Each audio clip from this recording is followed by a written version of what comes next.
Let the doors be open. Que l'on ouvre les portes. Orders of the day. Government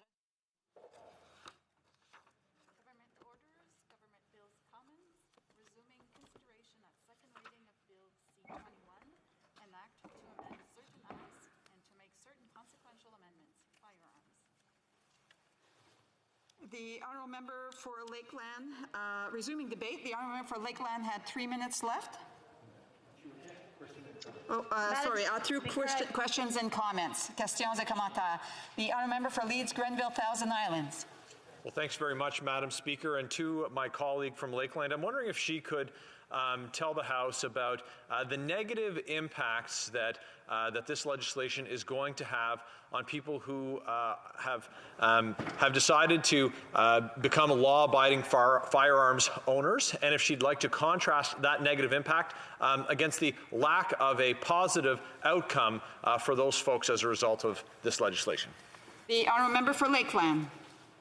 Well, I'd like to thank the member for his question. I guess this is the central question around C-21, and what is mind-boggling to me and to conservatives and to law-abiding Canadian firearms owners, collectors, sport shooters, hunters, people who have firearms in their family collection of heirlooms. These are the most law-abiding, responsible, vetted firearms, law-abiding firearms citizens. And C-21, the Liberals and its proponents are trying to make the argument that it is about public safety and about reducing crimes. But when in a situation like Toronto, shootings have increased since 2014 by 161%. Those residents have a right to say their government ought to be taking action to keep them safe, except that those shootings are being caused by criminals and gang members who do not worry about laws. I do want to allow for one, I'm sorry, I do want to allow for one quick question. Questions et commentaires. The honourable member for Parliamentary Secretary of the Government House Leader, a quick question, please.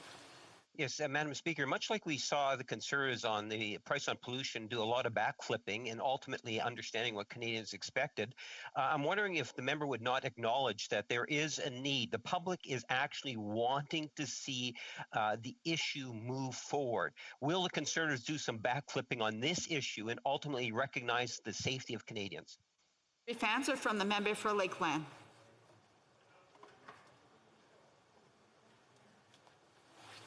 The honourable member for Lakeland? She's muted. You're mute. Thanks, Madam Speaker.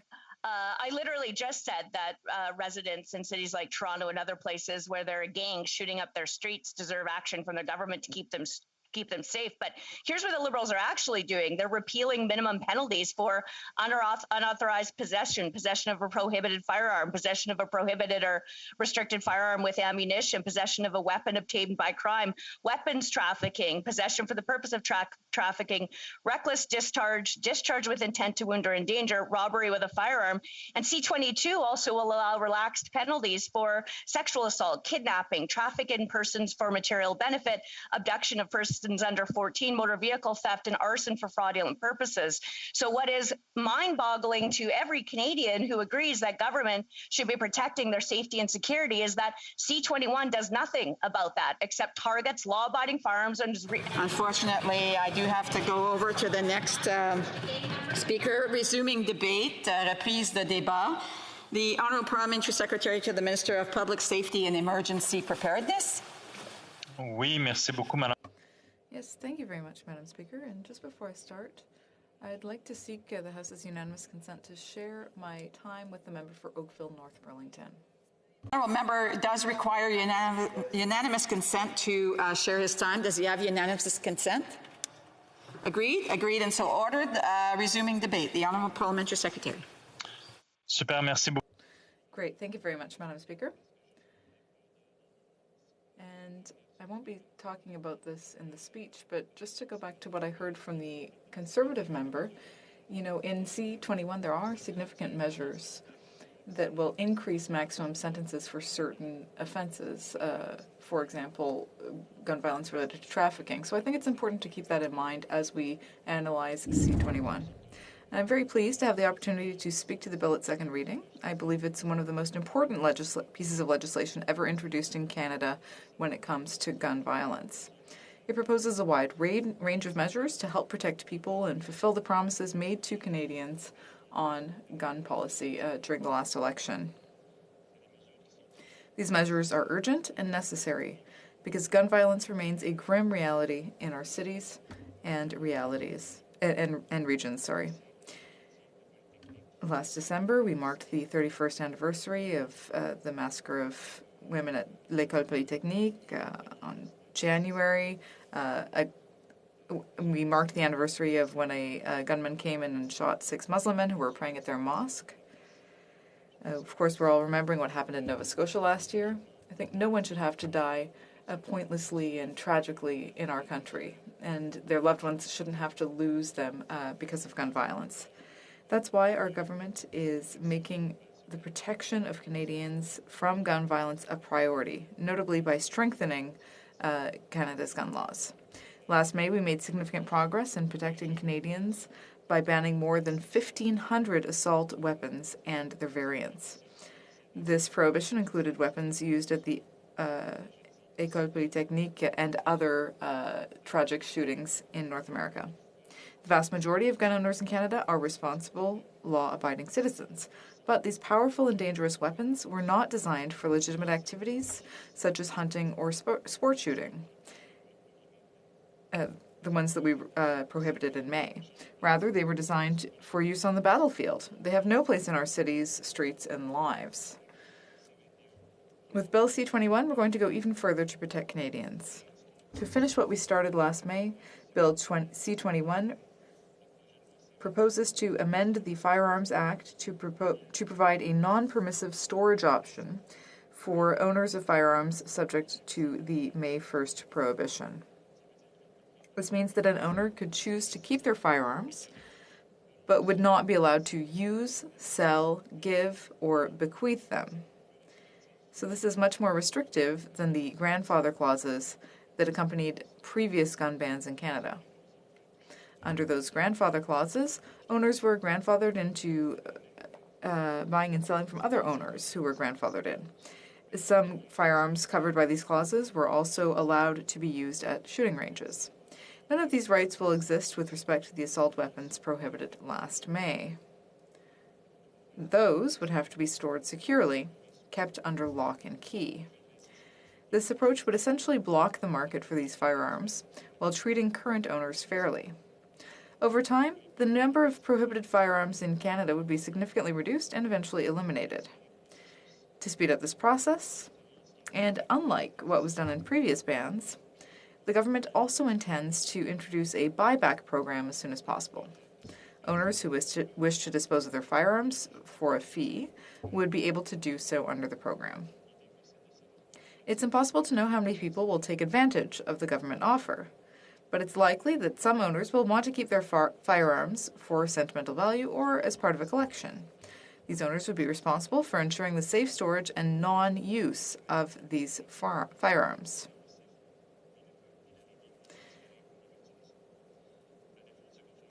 Failure to comply with these regulations would result in criminal prosecution.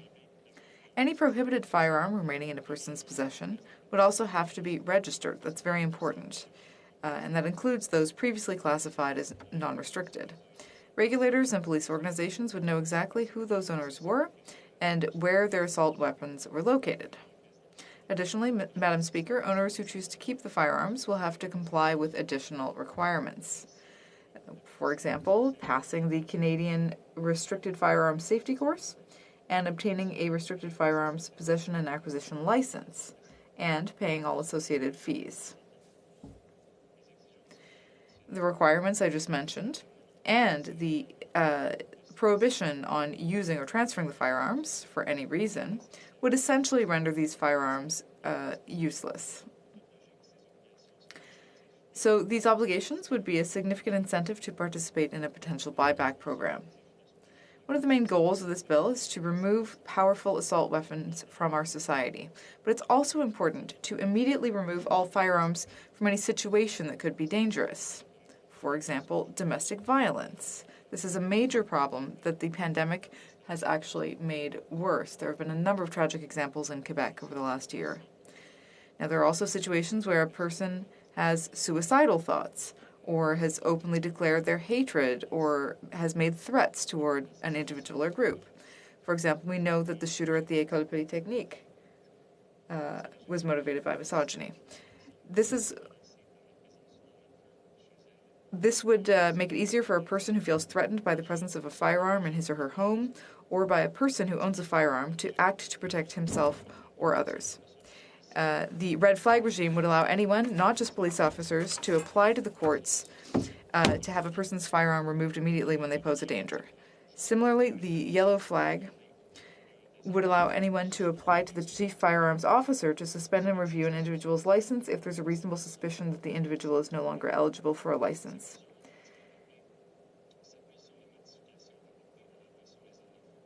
Now, this builds on the 2019 amendments to the Firearms Act that established a firearms license applicant's history of domestic violence and online threats as mandatory grounds to be considered in determining license eligibility. Madam Speaker, gun violence continues to be a significant problem in our communities. It's important to remember that for every tragedy like the shooting, the shootings that I mentioned, or shootings in private homes, these are tragedies that are sad and preventable. Canadians deserve to live in a society where they can be safe. As the Prime Minister said, thoughts and prayers are not enough. We need real action. And that's exactly what Bill C-21 is proposing. More concrete measures to help end the scourge of armed violence in Canada. And I was very pleased and proud, Madam Speaker, to support this bill at second reading. And I hope that my colleagues will do the same so that we can send it to committee, get it studied, hear from different groups about Bill C-21. And, I think it's important to say that for decades, different groups from civil society have been calling for an assault rifle ban, like the one that we set up on May 1st, 2020. These are weapons that were designed for military usage that have no place in civilian life. These are weapons that we've seen involved in so many shootings and killings. They're really weapons that are designed to kill. They are not designed for hunting or sport shooting. They're weapons that don't belong in society. They represent too big of a risk, and I'm proud to be part of a government that has decided, after many decades of prevarication on this issue, to finally move forward with a ban. Essentially, what we did last May was freezing the market by banning the import, use, and sale of these weapons. 1,500 different models, including some of the weapons that were used by the gunman at the Quebec mosque. He should never have been able to get his hands on that weapon in the first place. So I think that this type of ban would really help, and it will also strengthen Bill C-21, as well as the additional increased maximum sentences for firearms offenses, and the yellow flag and red flag systems, which are also very important. And also, going beyond this bill, I could also mention the investments that were made to strengthen our borders, to help some of the community organizations that help reduce violence in our communities. There was money invested for the RCMP and for law enforcement all across the country. Now, I know my time is up, Madam Speaker, so I want to thank you for your attention. The Honourable Member for Sarnia-Lambton. Well, thank you, Madam Speaker, and I'd like to thank my colleague for his speech, but I don't understand why he believes this bill will do anything. We know that 95% of gun crime in Canada is illegal guns and guns used illegally, and the Liberals voted against a private member's bill from the member from Markham Unionville that would have had a plan to eliminate illegal guns coming into the country. They've now put C-22 on, which remove penalties for crimes committed with guns. And it's clear that criminals do not obey the law. And so why does the member think that criminals will obey this law? The Honourable Parliamentary Secretary. Merci beaucoup, Madame la Présidente, et je veux... Thank you very much, Madam Speaker, and I want to thank my colleague, the member for Sarnia-Lambton, and I want to congratulate her. It's an important day for her in the House, as we know. I believe she's becoming a grandmother today, so I want to congratulate her. And to answer her question, obviously there's not one single measure that's going to stem this problem of gun violence in the country. We need to come at it from multiple fronts. And simply taking assault weapons out of circulation is an important part of that. But you could also look at the increase of maximum sentences for certain types of offenses, like trafficking, for example. Better information sharing between the RCMP and other law enforcement agencies, more resources to fight illegal importation of guns. All of those measures are important. There's not one single solution. We're very aware of that.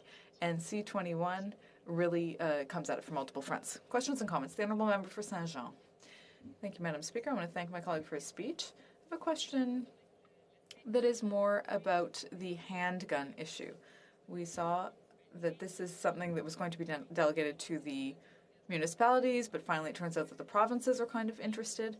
Now, does it make sense to have a one-size-fits-all solution? And would that allow us to better control handguns rather than have a sort of mosaic, a patchwork where rules might be different from jurisdiction to jurisdiction? The Honourable Parliamentary Secretary.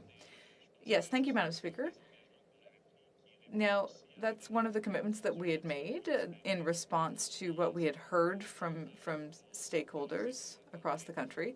We wanted good terms to control and ban handguns, and that's what C-21 does. It gives more power to municipalities to enforce that. But of course, we're always open to working with provinces, municipalities, opposition parties, anyone who's interested in strengthening gun control in Canada rather than weakening it, as the Conservatives are constantly trying to do. We know that the Conservatives really want to move backward on gun control, whereas we want to strengthen it, whether it means working with municipalities, provinces, or opposition parties. Thank you. And comments. The Honourable Member for St. John's East. Thank you, Madam Speaker.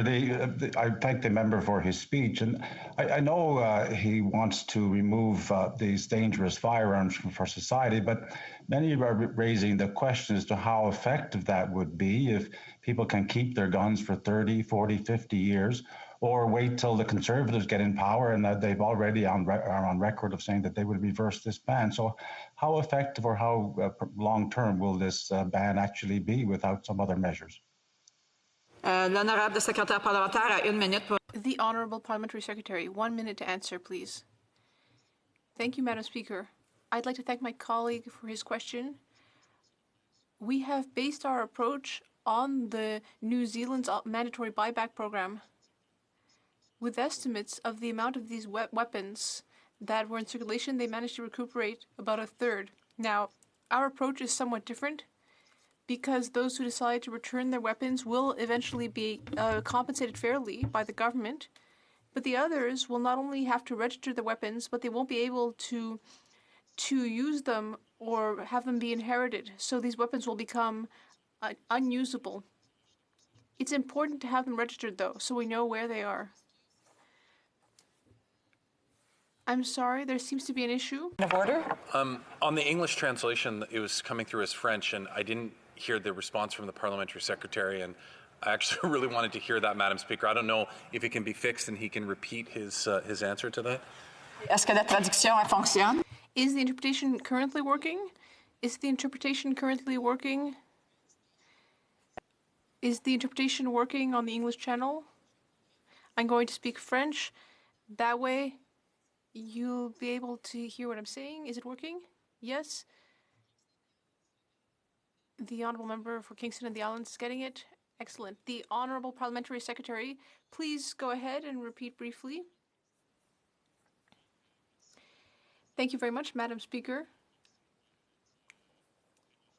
I'm looking forward to helping my honourable colleague for Kingston and the Islands learn French. It will be my pleasure. I was just saying that we have based our approach, among other things, on the New Zealand method, which had limited success when you look at the difference between the weapons in circulation and those returned to the government. And so the idea is that those who decide to return their weapons will receive fair compensation, and those who decide to keep them legally will have to register them, but won't be able to sell, use, or transfer them or leave them in their will. So they won't be able to use the weapons. Resuming debate, the Honourable Parliamentary Secretary to the Minister of Indigenous Services. Thank you, Madam Speaker.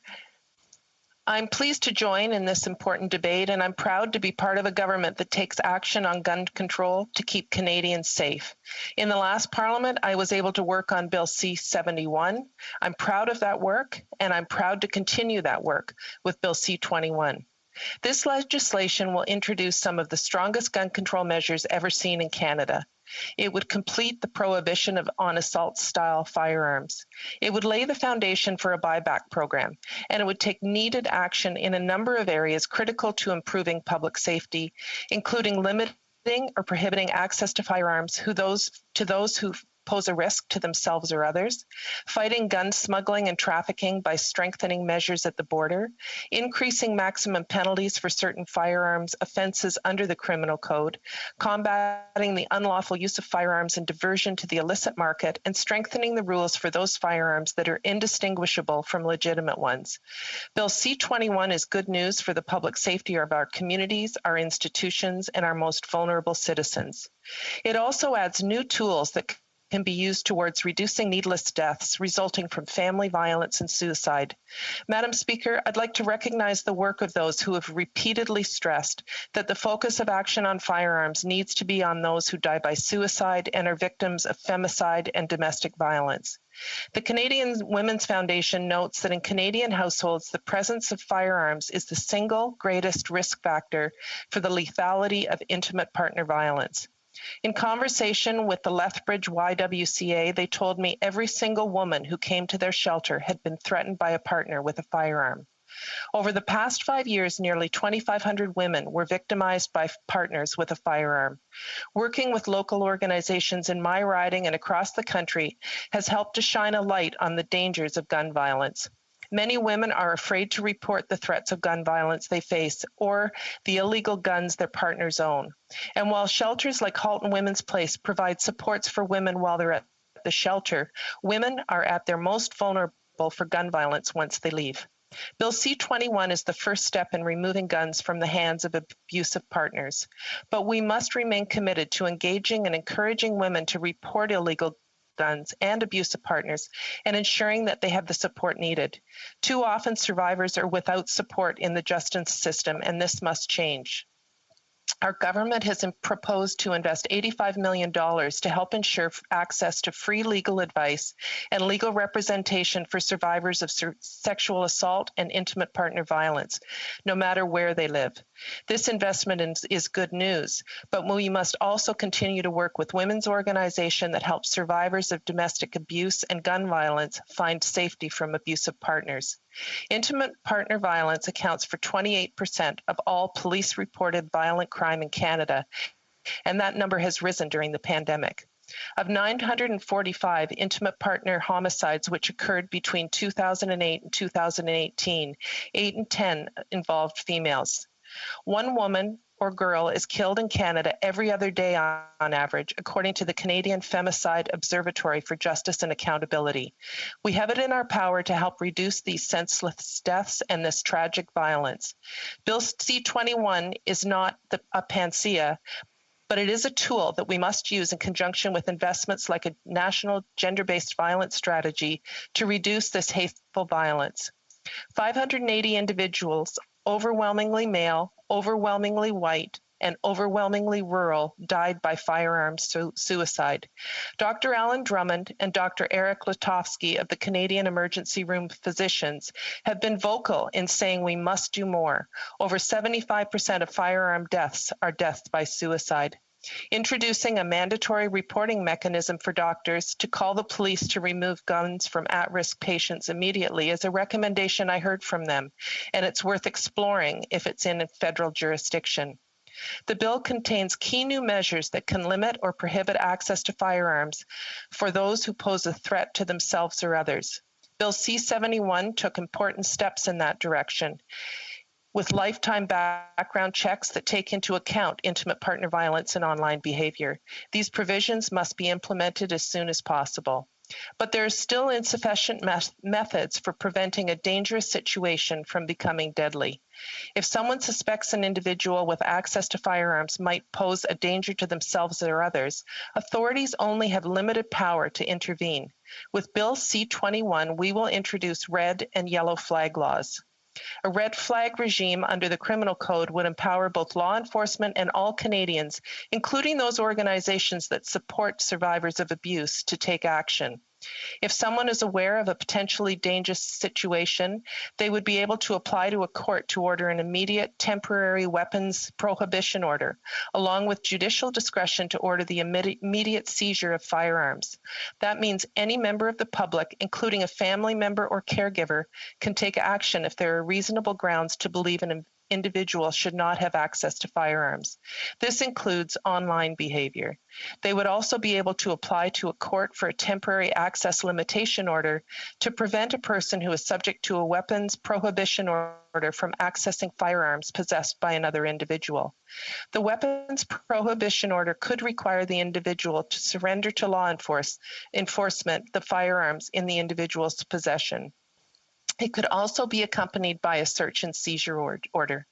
In the United States, 19 states and the District of Columbia have enacted extreme risk laws, and these laws have been affected. A recent study in California details 21 cases in which this law was used in efforts to prevent mass shootings.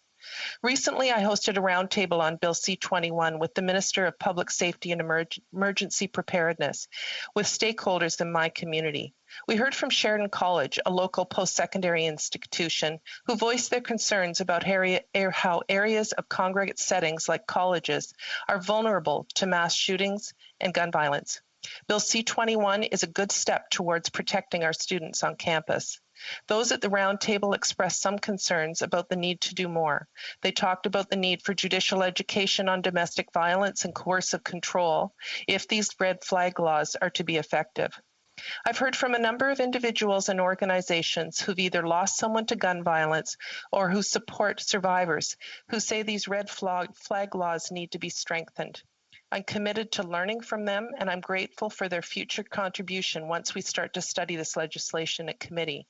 We will invite advocates with lived experience, and they will bravely tell us about the worst day of their lives and why we need to take stronger action.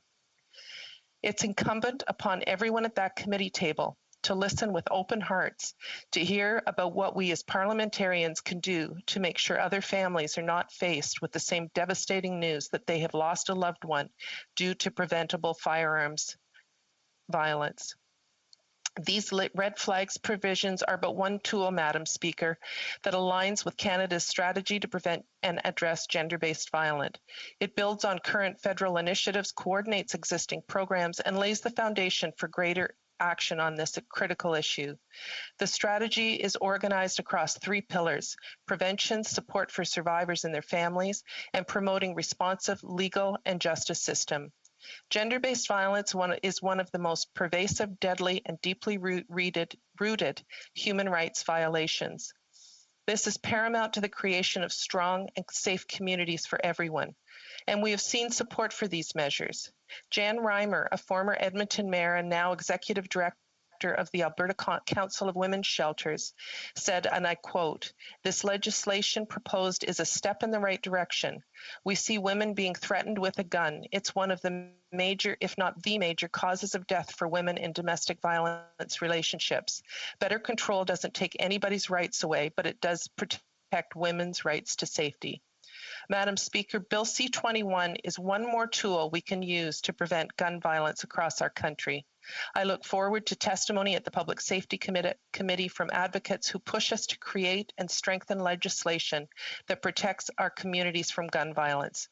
Madam Speaker, I'm proud to support our efforts to keep Canadians safe. Thank you, Madam Speaker. Questions et commentaires, questions and comments. The honourable member for, just 1 second, I didn't quite get myself ready here, for Battleford's Lloydminster. Thank you, Madam Speaker. And I found a lot of what the member opposite said quite interesting. You know, as a therapist in my previous life, we wanted to get to roots of situations with people and their actions. And I heard a lot about the stats on suicide, you know, being in rural Canada, male, that type of thing. I represent a rural riding in Western Canada. This government has done nothing but attack the livelihoods of these men and women who work in the energy sector. So I guess my question is, you know, why does the government pick and choose what it actually wants to do and not looking at the real reasons of mental illness? And why doesn't this government actually care about mental health of Canadians? I mean, their attacks on the energy sector is only perpetuating the problem in Western Canada. The Honourable Parliamentary Secretary. Thank you, Madam Speaker. And we're here to debate Bill C-21, which is important legislation to protect Canadians. Having had conversations, and I would encourage the honourable member to speak to people like Dr. Alan Drummond, who can talk about the issues with, as I said, largely urban or rural white males who are dying by suicide. And it concerns me greatly when the Conservative Party of Canada only talks about guns and gangs, which is an important issue that we are dealing with, and ignores the issue of death by suicide. Questions and comments? L'honorable député de Saint-Jean. The honourable member for Saint-Jean. I'd like to thank the Parliamentary Secretary for her speech. I'd like to ask about the fact that the buyback program won't be mandatory, contrary to the original promise. People who possess weapons will have to respect guidelines, and we have heard that will make these weapons practically unusable. But then instead of pleasing no one, then why not respect the original promise? That is to say, a mandatory buyback program. Why these half measures? Secretary? Thank you, Madam Speaker, and I'm pleased that the honourable member agrees with our government for the need to ban assault-style firearms. I believe that the Minister of Public Safety has reviewed what happened in New Zealand and looked for a solution that would be most effective in Canada. And I look forward to hearing testimony at committee to see if there are any ways that we can strengthen the legislation. But I am pleased to know that the honourable member is in support of the ban on assault-style weapons. Thank you. And comments? The honourable member for Windsor West. Thank you, Madam Speaker, and I thank my colleague for her intervention. I would like to ask specifically about the Canada-U.S. border and smuggling of guns. There was a cutback a number of years ago. We actually pulled away from doing investigative and undercover activity with the United States to actually be proactive on gun smuggling and drug smuggling on the border. Those calls to reinstate that haven't been fulfilled. So I've been asking for a Canada-U.S. border task force to help deal with COVID and a series of different things that we've had, and we've had that structure in the past. Would the member commit here today to at least examining that? Because part of our problems on the border is that we have no ongoing strategy that involves third parties that's open, accountable, public, and can actually work on some of these things that have been cut and other ones that are proposed to bring in more safety. Honourable Parliamentary Secretary. I'm sorry, Madam Speaker, I didn't mean to speak too quickly there. I thank the honourable member for his question and also for his advocacy on this important issue. And he's absolutely correct. Funding was cut under the Conservative government to Canadian Border Services Agency. And we've restored much of that. There was $500 million in the last Parliament. We continue to make investments at the border. Does that mean that we don't need to do more? Absolutely not. We do. We are looking at a new Canadian task force with the United States, and I would be happy to have a conversation with the honourable member to work together on ensuring that we are taking the most appropriate and the best action on this issue. Resuming debate, reprise de débat, the honourable member for St. John's East. Thank you, Madam Speaker, and I'm pleased today to join in the debate in this virtual sitting of the House of Commons on Bill C-21, which is obscurely named an act to amend certain acts and to make certain consequential amendments, brackets, firearms. So first of all, I want to say that what New Democrats want is for Canadians to be safer and to feel safer. What we don't want is to see a polarization and a politicization of an issue that should be about public safety. Unfortunately, it deteriorates fairly rapidly into a debate about something else. We understand that there are differences of opinion as to how best to make Canadians safer, but we do not want to see a clash of cultures. This is not a debate about cultures. This is a debate that ought to be focused on public safety. I've sat through in the last two parliaments before the last one on issues related to gun safety and the long gun registry, and it wasn't very helpful, frankly, in terms of gun safety and people's safety. And we're in a situation now where the banning of assault rifles is one of the two most important measures in this. This is not about culture, gun culture, or hunting, or law-abiding citizens, or anything like that. We do know that there are efforts to talk about law-abiding citizens, and I agree that most of us are law-abiding citizens. But the reality is that guns are a serious problem in our society. We've had mass shootings. I can go over some of them. In December, of course, of 1989, we are all familiar with the horrendous events at the École Polytechnique, where 14 were killed and 14 injured. In August of 1992, there was a massacre at Concordia University. In 1996, in Vernon, BC, with 9 dead. In January of 2017, of course, we know about the Quebec City mosque shooting in Saint-Foy, 6 dead and 5 injured. And last April, of course, we had the horrendous 22 dead and 3 injured in Nova Scotia.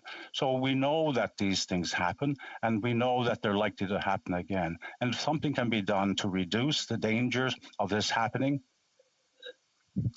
then we should do it. The two most important measures that deal with gun violence here are the ban on military-style assault weapons or assault-style weapons with those kind of capabilities, and the empowering of municipalities to restrict or ban handguns within their boundaries.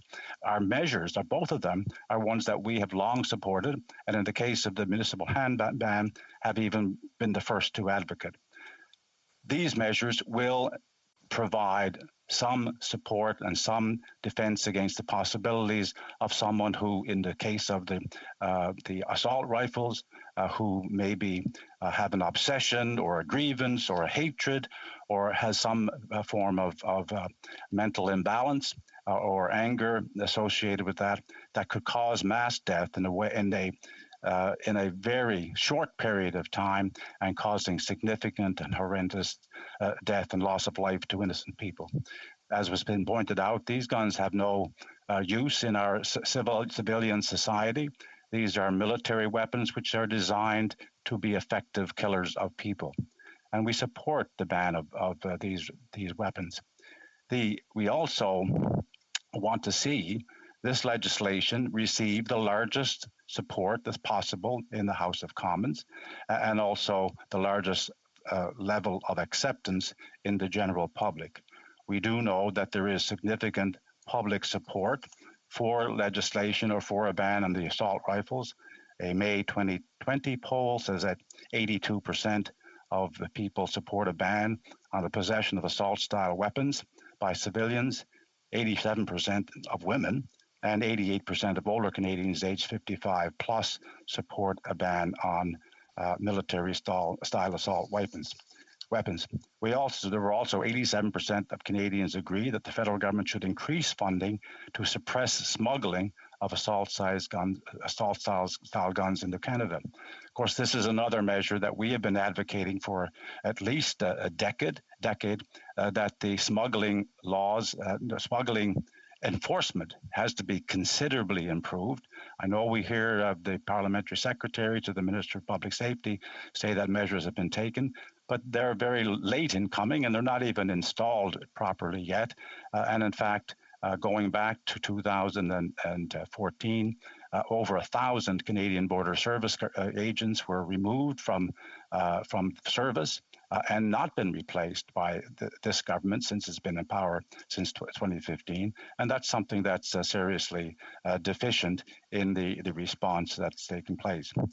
Now, we will have committee hearings. There are serious concerns been raised by groups that have been advocating for victims of mass shootings that have come forward and said that they don't believe that the government is very serious if they're not prepared to put measures in place that take the long-term effect of removing these weapons seriously.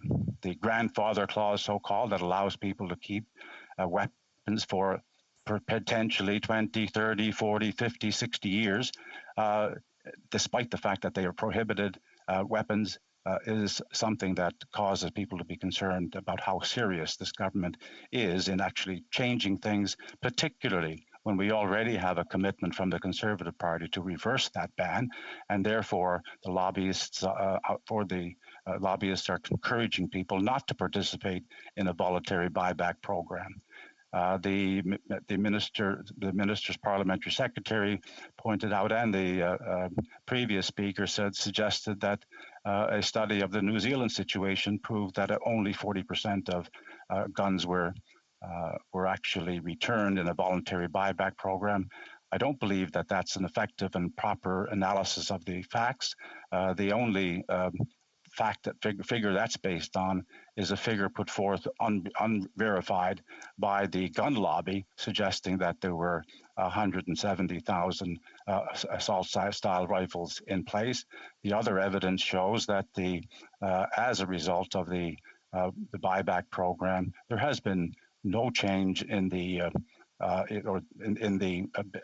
price on the black market for assault-style weapons, and there's no indication that this has not, in fact, been effective in reducing and eliminating further actions of that nature in New Zealand. In fact, a ban in Australia was very important in affecting a change in what happened in 1996. A Port Arthur massacre that killed 35 people and injured 23. A national firearms ban was placed, and placing tight controls on automatic and semi-automatic weapons. And since then, there have been only one mass shooting since 1996, defined as more than 5 killed. But between 1978 and 1996, there were 13 mass shootings in Australia, proving that the ban would be effective. Another failure of this government, by the way, and there are other aspects of this bill, and I think the previous speaker touched on the red flag laws. We need to hear about the effectiveness of them. It looks to me that they can be effective in improving the possibility of getting guns out of the hands of people who may be immediate danger to themselves or others, and that is a positive thing, but we do need to hear evidence on that because there are some contrary views as to whether they are proper and able to do an effective job in that. We have also a need for consultation from these groups. We need to also hear from another group that has a great deal of interest in this legislation, and I'm speaking here of the airsoft industry, which has come forward after being effectively put out of business by this legislation without any notice, without any consultation, and without any alternatives. The failure to consult with other groups in the preparation of this legislation was also evident in this area, because there are possibilities of using regulation as a different method of control in the airsoft industry. For those who don't know, it's akin to the paintball industry, and it uses it's called airsoft because we're essentially an air gun that is used in recreational activity. Many of them are replicas of other styles of guns. We have legislation and regulation within the movie industry, for example, to allow them to use replica guns as part of the movie industry and using them in the film work with licenses and regulations. And there's no reason to believe that regulations could not be developed in consultation with the airsoft industry to allow that industry to continue in a regulated fashion. That is something that may or may not be able to be done with the committee hearings. It may be something that ought to be put off for further consultation. This legislation is brought in after the Order in Council, very quickly after the Portapique massacres in Nova Scotia last year, and we don't think that sufficient consultation was made with all of the things that are contained in this bill and legislation. So we do need to have a closer look at much of what's in this legislation. There's a lot of detail here, but I would like to hear that the government is prepared to be serious about considering other ways of ensuring that if we're going to have a ban on assault rifles, that is going to be an effective one, not one that can be that will be permanent in nature. It's been suggested, for example, that instead of having a compulsory buyback, or if those people wish to keep these assault-style rifles because they are collectors and they want to have a display and keep them and show them to their friends, etc. There are methods of rendering them inoperable that have been suggested that might be an alternative to that, to the grandfathering clause that would be quite easily overturned and rendering ineffective the measures that the government has taken. It's not something that I think ought to be left lingering because we don't control the future, obviously, but to have a measure that provides legislation that lingers for decades but is not effective for that period of time is something that we need to avoid. So I think the bottom line here, Mr. Speaker, or Madam Speaker, is that we have legislation that meets the need to ban assault rifles, to make it more difficult to use, to be put into place. We hear as part of the discussion, and we've already heard it here this morning, talk about law-abiding citizens. Well, the law-abiding citizen is people who do not break the law. There are many people who are law-abiding citizens until they are not law-abiding citizens anymore.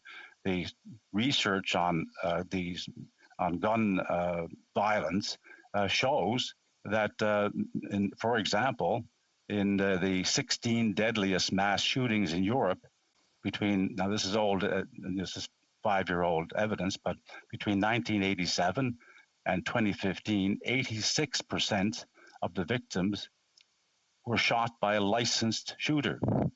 In at least 29 American mass gun killings since 2007, 139 people were killed by licensed firearm owners.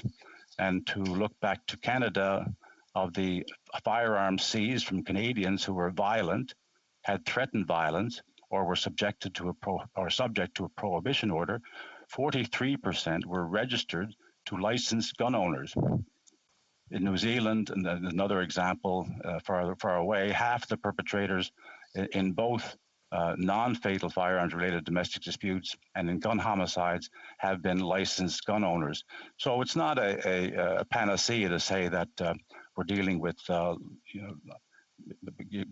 with law-abiding gun owners and that they are all not. There's no problem because where law-abiding gun owners are being affected by this. In fact, the Manitoba individual who drove from Manitoba to Rideau Hall last July with a cache of guns had these guns illegally and was coming to arrest Prime Minister Trudeau, he said, in part because of the gun legislation that was being brought forward. So, we're not talking about one category or another here. We're talking about protecting the public and making the public safer. The assault-style rifles that we're talking about, one of them, by the way, one of the prohibited weapons from the last year's Order in Council was held by this individual from Manitoba. So, it's we have to get away from this whole issue of, are we talking about attacking one group of people versus another? No, the emphasis has to be on public safety. The emphasis has to be on finding a way that can ensure that we have as much public support for the legislation as possible, the broadest public support possible, by focusing specifically on the assault-style rifles, trying to do something with handguns where they are predominantly a city problem, giving the authority to the municipalities to have some control over that. It may not be perfect, but it's better than what is there now, which is nothing that's actually controlling this. Yes, there has to be more enforcement. Yes, there has to be cracked down on by the police on activities in cities. And we've already heard from some municipalities like Vancouver and Surrey, who are interested in this. Toronto has spoken favorably about it. These are areas where the handguns are a particular problem and a danger to public safety. And if this will help, then I think we should provide the mechanism so that it can be put in place. So I think, having said all that, Speaker, I will be interested in comments or questions from my colleagues, but I think this legislation is in the right direction, but it needs to be looked at very carefully and made sure that it's going to be actually effective and that it's not going to be overreach in an area, for example, in the airsoft industry, that might be able to be more properly regulated. Thank you, Madam Speaker. Questions and comments? The Honourable Parliamentary Secretary to the Minister of Families, Children and Social Development.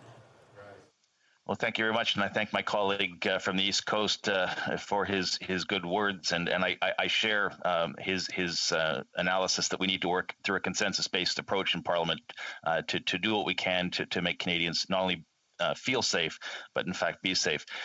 I've listened to the Conservatives, many from rural parts of the country today, talk about the need for sentencing. Is this somehow because we've made murder illegal, it somehow is being stopped simply because we've made it a criminal act? I've also heard them attack mandatory minimum sentences and talk about the increase in gun violence that has occurred underneath a regime of mandatory minimum sentences that have done nothing to stem the growth of gun violence. And I work with mothers in my riding who have lost their children to gun violence. And what they say is, if you want to stop it, invest in jobs, invest in housing, attack systemic racism in the justice system, especially in the sentencing provisions, but also within prison and the way police arrest. I'm just curious, because he mentioned the border and because we've had several significant arrests recently in Toronto, precisely because of the investments we made at the border, whether he would work with us through committee to strengthen border provisions to stop all handguns coming across the border, whether he would... I'll let the honourable member answer. The honourable member for St. John's East, only because there's a huge list of people, of individuals who wish to, MPs who wish to participate. The honourable member for St. John's East. Thank you, Madam Speaker, and I thank the member for his question. Yes, absolutely. Measures at the border are absolutely necessary. Surprisingly enough, the first time we've heard of it, they're introducing new equipment that will actually detect guns. One would have thought that this would be in place many years ago, but that is not the case. So obviously border measures have to be strengthened. And as far as the mandatory minimums go, many of them have already been found to be unconstitutional. I know they're brought forward for symbolic reasons, but they're not held to be effective, and in fact, in many cases, are found immediately to be unconstitutional. So it's a futile effort. They don't work. They've been proven not to work, and they have not in many cases. Questions and comments? The honourable member for Battle River Crowfoot. Thank you, Madam Speaker.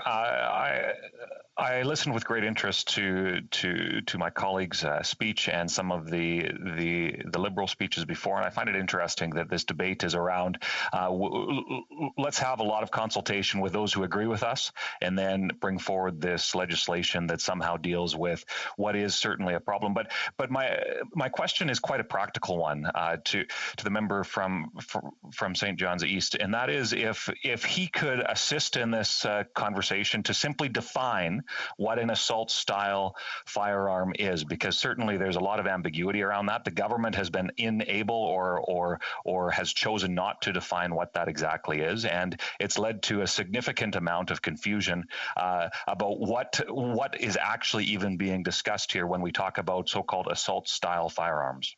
The honourable member St. John's East. I want to thank the member for his question, and it's a good question if one is looking for a specific, exact, legally applied definition.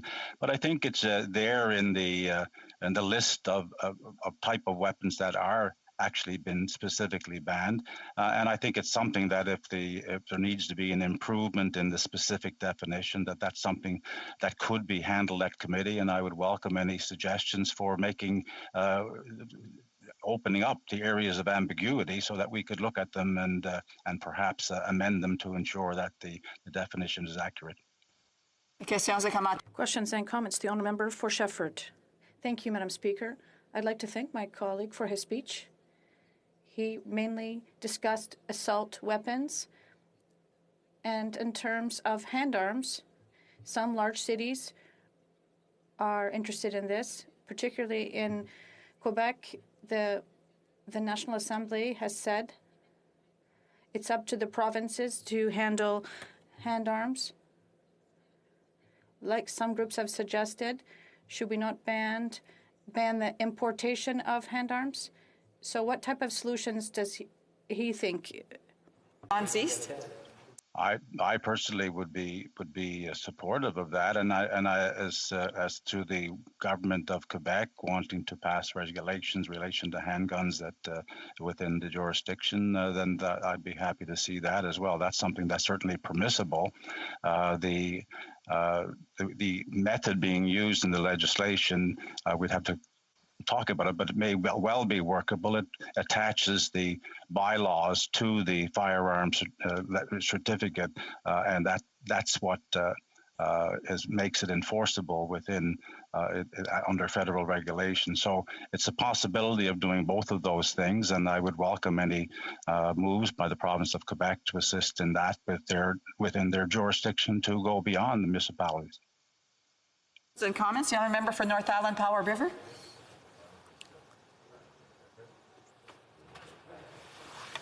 Is the honourable member for North Island Powell River on? Okay, we'll come back. Questions and comments? The honourable member for Hastings, Lennox, Addington, and we'll come back to the honourable member. Thank you, Madam Speaker. I had a few issues with the comments that I've heard, and I just again wanted to focus on the issue of assault rifles. And I wanted to point out the reason why the member is saying assault style is that it really is just a style. There is no functional difference. There is no magazine capacity difference between these guns. They simply look different. They're not more dangerous. They're not more capable of harming somebody. And I think that to use this language, this terminology, which is unfair to legal gun owners and is entirely arbitrary, does damage to this debate. Thank you. Our member for St. John's East. Thank you, Madam Speaker. I think the idea is fairly well understood. I believe there's no real room for doubt about the nature of these weapons who are capable of rapid fire in a very short period of time, and they are designed to do that very thing. I think that's the nub of the matter. Unfortunately, we have to go to statements by members. The honourable member for St. John's East will have 3 minutes left for questions and comments. And I know that there was an issue, technical issue with the honourable member for North Island Powell River. So as soon as the debate continues after question period, I would certainly look at recognizing the honourable member for North Island Powell River should she choose to come back on after that. Statements by members. The honourable member for Hastings, Lennox, Addington. Madam Speaker, lockdowns with no end in sight are being endorsed by federal leaders and are destroying our communities. The impact on Canadians' lives is severe. Ordinary people are being investigated by police for organizing peaceful protests against the lockdowns. Last week, I heard from a young business owner in my riding. She told me if things don't change soon, she will likely have to declare bankruptcy. The Liberal budget will be of no help to her. Others have confided to me that their children have had to be medicated to reduce suicidal thoughts. Tragically, the budget fails to address the surging youth mental health tsunami we are witnessing. Canadians look to their leaders for help, but instead their concerns appear to be falling on deaf ears. We can look south of the border to see many U.S. states have reopened and are better from an economic, social, and mental health perspective. It's time to recognize that quarantining the healthy helps no one, and to end these draconian lockdowns once and for all. The honourable member for Cambridge. Thank you, Madam Speaker. April 24th is Armenian Genocide Remembrance Day, a time to remember and reflect on the horrible crime which led to the deaths of over 1 million ethnic Armenians during World War I. During the month of April, we remember all genocides, the Holocaust, the Rwandan genocide, the Cambodian genocide, and far too many others. Governments and people around the world must recognize genocides for the permanent marks of hate they leave on our history. Tomorrow, I invite all Canadians to join in remembering with our large Armenian Canadian community through online ceremonies. Genocide must never be ignored or denied. As we honor those lost in the Armenian genocide, remember and proclaim, never again. Thank you. The Honourable Member for Bellechasse, des Etchemins-Lévis.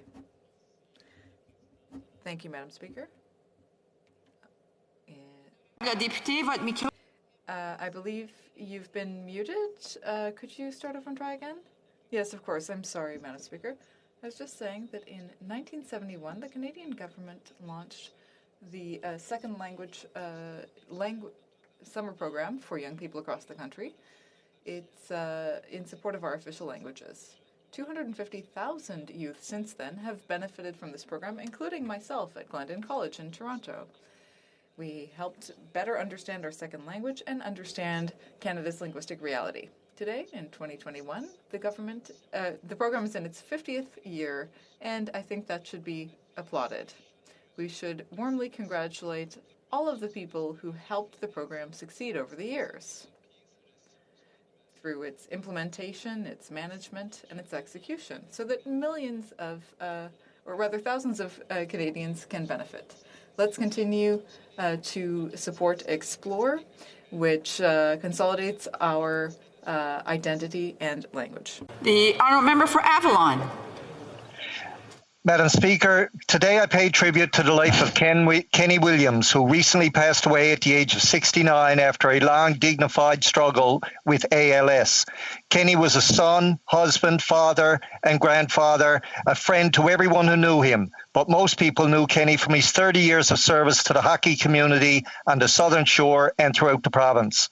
Kenny was a founding member of the committee that worked to get the Southern Shore Arena built in 1986 and worked as the stadium manager for over 30 years. He served on boards for minor, junior, senior, and women's hockey.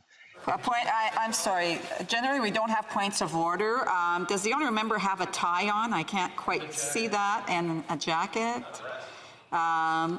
Maybe I'll come back to him. So I'm going to go to the honourable member for Hamilton Mountain. Madam Speaker, the government finally announced in its budget help for seniors on old age security that it promised in the election. The problem is that it only applies to some seniors. The proposal is a one-time payment of $500 in August of 2021 and an increase of 10% to the OAS going forward. The catch, it's only for those 75 or older. There is no real justification for leaving out seniors under 75. The Liberals say many seniors have faced economic challenges as it took on extra costs to stay safe. And after a lifetime of hard work, they deserve a secure and dignified retirement. Can somebody tell me why this does not apply to the seniors aged 65 to 74? This government has created an apprenticeship program, junior seniors and senior seniors. This is ridiculous. The government must cancel this two-tier system and give the increase to all seniors 65 and older. Thank you. The honourable member, l'honorable député de Alfred Pellon. Honourable member for Alfred Pellon. Thank you, Madam Speaker. Summer is a wonderful season in my community of Alfred Pellon. Above all, it's a time that young Laval residents, as well as our community organizations and businesses, eagerly await. Why? Because summer means Canada Summer Jobs. Because Canada Summer Jobs is essential, and the program makes a big difference in my community. This year, nearly $7 million will be invested in Laval through the Canada Summer Jobs program. In total, 1,618 quality jobs will be offered to young Laval residents throughout the summer. In my riding of Alfred Pellon, 331 young people will benefit from an enriching, formative, and socially enriching work experience within our community organizations and local businesses. To the young people of Laval, please apply for these jobs. They'll make a big difference in your future, and they will help support local organizations and businesses. Good luck. Have a great summer, and thank you. I'm going to go back to the member for Avalon.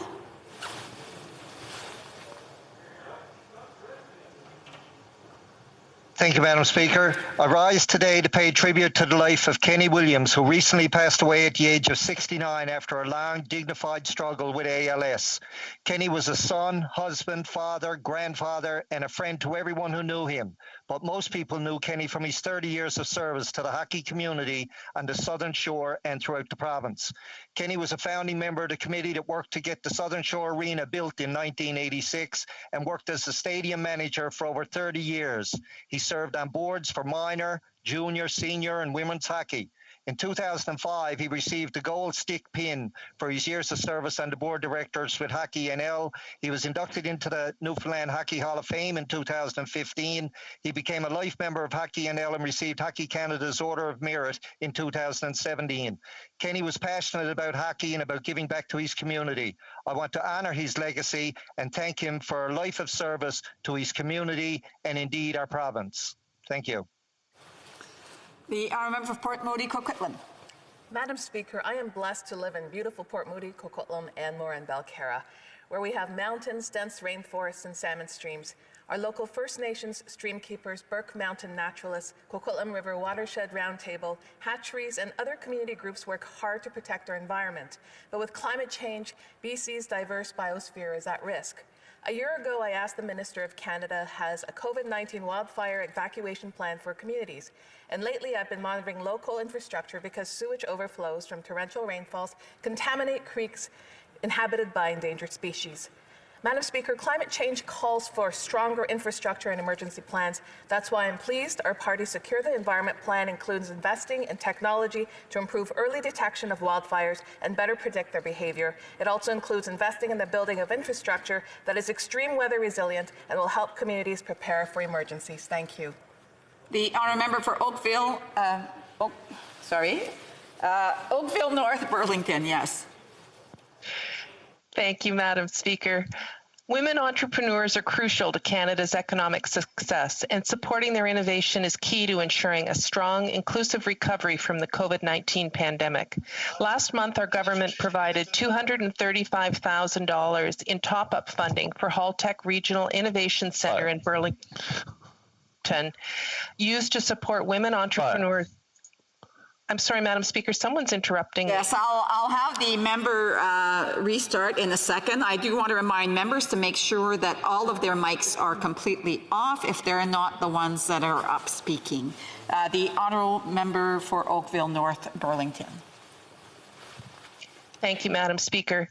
Women entrepreneurs are crucial to Canada's economic success, and supporting their innovation is key to ensuring a strong, inclusive recovery from the COVID-19 pandemic. Last month, our government provided $235,500 in top-up funding for HoC Regional Innovation Center in Burlington, used to support women entrepreneurs across Halton in navigating this crisis and to continue to grow their businesses. This funding is in addition to the Women Entrepreneurship Strategy funding previously provided to HalTech for a total of $543,300. HalTech provides important support to help a diverse group of women entrepreneurs to start up, scale up, and reach global markets. Activities include training sessions through cohort-based programming and mentorship opportunities. I'm proud of the hardworking women supported by HalTech, led by Shan McGrail.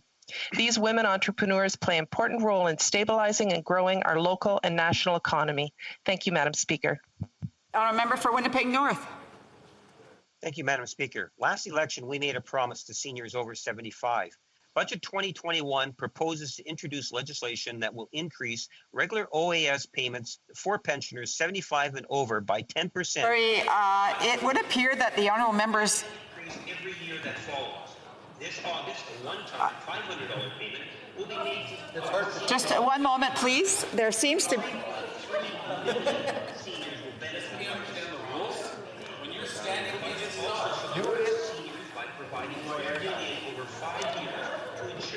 Est-ce que ça va avoir interrompu?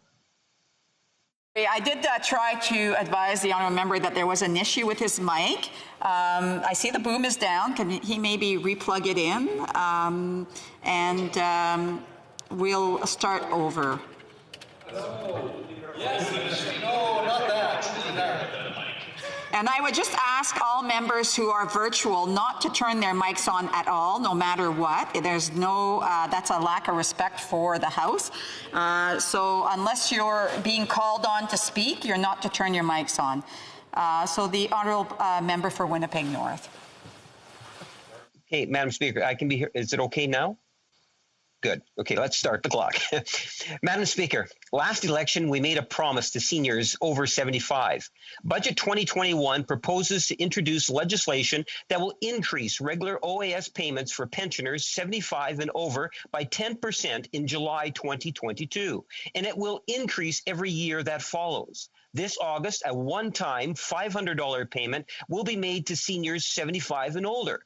3.3 million seniors will benefit by the promise we made. This budget also supports seniors by providing $3 billion over 5 years to ensure national long-term care standards. This is all over and above previous commitments. For example, we saw one-time payments to seniors over 65 last summer. Prior to the pandemic, shortly after our first election, we increased dramatically the guaranteed income supplement that literally took hundreds of seniors in Winnipeg North out of poverty alone. Madam Speaker, we care about our seniors. Honourable member for Markham Unionville. Thank you, Madam Speaker. I rise today to commemorate the 106th anniversary of the Armenian genocide perpetuated by the Ottoman Turkish Empire, where 1.5 million Armenian men, women, and children lost their lives. 106 years have passed since the horrific crime of 1915, yet Turkey continues to this day to deny its heinous crime. Turkey's continued denial of its history has fueled its current regime to continue on a path intended to completing the Armenian genocide, which it was not able to finish in 1915. Today, Turkey continues to use its massive wealth and military arms to put the security of Armenia and Artsakh under constant danger. To all Armenians in Canada and around the world, we stay committed to you and your cause and say never again. The honourable member for Parkdale High Park. Madam Speaker, throughout this pandemic, my constituents have consistently gone out of their way to help their friends, their neighbours, and those who have been isolated by COVID. We recently celebrated these COVID community champions at an event in my riding. The stories we heard were amazing, about church board members and nurses stepping up for parishioners, about gardeners tackling anti-Black racism and gardeners beautifying neighborhoods. There were advocates for the elderly and advocates for tenants, journalists for newcomers, musical entertainers for seniors, people fighting the pandemic on the front lines, and those fighting for the rights of persons with disabilities. Hearty congratulations to Mary Oko, Angel Bay, Dimitra Ilchuk, Anne-Marie Moeller, Brian Tricaire, Julia Stewart, Gezigan Demisi, Stella Joseph, Deborah Gold, Kathy Brown, and the entire team of volunteers at Roncy Works and those fighting food insecurity at Feed It Forward. You are all COVID community champions. And I can say with absolute sincerity that on awards night, you inspired me to work hard to be a better neighbor. Merci beaucoup. The honourable member Pitt Meadows, Maple Ridge. Madam Speaker, a pandemic that has taken more lives than COVID is ravaging British Columbia. I speak of the opioid crisis. More than 1,700 people have died from opioids. In Maple Ridge alone, 500 have overdosed. Keeping people alive is critical, but helping them get a new life is so much better, and that's what recovery is all about. Despite a lack of federal leadership, there are still some excellent supports in my riding of Pitt Meadows, Maple Ridge. Intervisions has 2 facilities. Hannah House for women and Miller House for men have a combined 80 beds. Hope for Freedom is seeing great results at its lodge. The Salvation Army has an excellent Genesis recovery program. I want to recognize the staff and hard work being done at the Maple Ridge Treatment Center. The One Way Club and Celebrate Recovery also help those struggling with addictions. These organizations are mainly nonprofits that need our support as they provide life-changing support for so many. Thank you. The honourable member for Fundy Royal. Madam Speaker, my riding of Fundy Royal is full of great tourism operators. Some have opened their businesses over the past few years, while many others have been in operation for decades. They are struggling under the current COVID restrictions to remain afloat and get through to reopening. Many have received limited support so far and are skeptical of any support from the federal government to get through to this summer. I hear from far too many businesses who are frustrated by the inaction of the federal government and are worried about what the coming months may hold for them. Conservatives have called for this federal government to ensure our economy's future by securing stimulus measures that are targeted to sectors which are struggling, like tourism. Canadians deserve a plan to get the economy growing again so that we can ensure a prosperous future. Thank you. The honourable member for Skeena Bulkley Valley. Madam Speaker, in Northwest BC, the railroad tracks run through so many of our communities. Day and night, trains over 1 kilometer long rumble through residential areas carrying dangerous goods such as diesel, propane, and methanol. If proposed terminal projects go ahead, the volume of dangerous goods will increase even further. While these trains are integral to our economy, the increase has communities concerned. They see derailments occurring and they worry about the risk of a major incident like the one in Lac-Mégantic. They wonder about response times and evacuation plans. Most of all, they wonder if federal regulations are doing enough to ensure a major incident never occurs in the first place. Recent reports from the Environment Commissioner and the Auditor General have shown their concerns are legitimate. People who live in Northwest BC, including those who work on the trains, deserve a federal government that's doing everything in its power to protect communities, workers, and our environment. We will not be silent until that basic responsibility is fulfilled. L'honorable député de... The honourable member for Abitibi Bay James Nunaviki. Madam Speaker, I'd like to pay tribute today to my sister, Nancy, who was diagnosed with breast cancer in November of 2019. Following a mammogram and a biopsy, she got the diagnosis and collapsed in tears. She recently had started a new life with her boyfriend, she had a good job, and suddenly everything had changed. 6 months of chemotherapy followed. In May 2020, she underwent a partial mastectomy and 23 radiation treatments.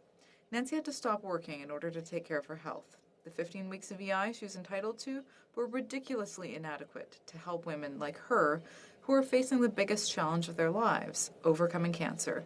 The 50 weeks of EI sickness benefits that we've been calling for would go a long way toward helping women like my sister and relieving them of an unnecessary burden of stress. Right now, they should be focusing on fighting their disease and trying to survive, and they deserve peace of mind. I'm proud of my sister for her courage and strength. With all my affection and love, I wish her a fast recovery. Thank you, Madam Speaker. Dundas, South Glengarry. Thank you, Madam Speaker. I rise to follow up on the upcoming tax deadline and my continued concern that there are millions of Canadians who are vulnerable to losing their benefits being renewed this July because they haven't been able to get their taxes done. The government says we can't do it, but let's take a look at last year. We were in a pandemic, we were under lockdown, and people were asked to stay at home. The government said we'll move the tax deadline to September and make sure there's a smooth transition to benefits. Fast forward to this year, we're in a pandemic, we're in lockdowns because we don't have enough vaccines, and we're being asked to stay at home. And the government says we're not going to move the deadline. The reason this matters is there are thousands of people who can't complete their taxes at home. They don't have computers, they don't have the capabilities of doing that. We see that. We had thousands of constituents in my office this past year had to cancel this month because they were asked to stay at home and not get their taxes completed. We need to help vulnerable people. We need to make sure there's a smooth transition. The government should be compassionate and reasonable, extend the deadline 2 months to help millions of Canadians out. Thank you. Honourable Member for Brampton East. Madam Speaker, on April 22nd, 1970, the very first Earth Day took place, bringing millions of people together as a way to create awareness surrounding the real and critical issues of climate change and global warming. Over 50 years later, we continue to educate and mobilize our efforts to help bring positive environmental change. The federal government is taking the necessary steps to help bring meaningful change and reverse the effects of climate change. Here in Brampton and the region of Peel, our federal government has invested in 43 new electric vehicle charging stations and most recently announced the single largest federal investment in the history of my riding of Brampton East to help create Brampton's largest transit maintenance facility. This facility will be equipped to transition to a fully electric fleet and help Canada reach its goal of net zero emissions by 2050. Madam Speaker, we can all make a difference in protecting our beautiful Earth when we unite together. Let's all do our part to protect our Earth for this generation and many generations to come. Thank you. Briefly. Questions orales, oral questions. The Honourable Deputy Leader of the Official Opposition. Speaker, last night, Major Kelly Brennan gave powerful testimony. She told the committee that she was intimidated by General Vance to give false testimony. She said he bragged about controlling the military justice system, that he was untouchable and had the Minister of Defense under his control. This is shocking and deeply disturbing, but appears to be true. Will the Prime Minister and Minister of Defense admit that they were complicit in covering up allegations of sexual misconduct and in doing so have failed women in the military? The Honourable Minister. Mr. Speaker, thank you very much for the question. Limiting all forms of misconduct, abuse of power, and creating a safe working environment for everyone in the defense team has always been a top priority of our government. We know that any organization, including the Canadian Armed Forces, must work hard to eliminate toxic masculinity that creates unacceptable culture. All avenues to a safer future for women serving in the Canadian Armed Forces are going to be considered, and more work it needs to be done, and more will be done. Thank you, Madam Speaker. The Honourable Deputy Leader of the Official Opposition. Well, Madam Speaker, that is just not believable. And make no mistake, there are more questions to come for that minister. Speaker, Canada has been losing the fight against COVID-19 variants for months. Yesterday, the Prime Minister finally noticed, and he took some advice from our Conservative leader. But once again, it's too late for many Canadians. After a Brazilian variant outbreak ravaged British Columbia, after the Indian variant has been found in 3 provinces, how much longer will the third wave be in Canada because the Prime Minister was once again slow to act? The Honourable Minister.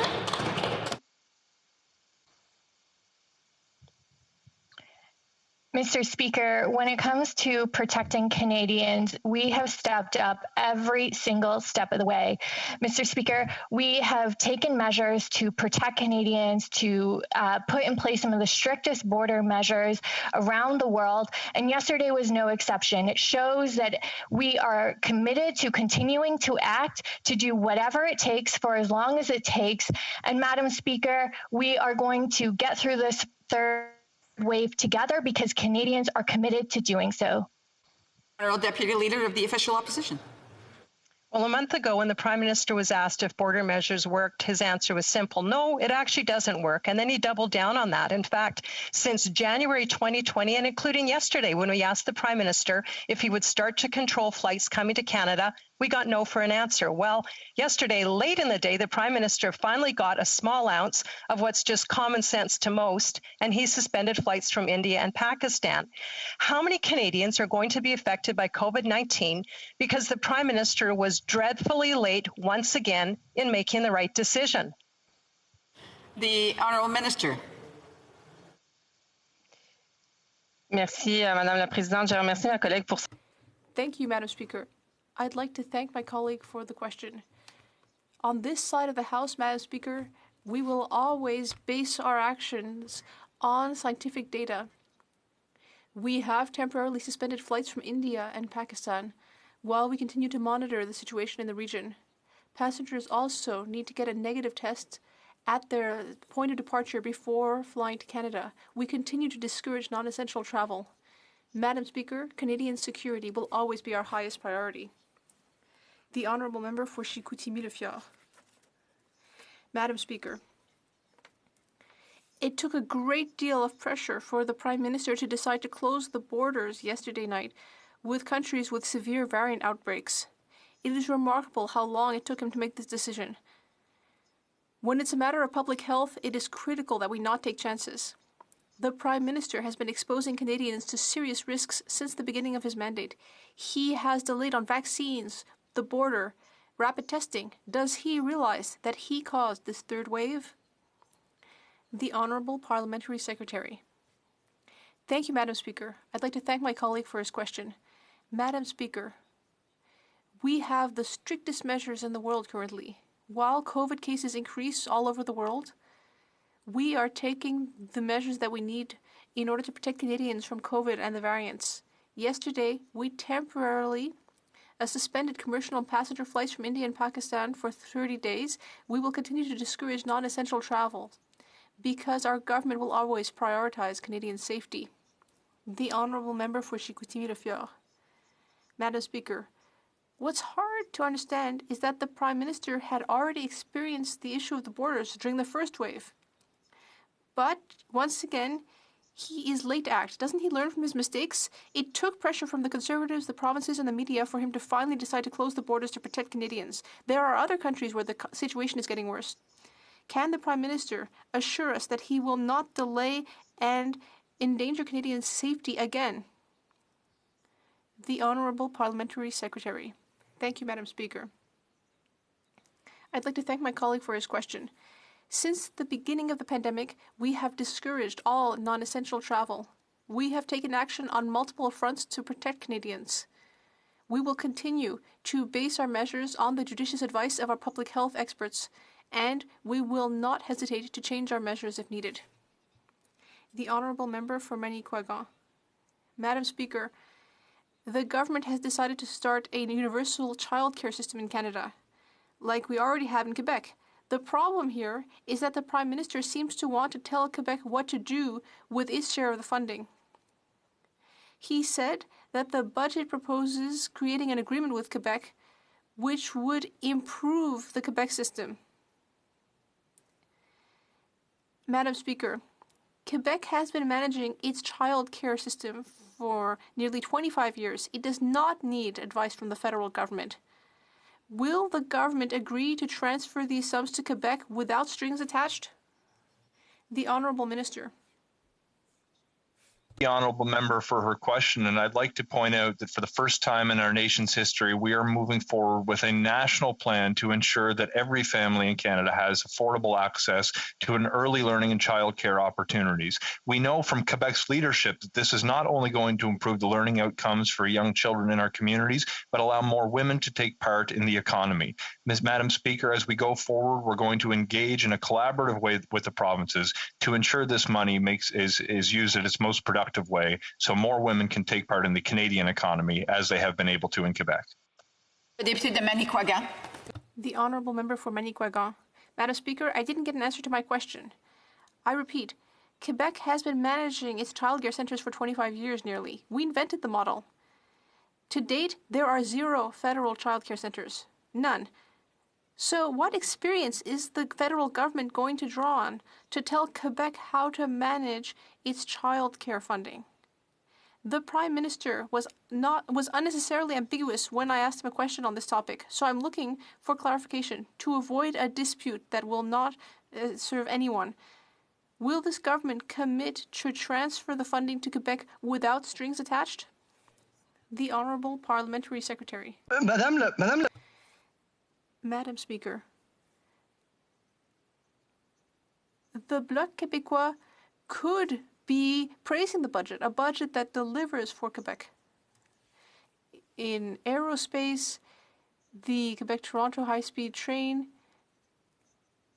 assistance for seniors. Now, on childcare, we are actually drawing inspiration from Quebec because Quebec is a pioneer when it comes to a system that is working very well. So this is actually going to increase Quebec's reputation throughout Canada. The Bloc Québécois should be happy. The honourable member for Rosemont-la-Petite-Patrie. Madam Speaker, the Liberals are claiming that they are now champions of the French language, but that's not true. We are still hearing about the meager agreement with Netflix. In the recent budget, the Liberals did not earmark any specific sum to producing Francophone audiovisual content. This sector was already on life support. Artists are concerned, and the pandemic is making things even worse for them. Will the minister commit to earmarking specific sums for Francophone audiovisual production? This sector is essential to the survival of French. Yes or no? The Honourable Minister. Thank you very much, Madam Speaker. I'd like to thank my honourable colleague for his question. And I'd like to thank him for his hard work on behalf of the arts and culture sector. However, I would remind him that in the budget we respected one of our election promises to increase the funding for Téléfilm Canada by $50 million, and a large share of that money will go to Francophone content, as is already the case within Téléfilm Canada. So yes, there will be more money for Francophone audiovisual productions. Thank you. Vancouver East.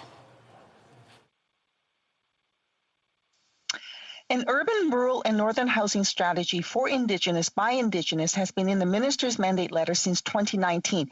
Yet budget after budget, the Liberals fail to deliver. The minister's lame excuse is that they are studying it. Chair of CHRA Indigenous Caucus said, "The absence of such a strategy in Budget 2021 is a disgrace." President and CEO of the CAEH, who's also the co-chair of the government's National Housing Council, call it the most glaring disappointment. Will the Prime Minister immediately amend the budget to include an urban, rural, and northern for Indigenous by Indigenous housing strategy? The Honourable Minister. I'd like to thank the member for the question. I think it's critical to understand that there is a report coming out of Parliament right now that stresses the need to co-develop a strategy around urban, rural, and northern Indigenous housing. We are waiting for that report, and we will be acting on that report. In the meantime, I would direct her to the Rapid Housing Initiative, which she scoffed at the time, which promised to deliver 3,000 units of housing. We've now more than doubled that fund, but that program delivered close to 40% of the units to Indigenous housing programs. Our government is serious about an urban, rural, and northern Indigenous program. She will see the results of the budget. She will see the results of this program. But in the meantime, we have upped our game, and we are investing more than any. The honourable member for Wellington, Halton Hills. Madame la Présidente, hier, le Parlement britannique. Madam Speaker, yesterday the UK Parliament followed this Parliament's example and passed a motion to recognize the Uyghur genocide. Uyghurs are being forced to pick cotton and produce tomatoes. The measures that this government took in January to prevent exports are not effective. Other countries have implemented effective measures. Will this government implement effective measures to prevent these Chinese imports from arriving in Canada? The Honourable Minister. Thank you, Madam Speaker, and I thank the member for the question. He reminds us that the whole world is watching China, and our message to China remains clear. We are watching as well. And more than ever, democratic countries must stand together to promote values of democracy and human rights, as must parliamentarians and parliaments around the world. And we welcome the decision by the UK Parliament. We understand it, and it is in a very similar situation to our parliamentary decision. And we will continue to let China know that we are watching every human rights situation that is important to all Canadians. Thank you, Madam Speaker. For Wellington, Halton Hills. Madam Speaker, countries around the world are waking up to the threats from China. The Canadian Parliament, the UK Parliament, the Dutch Parliament, and the Biden administration all have recognized the Uyghur genocide. And yesterday, Australia canceled 2 China infrastructure agreements, both part of China's Belt and Road Initiative. When will this government do the same and withdraw from another Belt and Road Initiative?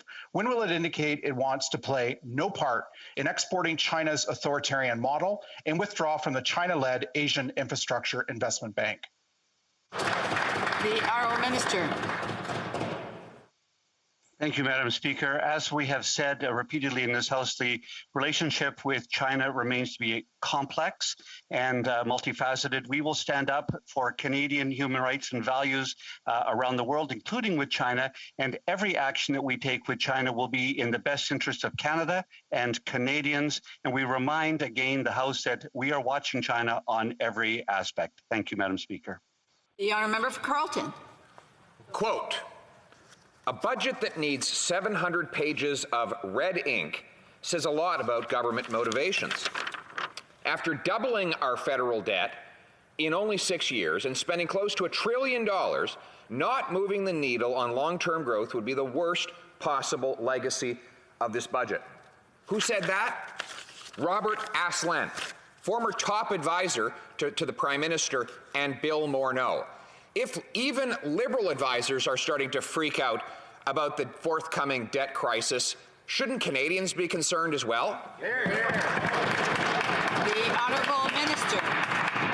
Madam Speaker, the honourable member seems to think that our pandemic response has been too expensive. I'll remind him that one of the most important things we can do to contribute to a growth-oriented recovery is to preserve the jobs that we have now. If he thinks our measures are too expensive, I would like to introduce him to a small business owner in my community who was able to keep the doors open because they had access to the emergency business account. I would like to introduce him to classmates of mine from high school who have a job at a local manufacturing facility that were kept on the payroll because of the wage subsidy. Our message to Canadian households and businesses is we will be there for you no matter what it takes, as long as it takes. For Carleton.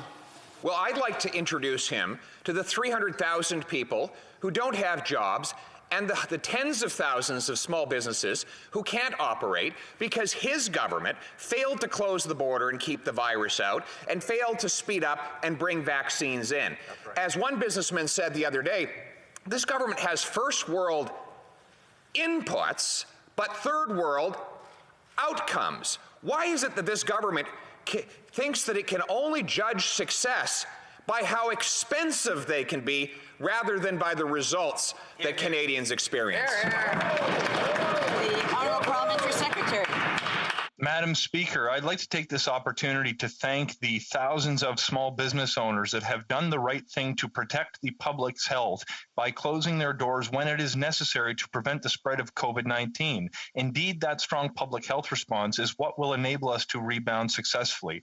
I'll remind the honourable member that in the months of February and March, the Canadian economy added 259,000 and 303,000 jobs respectively. As we continue to deal with the circumstances surrounding COVID-19, I expect businesses will continue to do the responsible thing, but we will be there for them to ensure that they can contribute to the recovery when it is safe to do so.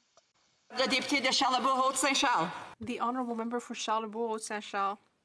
Madam Speaker, Yesterday, Major Kelly Brennan gave powerful testimony at the Status Women Committee. She said that she had been intimidated by General Vance to force her to give false testimony. He said that he boasted that he controlled the military justice system and even controlling the Minister of Defense. Why did this government ignore sexual misconduct allegations against General Vance for 3 years? The Honourable Minister. Madam Speaker, that could be further from the truth. We have absolutely no tolerance for any form of misconduct, and want to acknowledge the courage of those who have come forward.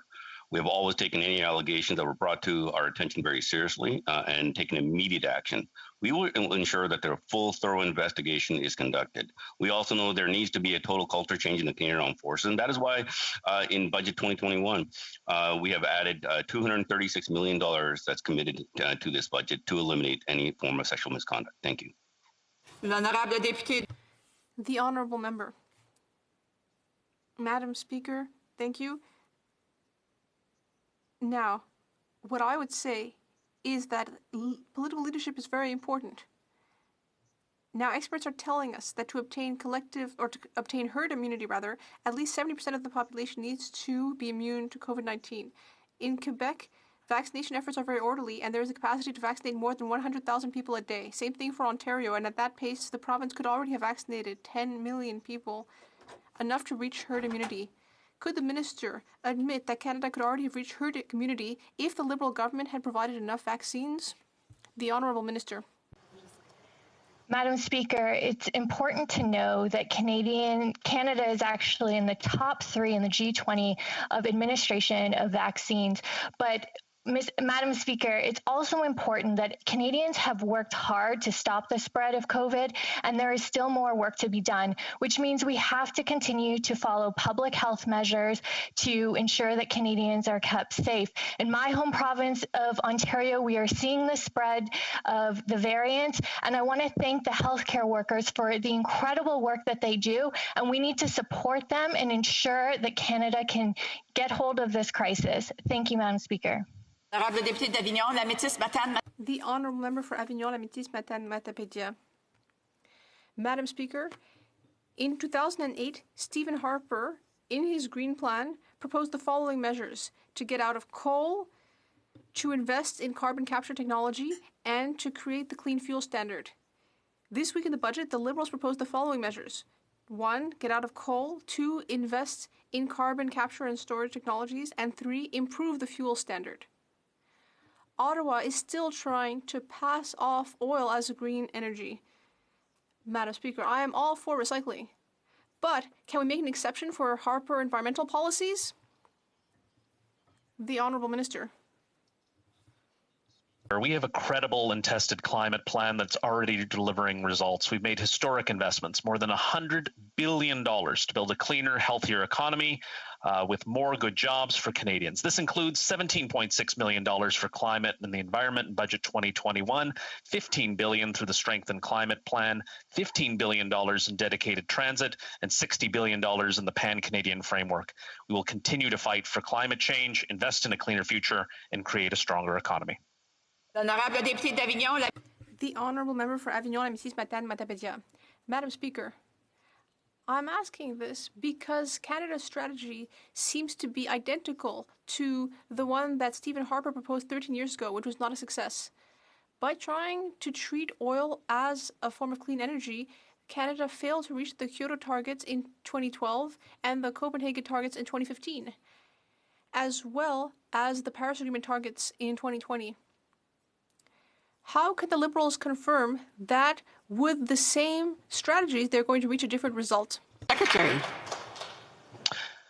Madam Speaker, when our government took office 5 years ago, Canada's emissions were going the wrong way, on track to be 12% higher by 2030 than emissions were in 2005.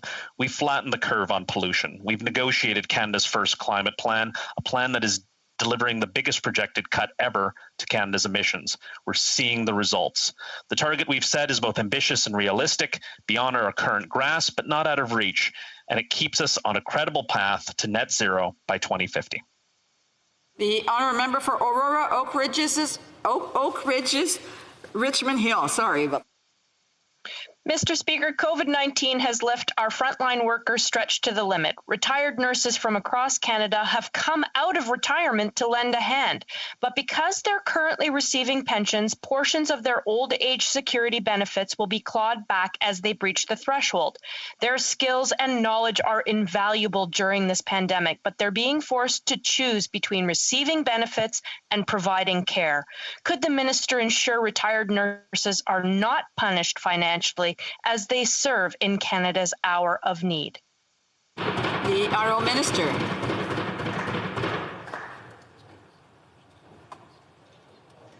Madam Speaker, we are eternally grateful for our healthcare workers in this country during this difficult time. And we have committed to supporting healthcare workers as they help fight the third wave. We will do everything it takes to support them during this time, and we are eternally grateful, Madam Speaker. So we are committed to making sure that these healthcare workers get the support that they need. The honourable member for Medicine Hat, Cardston Warner. Thank you, Madam Speaker. The finance minister has recently suggested that interest rates are so low that we can't afford not to borrow. But we all know that interest rates change. New home buyers are stress tested to ensure they're able to afford a 2% or more interest rate increase. The Liberals have said that this is for their own good. Can the minister explain what our national debt servicing cost will cost Canadians when interest rates rise? The Honourable Minister. Madam Speaker, I'd like to remind the honourable member of the threat that was raised by the former governor of the Bank of Canada, Stephen Poloz, when he appeared before Finance Committee and indicated that the risk of deflation and the downward pressure on the economy is far greater, and that the right thing to do in the moment is to ensure that the federal government provides the kind of support that is necessary to keep Canadian households and businesses afloat through this pandemic. By making investments to help families keep food on the table and businesses keep workers on the payroll, we have preserved the economy and protected it against economic scarring so the economy can come roaring back when it is safe to do so. Our member for Pitt Meadows, Maple Ridge. Madam Speaker, the tax filing deadline is right around the corner, and many Canadians and their accountants are stressed. The Liberals' delays in securing vaccines allowed for this third wave to strike hard. So many Canadians have seen their jobs disappear or businesses closed. Covering the basics like rent, paying the mortgages, or groceries is difficult. They need relief from the extra stress of a looming tax bill. Last year, the minister did the right thing. Will she please do the right thing again this year? The Honourable Minister. Madame la Présidente, notre gouvernement comprend très bien. Madam Speaker, our government understands that tax season is stressful for Canadians, and we will continue to be there for them at each stage of the process. In February, we announced that recipients of assistance and recovery benefits would not have to pay interest fees once they file their 2020 tax returns. We have also put into place assistance for tax filers for interest waivers if these fees are levied for reasons outside their control. That means that Canadians who need help during tax season will get it. Southwest.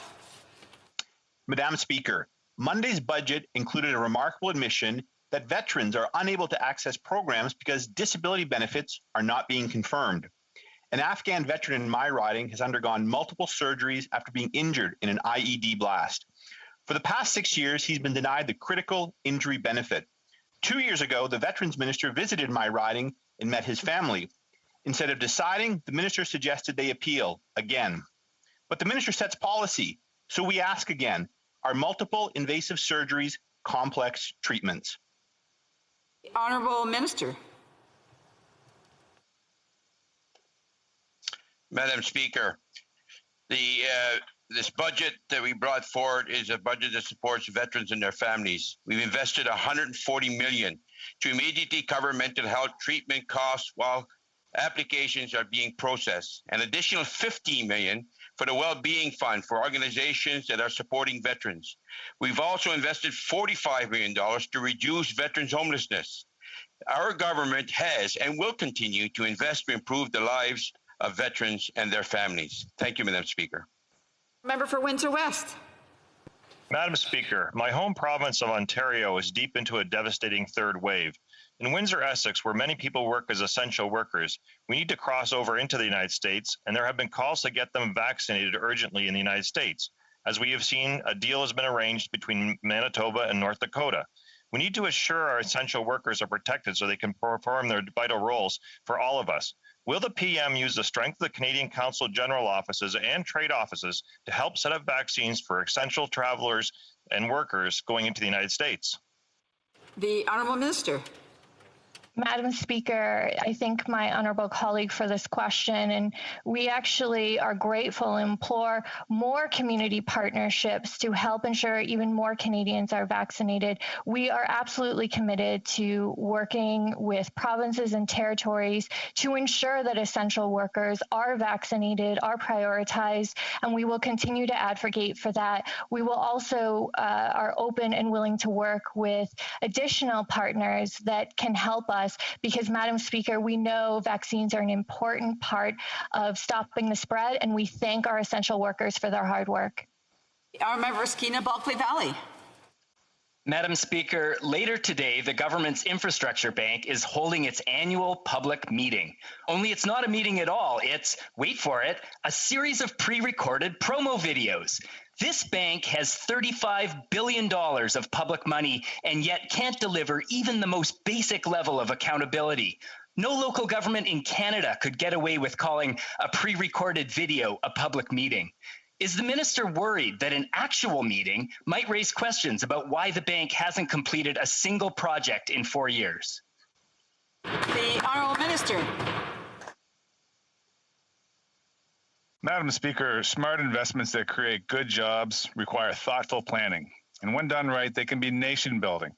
We need to ensure that every public dollar spent on infrastructure is creating jobs, attracting investment, fighting climate change, promoting social equity, and building the economy of the future.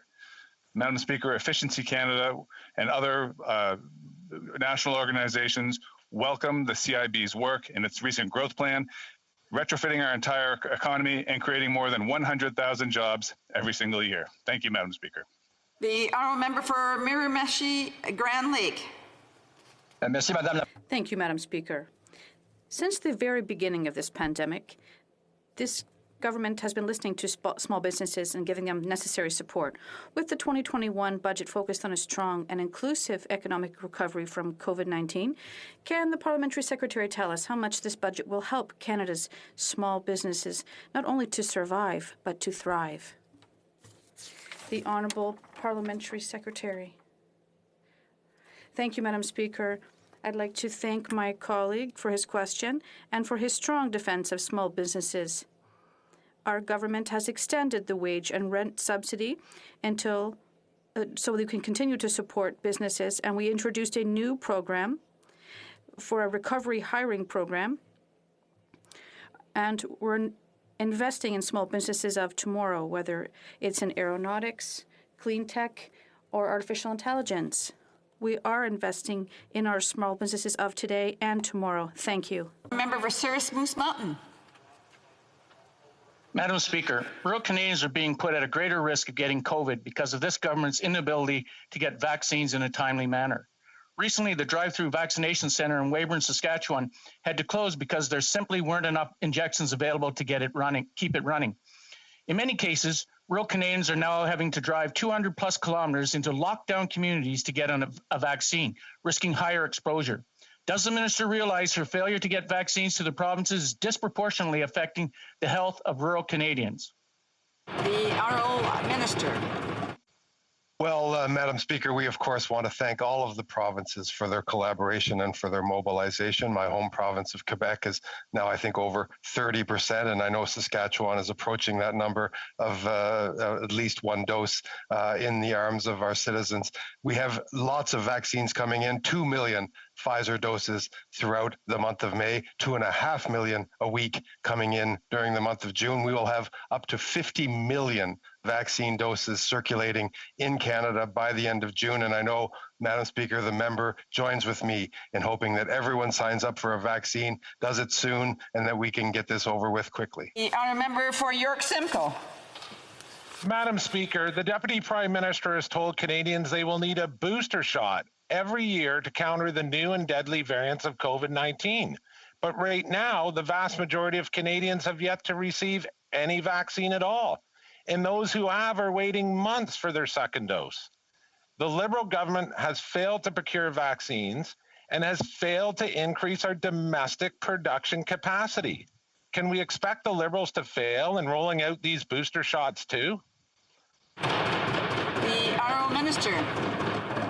Well, Madam Speaker, look for some news on booster shots coming later today, but I will say to the honourable member that, again, close to 30% of all Canadians have received a vaccine.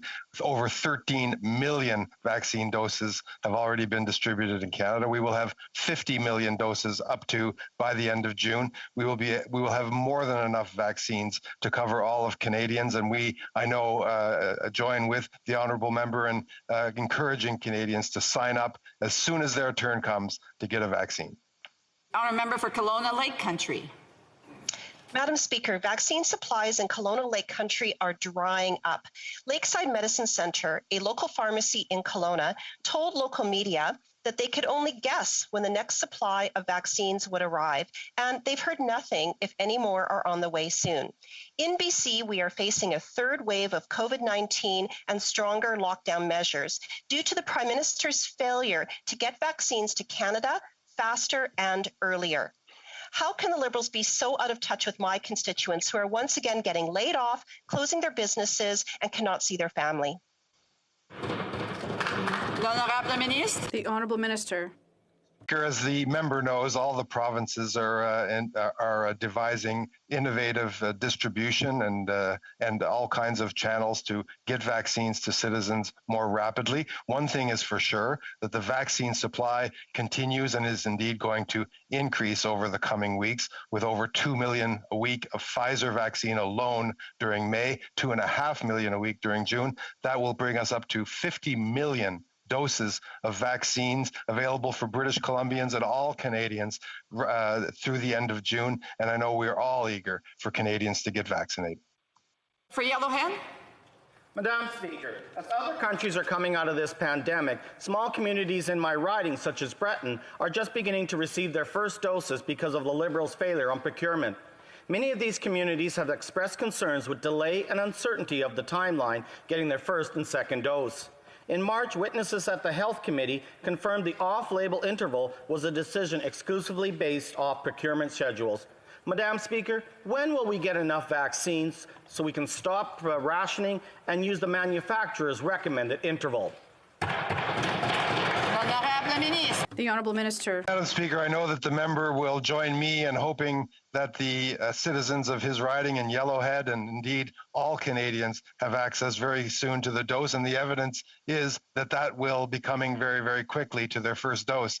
The 50 million vaccine doses that we are expecting by the end of June are, of course, more than enough to cover the first dose, and indeed will make a significant dent into the second dose for all Canadians. And we know that that Canada is third in the G20 in getting that first dose to its citizens. We all look forward to the end of this pandemic, Madam Speaker, and I know that the honourable member joins me in encouraging his citizens to get vaccinated when it's their turn. The honourable member for Saint Jean. Madam Speaker, the Bloc is proud to support sugar shacks, and that is why, as part of the My Sugar Shack at Home initiative, we introduced maple products to some 40 embassies to promote our businesses. But we didn't also imagine that we'd have to introduce them to the Canadian government, because there isn't even 1 penny in the budget for sugar shacks. No one in Ottawa realizes that the sugar shacks have lost 2 full seasons. 100% because of the pandemic. When will there be specific help for sugar shacks? The Honourable Minister.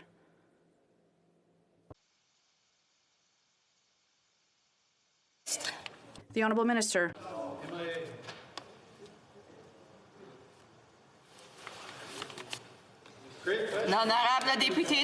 The Honourable Member for Saint Jean. That's a nice first. When we're talking about restaurants that are only open in the spring, That's exactly what sugar shacks are, and their season can't be postponed. The shacks have lost 100% of their income in the past year during the first week and another 100% during the third wave, and no federal assistance is designed for their needs. But obviously no one knows about this. It's a business model that's only here in Canada. It's unique. It's not normal that after 2 pandemic springs, the federal government still hasn't realized that it must support these businesses that are a part of Quebec's heritage in the eyes of the world. When will they act to do something for sugar shacks? The Honourable Minister. Non, on n'a pas de...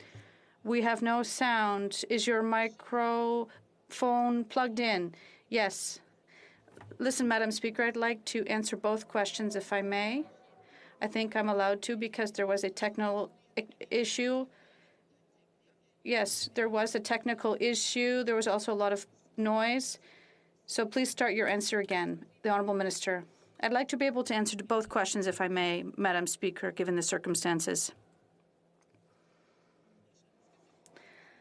I think it's kind of the same question twice, but go ahead and answer. Thank you. I'd like to thank my colleague for her question because obviously many of us in the House of Commons were able to participate in the initiative My Sugar Shack at Home, many of us. So it's a wonderful initiative. I'd like to tell my colleagues, I'd like to reassure people that we're going to support our sugar shacks and also economic development throughout Quebec, and we're going to continue to help them. She can also speak to my office if there's one in particular that needs help, because we're going to protect our culture in this industry and help our entrepreneurs across Quebec. Thank you. For Calgary Forest Lawn. This woke Liberal government ran and hid from voting when it came to standing up for those being persecuted for their religious beliefs, proving human rights mean nothing to them. This is the same government that shut down the Office of Religious Freedoms, after all. There has been no plan for persecuted minority groups like the Sikh and Hindu refugees in Afghanistan or the Muslim Uyghurs in Communist China. Why is this Prime Minister all talk and no action on standing up for religious freedoms at home and abroad? The Honourable Minister. Thank you, Madam Speaker. I very much appreciate the question because this government has actually extended the Office of Religious Freedoms and Beliefs, and we have taken it in a much broader way to integrate it with our international human rights obligations. We've repeatedly have meetings with people from around the world and are exercising leadership in the International Contact Group on these issues, both at individual level as well as at a corporate level, and making sure that we as Canadians have a voice about international human rights on every subject which has been raised by the member. Thank you. The Honourable Minister.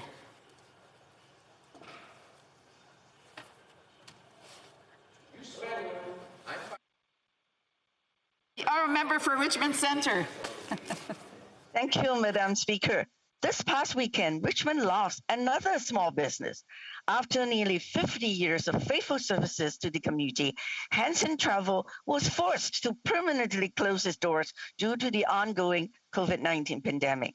Unfortunately, Mr. Lau is not alone. I've heard time in and time again from struggling businesses in Richmond that this government needs to take steps to help support Canadians in the air travel industry, including travel agents. When will this government finally take real actions to support our tourism industry? The Honourable Minister. Thank you, Madam Speaker. Obviously, we know that tourism operators and travel agencies have gone through difficult times.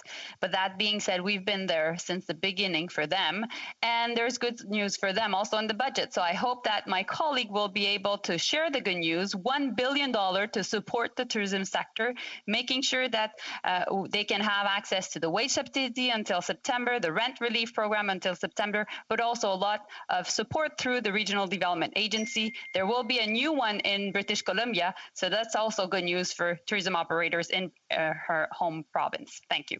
Before I go to the next speaker, I'd like to remind the member for Carleton and the member for Kingston that they should not be going back and forth debating in the House while question and comments are being answered. For individuals who are actually listening virtually, they can actually hear what is going on as well, and it does disrupt the House of Commons. The honourable member for Provencher. Madam Speaker, Churchill Wild is a world-class adventure tourism company specializing in polar bear watching, and it's based in my riding of Provencher. Like many in the tourism sector, the business is struggling thanks to border closures and travel restrictions. Every day that these measures persist, it makes it harder and harder to keep their doors open. The Liberal budget claims to have a plan for the safe reopening of our borders, but there is no plan. There's no timelines, and there's no data-driven schedule for the safe reopening of these borders. When will the Prime Minister deliver a real plan to help Canadians' tourism sector recover? The Honourable Minister. Thank you, Madam Speaker. I want to reassure my colleague because obviously we have a plan to support the tourism sector. We've been there since the beginning of the pandemic for them. We are here for them now, and we will continue to make sure that we're there for them in the future. That is why we've invested $1 billion. It's an historic investment. I hope that my colleague will share that with his constituents, because obviously we need to make sure that they have access to money to survive the pandemic, but also make sure that they can really be able to invest in their business and create great destinations in the future. Thank you. The honourable member for Scarborough Agincourt. Madam Speaker, the pandemic has shone a light on systemic issues affecting long-term care facilities across the country. We have seen the devastating impacts of COVID-19 on those living and working in long-term care. We must do more to protect our most vulnerable. National standards of care of our seniors in Canada will ensure that regardless of where they live, all seniors will be treated with dignity. Can the Parliamentary Secretary to the Minister of Health please tell this House how the government is taking action on this important issue? Parliamentary Secretary to the Minister of Health. Thank you, Madam Speaker, and thank you to the member for Scarborough Agincourt for this important question. And on a personal note, her strong advocacy has had a real impact on this policy, and I thank her for that. She's absolutely right that we need to protect those living and working in long-term care. Our seniors built this country and deserve safe and quality care and to be treated with dignity. That's why in Budget 2021, we provided $3 billion to create national standards for long-term care. We're going to work with provinces and territories to create these national standards, but Madam Speaker, we need to make permanent changes to ensure this never occurs again. The honourable member Kamloops Thompson Caribou. Madam Speaker, the government says they have enforced some of the strictest border measures in the world. This couldn't be further from the truth. The so-called quarantine hotels have little to no security. 404 passengers have simply walked out of the airport with nothing more to worry about than a fine. Who knows how many more were just never caught? They allowed dozens of flights to arrive from Delhi with COVID-positive passengers, all while India now faces the threat of a double variant. When will this government get serious about keeping Canadians safe? The Honourable Minister. Parliamentary Secretary. Madam Speaker, we have been serious since day one. In fact, our measures at the border are some of the strongest. No matter the country of origin, travelers must submit a test prior to boarding. When they land, there's also a mandatory quarantine. Madam Speaker, then there's additional testing after when they continue their 14-day quarantine. And Madam Speaker, as a result, these measures are working. But I'd like to also point out, the health critic for the Conservatives actually supports releasing strong measures at the border. Does that member agree with her? The honourable member for Portneuf-Jacques-Cartier. Thank you, Madam Speaker. The unfortunate thing about this Liberal government is that they once again have let down Quebec and the fight to protect the French language. There's nothing in the budget this week to provide tools to protect and promote French in Quebec. The Minister of Official Languages was present at the emergency debate on the decline of French in Quebec last year. Action must be taken now. We cannot wait until after consultations on her white paper. We need action now. Why is this government abandoning French? Once again, French and Quebecers. The Honourable Minister. Thank you, Madam Speaker. Yesterday, my colleague who was asking the question asked me a question about investment in official languages in the budget, and clearly he didn't read the budget. But once again, I'll ask my colleague a question because there is funding for French in the budget in Quebec as well. There's also funding for French as a second language that applies to Quebecers and Anglophone Quebecers. We're going to work to strengthen the French fact in Quebec generally and also through the Official Languages Act. So there are also funds for this in the budget. So in Melville.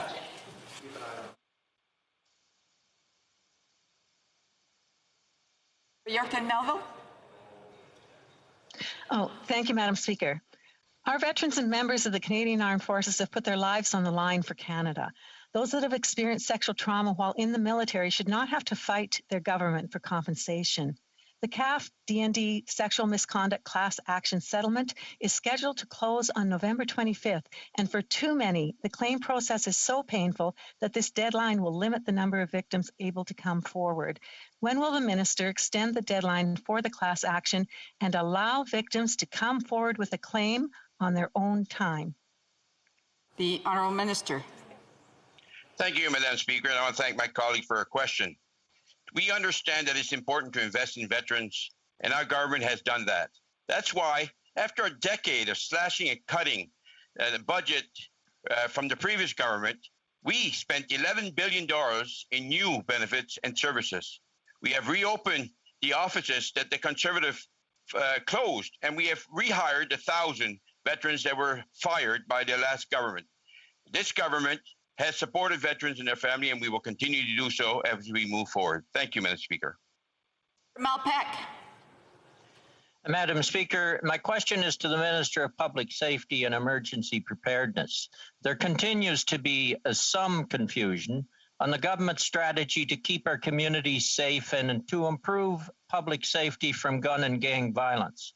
Policies designed in Ottawa must produce results on the ground at the local level. What measures is the minister taking with and for the province of Prince Edward Island to improve the safety of our citizens from gun and gang violence? The Honourable Minister. Oui, merci à mon auguste. Yes, I'd like to thank my esteemed colleague for his question, Madam Speaker.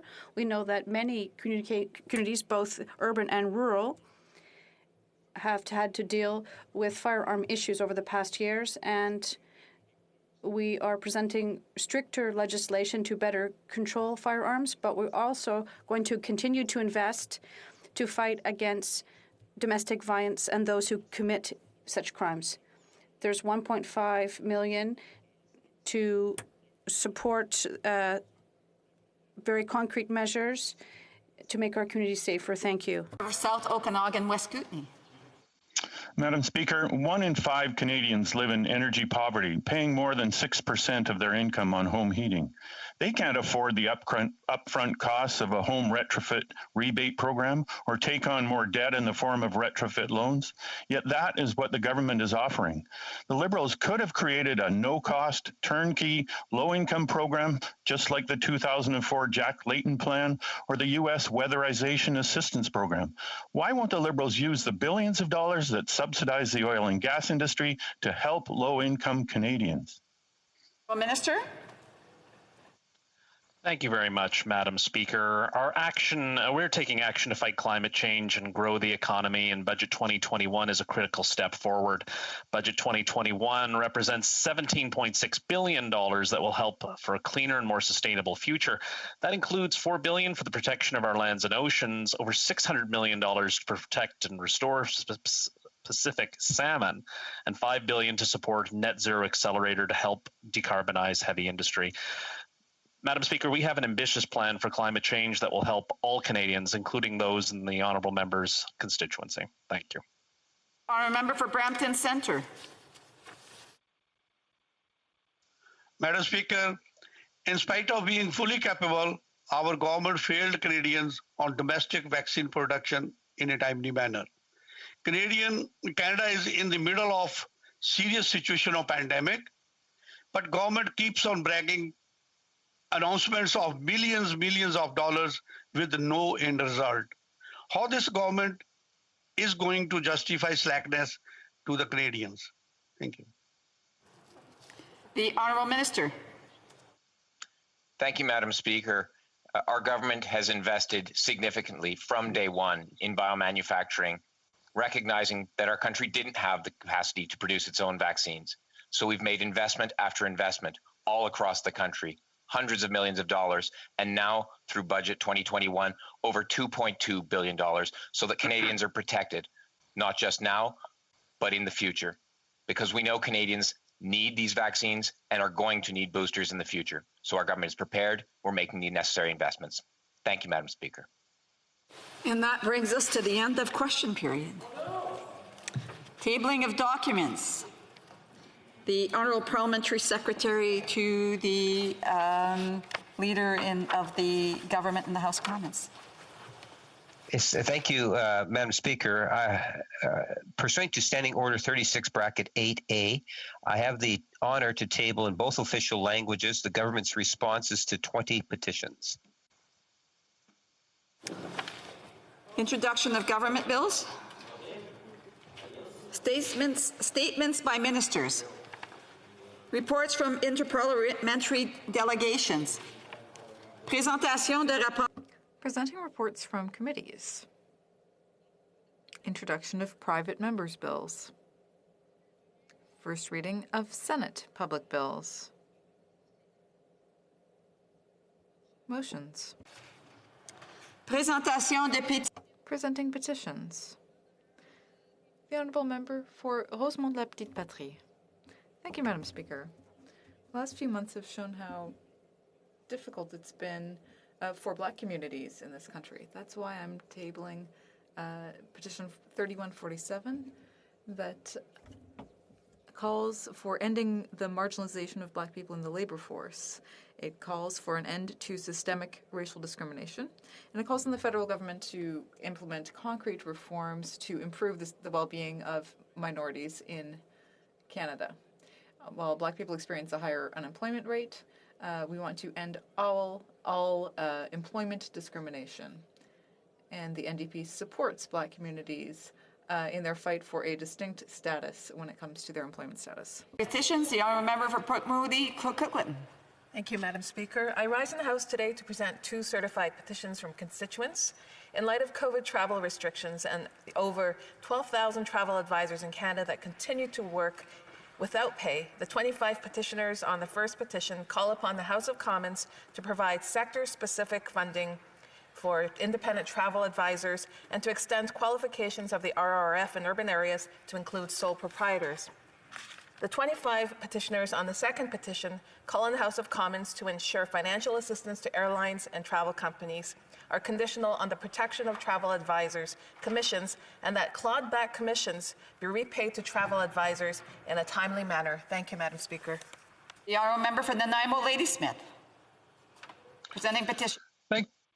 Thank you, Madam Speaker. It's a privilege to present 2 petitions initiated and signed by constituents in Nanaimo Ladysmith. The first petition outlines a long series of human rights abuses sanctioned and perpetrated by officials of the Chinese Communist Party.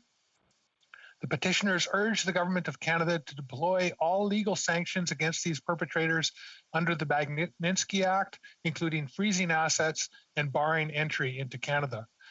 The second petition highlights that proactive holistic health practices play an important role in building immune system strength and help to keep people healthy. The petitioners are concerned that there is not enough focus on proactive health and wellness care, and the petitioners request that the Government of Canada increase the focus on education and empowering Canadians on holistic approaches to optimize and maintain their natural immunity and well-being. And they call upon the government to include proactive health and wellness care practices in the Canada Health Act and enhance access to these services. Thank you. Petitions, the Honourable Member for Yorkton Melville. Thank you, Madam Speaker. I have 2 petitions to present today. The first is in regards to C6, which is before the House, being debated now. These individuals indicate that the definition needs to be fixed. It should state only to ban coercive, degrading practices that are designed to change the person's sexual orientation or gender identity. They indicate that as it is now, it expressly allows counseling and medical and surgical efforts to change a child's gender, but prohibits support for a child seeking to detransition to his or her birth gender. And it could restrict the choices of LGBTQ2 Canadians concerning sexuality and gender by prohibiting access to any professional or spiritual support that's freely chosen by them to limit sex behavior and detransition. And my second petition, Madam Speaker, is in regards to C-233, the Sex Selective Abortion Act, calling on the Parliament of Canada to pass a criminal code prohibiting sex selective abortion on the basis that the majority of Canadians believe that it should be illegal to have an abortion if the family does not want the child to be a certain sex, i.e. 16% of Canadians would not agree with this bill. Canada has no legal restrictions, and so it's antithetical to our commitment to equality between men and women not to do so. Thank you, Madam Speaker. The presenting petitions, the honourable member of Sherwood Park for Saskatchewan. Well, thank you very much, Madam Speaker, for this opportunity. I am presenting 4 petitions in the House this afternoon. The first petition is a new petition for me. It highlights the passage in the last Parliament with, I think, unanimous support of the Justice for Corrupt Foreign Officials Act, or the Magnitsky Act. It also highlights the persecution of Falun Gong practitioners in China. And in the context of that, organ harvesting as well. It notes the detention of a Canadian citizen, Ms. Sun Kin, and it calls on the Government of Canada to deploy all legal sanctions to hold those accountable for these violations of human rights, including against this Canadian citizen. And in particular, it calls for the use of the Magnitsky Act against those involved in the persecution of Falun Gong practitioners. The second petition is related to the first in that it responds to the particular issue of organ harvesting and trafficking. The second petition is in support of Bill S-204, a bill that has just been referred back to the Senate for third reading. The bill would make it a criminal offense for a person to go abroad and receive an organ which was taken without the consent of the person whose organ it is. It also creates a mechanism by which someone could be deemed inadmissible to Canada if they are involved in forced organ harvesting and trafficking. Various versions of this bills have been put forward by Liberal and Conservative members over a decade, and petitioners are hoping that we are finally able to get it done and passed in this Parliament. The third petition highlights the situation in the Tigray region of Ethiopia. It highlights credible reports of war crimes, such as indiscriminate shelling of civilian towns and villages, extrajudicial killings, at least one large-scale massacre, looting, and sexual violence. Petitioners are calling for greater engagement by the Government of Canada in terms of seeking justice, humanitarian support, humanitarian access, appropriate investigations. Petitioners also call on the government to promote short, medium, and long-term election monitoring in Ethiopia. Madam Speaker, the sixth and final petition is with respect to Bill C-6. Petitioners are supportive of efforts to ban conversion therapy. Petitioners are highlighting problems with the definition of conversion therapy used in this bill. In particular, petitioners note that the bill refers to any effort to reduce sexual behavior.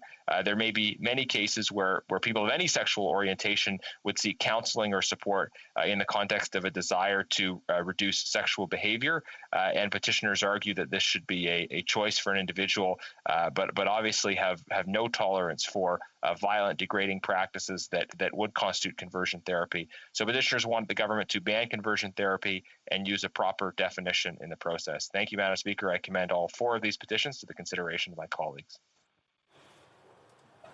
Presenting petitions, the honourable member for Saanich Gulf Islands. Thank you, Madam Speaker. It's an honour to present in the House today a petition from many of my constituents and from constituents beyond the borders of Saanich Gulf Islands. They call on the House to consider and respect the United Nations Declaration on the Rights of Indigenous People. They draw attention in particular to violations of UNDRIP in the construction of the Coastal GasLink pipeline, and they specifically speak to the concerns of the Wet'suwet'en Nation and ask this House assembled to support UNDRIP and respect the hereditary rights of the Wet'suwet'en Nation. Thank you, Madam Speaker. Presenting petitions. Orders, questions on the order paper. The Honourable Parliamentary Secretary to the House Leader, the Government House Leader in the House of Commons. Thank you, Madam Speaker. The following questions will be answered today, question 473 and question 478. Furthermore, Madam Speaker, if the government's responses to questions number question 472 and Q474 to Q477 could be made orders for return, these returns would be tabled immediately. Plaît-il dans la Chambre que les questions submentionnées soient... Is it the House's pleasure that these questions be made orders for return and that these returns be tabled immediately? Ordered. Orders of the day. And then finally, sorry.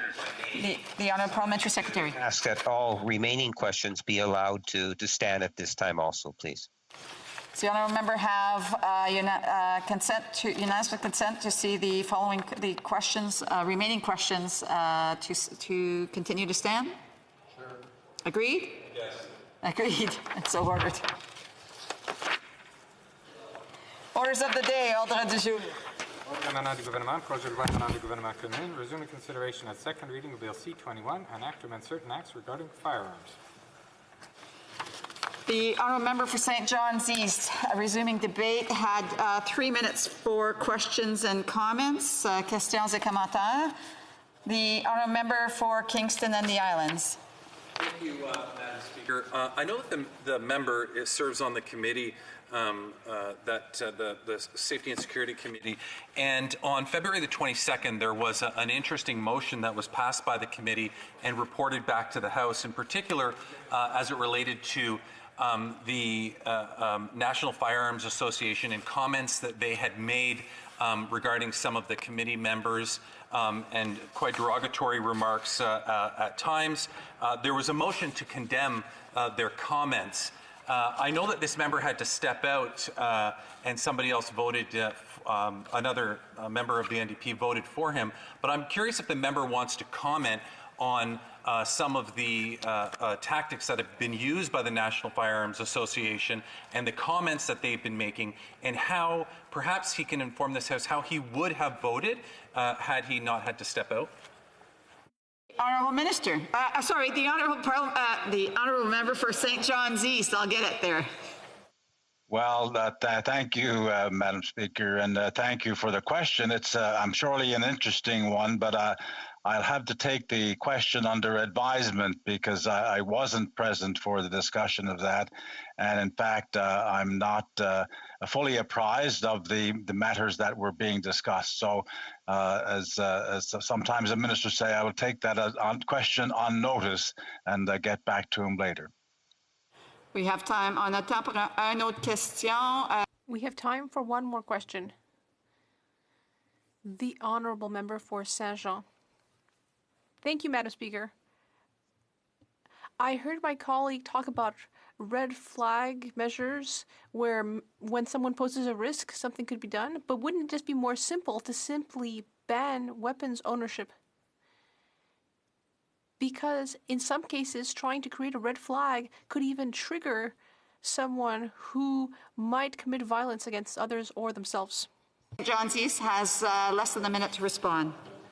Yes, I'm not sure that the honourable members and I are talking about the same thing.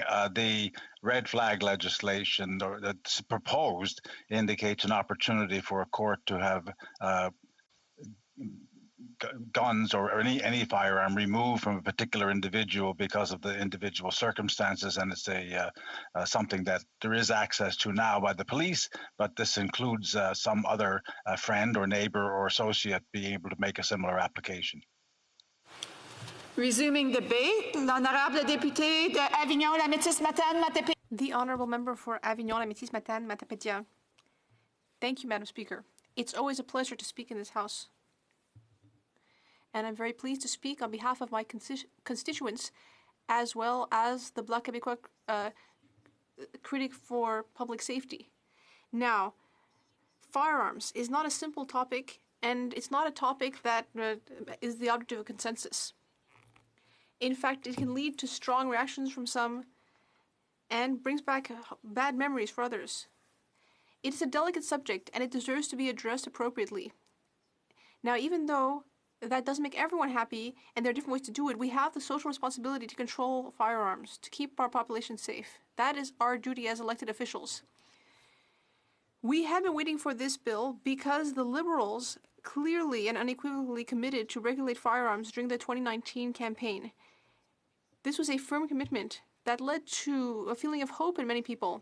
I'm thinking of the survivors of the massacres that the country has experienced over the last several years. I'm thinking of people as well who lost their lives to handguns and assault-style weapons. I'm thinking of the families of these victims. We are fighting for them. But we also want to make sure that tragedies like the mosque shooting in Quebec, the Polytechnique, the shooting in Nova Scotia, and others never happen again. There are many others, too many lives lost. Too many lives lost at the hands of people wielding firearms that shouldn't be in our streets, in the hands of violent and unstable individuals. So we were expecting and waiting for this bill, but we didn't expect it to be so flawed. Clearly, the Liberal Party hasn't consulted anyone when drafting this bill. No one is happy, neither the firearms lobby nor families of victims of mass shootings, nor law-abiding firearms owners who feel that their rights are being violated. No one is happy, and clearly this bill is flawed and doesn't go far enough. It simply is pushing the problem to a later day, or it's handing the problem to municipalities throughout Quebec and Canada. It's not fixing anything. It makes some improvements to existing legislation. There are several gaps that I'll come back to. But for the reasons that I've already raised, and even though this is a flawed bill, I would say that the Bloc Québécois agrees with the substance of the bill. It is very important that we legislate on firearms. And if we vote against the substance of this bill, we will be denying it the chance to be improved. We would be throwing it out without even giving it the chance to be improved through amendment. So the Bloc Québécois is ready to work and cooperate with the Liberal Party to make the bill stronger in some areas and more logical in other areas. Despite our differences of opinion on the way to move forward in legislating on firearms, I think the most important thing is to work together to make Canada and Quebec safer. And I believe in cooperative work. Perhaps I'm overly naive in these early days in politics, Madam Speaker, but I believe in working together. And I hope that I will always believe in working together and that I will never become cynical, because the ultimate goal for all parliamentarians in this House, as I truly believe, is to keep people safe. We may get lost in our various ideologies and turf wars, but really what we want ultimately is that people be safe. And as long as weapons that were designed for the battlefield are still in the hands of civilians in our streets and our homes, unfortunately, no one will be safe. I'd like to thank members of the Police se Souvient group. I am regularly communicating with them, and I would like to thank them for their long struggle. And I want to speak for them, Madam Speaker, and tell you how exhausted they are. They have been fighting for 30 years, and they feel betrayed by the Prime Minister of Canada, who clearly has not kept his word. Over and over, the leader of the Liberal Party has gazed into the eyes of the victims and their families and has promised that he would ban assault-style weapons. But that's not what he's doing in this bill. These weapons, unlike what the Liberals have promised, are not being banned. Only some popular models are being banned. Most of the models will not be in circulation, but the current owners will be able to keep them in their homes. So this bill wouldn't prevent people who own banned weapons from committing a crime. This is half measures, which follows another half measure last May banning about 1,500 assault-style weapon models when hundreds of similar models are still in circulation. And there is no official definition of an assault-style weapon in the criminal code, which makes the entire process more complicated. For example, should all semi-automatic long arms be considered assault weapons, or only those with detachable chargers? And this is an important question. Now, perhaps the government based its list on the shootings that have occurred recently, perhaps in order to look impressive in the media. With its commitment last May, the government committed to creating a buyback program. We would have hoped that such a program would be mandatory for people who possess these military-style weapons. That's what we were expecting. Similar to what was done in New Zealand, for example. Now, the program launched by New Zealand, a country of 4.8 million inhabitants, after the horrible massacre in Christchurch in 2019, would have enabled the authorities to buy back more than 61,000 weapons and more than 188,000 parts. Before the initiative, police estimated that there were between 55 and 240,000 banned weapons in the country. And these banned weapons belonged to 31,650 owners who received compensation totaling about 100 million New Zealand dollars, about 87 million Canadian. So the program did lead to some results. It's clearly better than a voluntary buyback program. How can we ensure that people will sell their weapons back to the government in good faith? And that doesn't even include people who have procured the weapons illegally. They clearly won't be voluntarily deciding to sell their weapons to the government in exchange for a few $100s. That's where I don't understand this government. Because if they don't make this buyback program mandatory, well, it'll be completely optional. Philip Alpers, associate professor at the School of Public Health at the University of Sydney in Australia, a weapons control expert, studied buyback initiatives, and he said in a recent Radio-Canada article that these optional programs will not reach the goal of making communities safer. In fact, many studies show that voluntary programs are more likely to fail. He mentioned that buyback programs in Australia and New Zealand, for example, which ban certain weapons and also include severe sanctions for those who did not return the weapons, are what made a difference in both countries.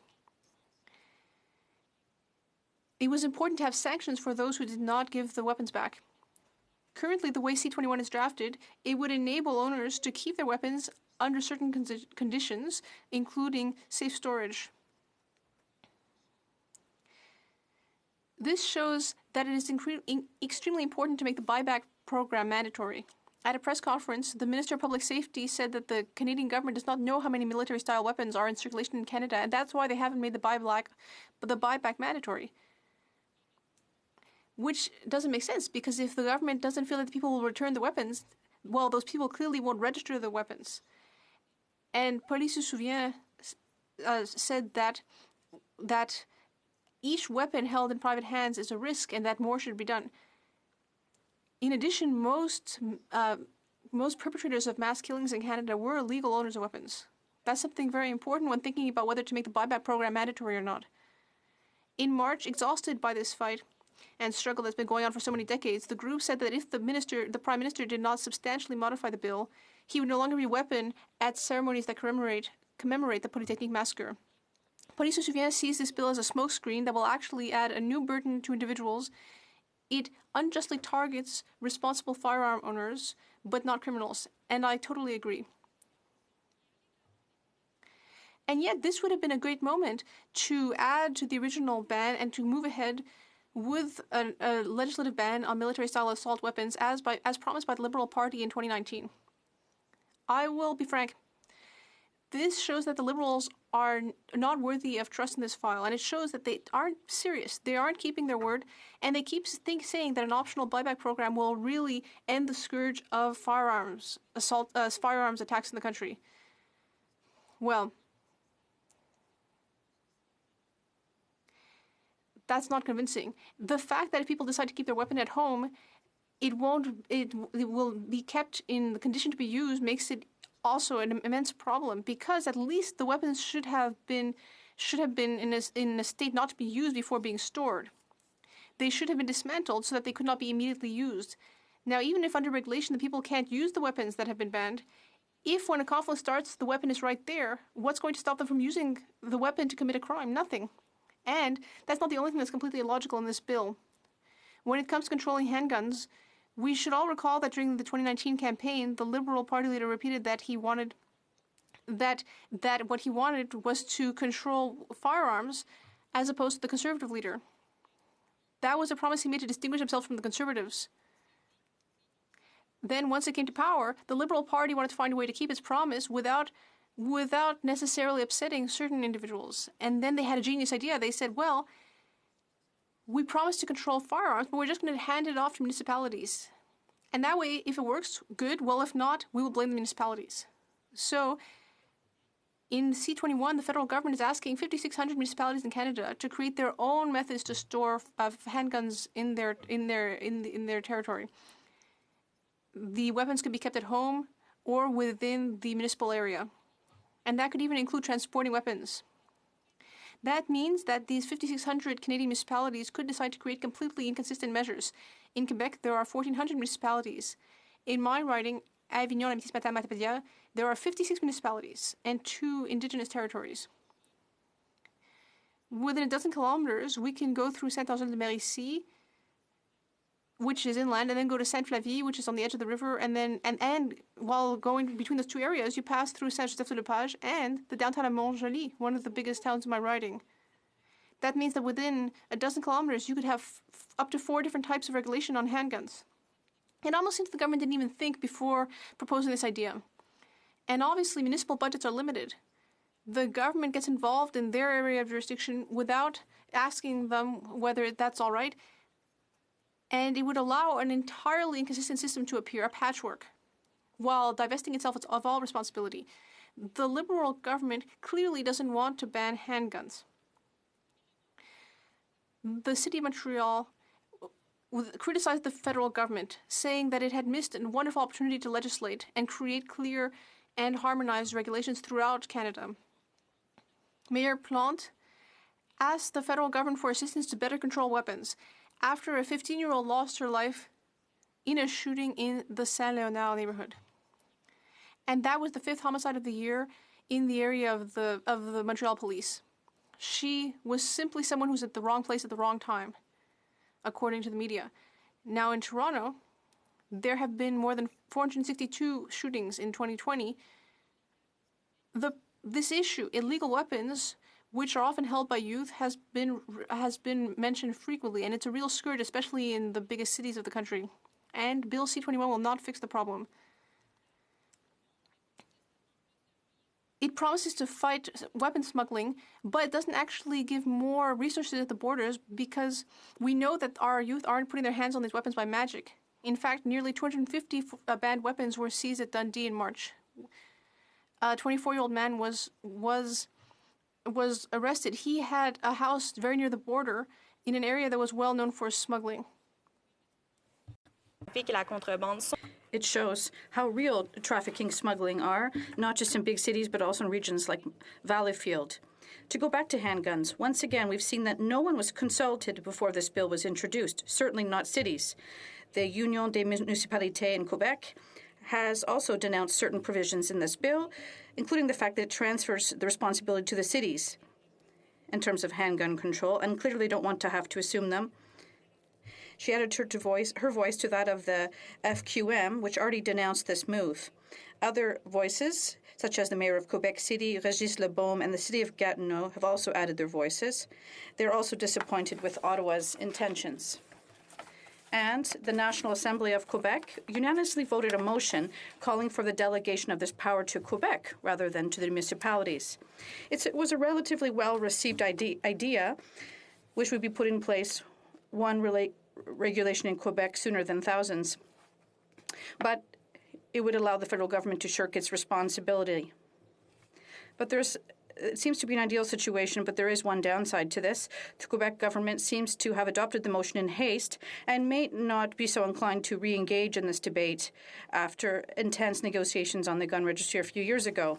Worse yet, the Quebec government, like any other province, could already legislate or regulate handguns within its territory if it wanted to. The federal government would not necessarily need to transfer this power to Quebec. So it should be noted that this was not on Quebec's political agenda either.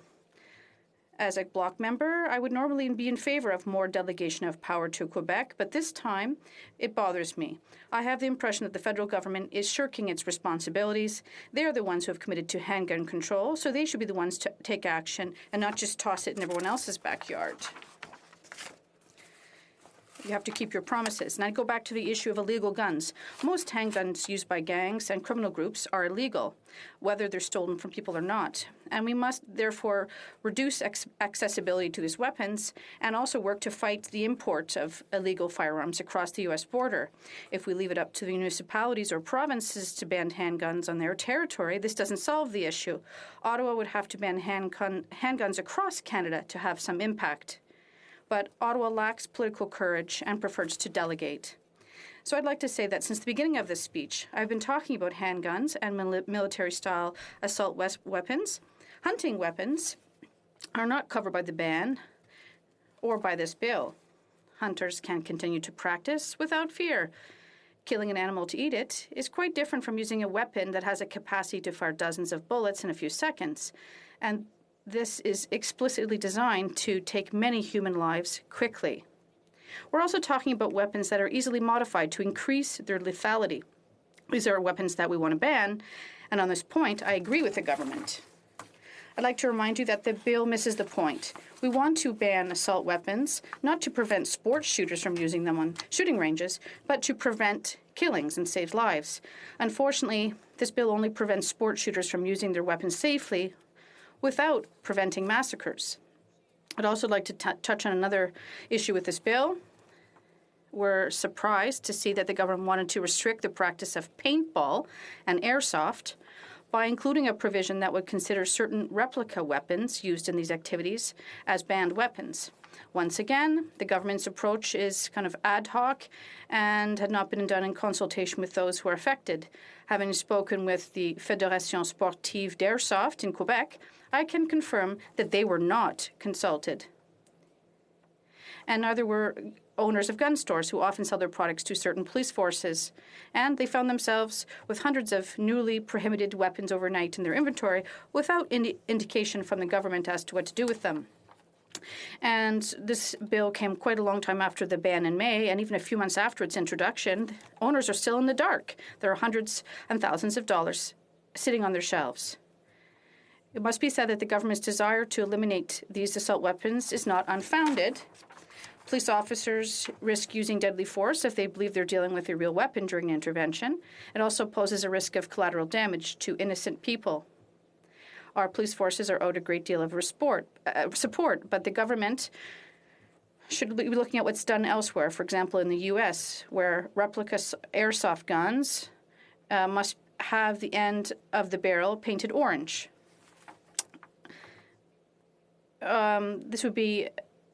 We should look at alternatives rather than just banning everything overnight, a sport that is practiced by hundreds of Quebecers. I agree that the government must better supervise the sale of replica paintball and airsoft weapons, but this can be done while respecting those who practice these activities safely. Madam Speaker, after consultation with people from across Quebec, with gun control groups, gun defense groups, gun store owners, hunters, sport shooters, people who practice paintball and airsoft, shooting range owners, the conclusion is clear. This bill is absolutely flawed. I said it from the start and I'll repeat it. I would like to throw it in the trash and start again. We have to give ourselves at least a chance to try to improve it, and that's what we're going to do at committee. But I'll be completely transparent with you. If this bill is only slightly modified or not modified at all, if the buyback program for assault weapons is not made mandatory, for example, then we'll just vote against it. I'd like to remind you that the Liberal Party has repeatedly committed to banning assault weapons and restricting handguns. With this bill, as it stands right now, it does not fulfill either of these promises. But at the Bloc, we're willing to work with the government to ensure the safety of our fellow citizens. Thank you very much, Madam Speaker. Parliamentary Secretary to the Minister of Indigenous Services. Thank you, Madam Speaker, and I thank my colleague for her... The member to bring her mic down. So sorry, Madam Speaker. Thank you. Thank you, Madam Speaker, and I want to thank my honorable colleague not only for her speech today, but for her work on the Public Safety Committee. It's a pleasure to work with her there. She was talking about the airsoft industry, and I want to make it clear that the legislation will not put them out of business. What it will do is exactly what the honorable member has said in terms of changing the weapon so that it does have orange on it, or that it's transparent, so that it doesn't look like a real weapon. This is something that the chiefs of police the chiefs of police have been calling for years. Winnipeg police have said that 215 crimes last year were committed with these weapons that are indistinguishable. And I'm just wondering if the honourable member has any comment on the call from the police to make sure these weapons are, in fact, banned. The honourable member for Avignon, La Matisse Matapidia. Thank you, Madam Speaker. I'd like to thank my colleague for her question, and it's also a pleasure to work with her on the committee. And I'm happy to hear what was said, because I think it's a lack of information that creates confusion. Groups were not consulted, and we don't know the details of the legislation. They want to see something coming, but if the government is ready to change the legislation to ensure that these type of weapons that are more leisure-related can be used if there is a special marking, I think there'd be many people who would support this. And like she said, police chiefs already know what they're talking about, and we have to consult them first. So I agree entirely with her. Thank you. The honourable member for St. Albert, Edmonton. Thank you, Madam Speaker, and I want to thank my colleague for her speech. The Liberals' so-called municipal handgun ban has been widely criticized by law enforcement. For instance, the former OPP Commissioner Chris Lewis characterized it as ridiculous. The honourable member accurately noted that this is going to create a confusing patchwork from municipality to municipality. So would the honourable member agree that the effect of this measure will be to target law-abiding firearms owners while doing next to nothing to enhance public safety? The honourable member for Avignon, La Matisse Matapidia. Thank you, Madam Speaker. I'd like to thank my colleague for his question. Yes, it'd be complete confusion if all different municipalities had different legislation, but the municipalities didn't commit to restricting handguns. It's the Liberal government that did, and so it's up to them to take action. We can't allow them to shirk their responsibilities and not take care of this issue. It has to keep its word. He has committed to restrict handguns, so therefore he should be establishing legislation for the entire country. The honourable member for Rosemont. Thank you, Madam Speaker. I'd like to thank my colleague for her speech. It was very nuanced and intelligent and well-informed. We also share the Liberal government's intention to ban and remove from circulation assault-style weapons that only are intended to kill humans, and many humans. We're all safer when these type of machine guns and arms are out of the way. So this seems like a half measure. There's a voluntary program, and I have a hard time understanding the argument that say we're going to ban the use of these weapons. Well, I understand that the people won't be able to use the arm until they will use it. They're going to use it at a school, in a mosque, in a church. What gives us medium or long-term security? The honourable member for Matisse Matan. Thank you, Madam Speaker. I'd like to thank my colleague for his nice words. He really went to the crux of the issue. We don't use them until we use them.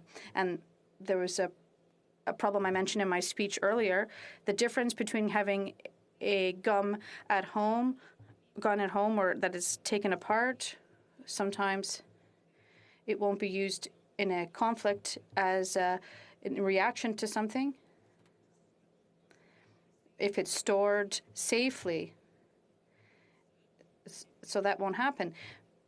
But the fact that we have a voluntary buyback program, that's an issue at the bloc. We'd like to have a compulsory buyback program so that arms owners give their weapons back to the government. The honourable member for Shefford. In the same vein, I'd like to thank my colleague for her speech.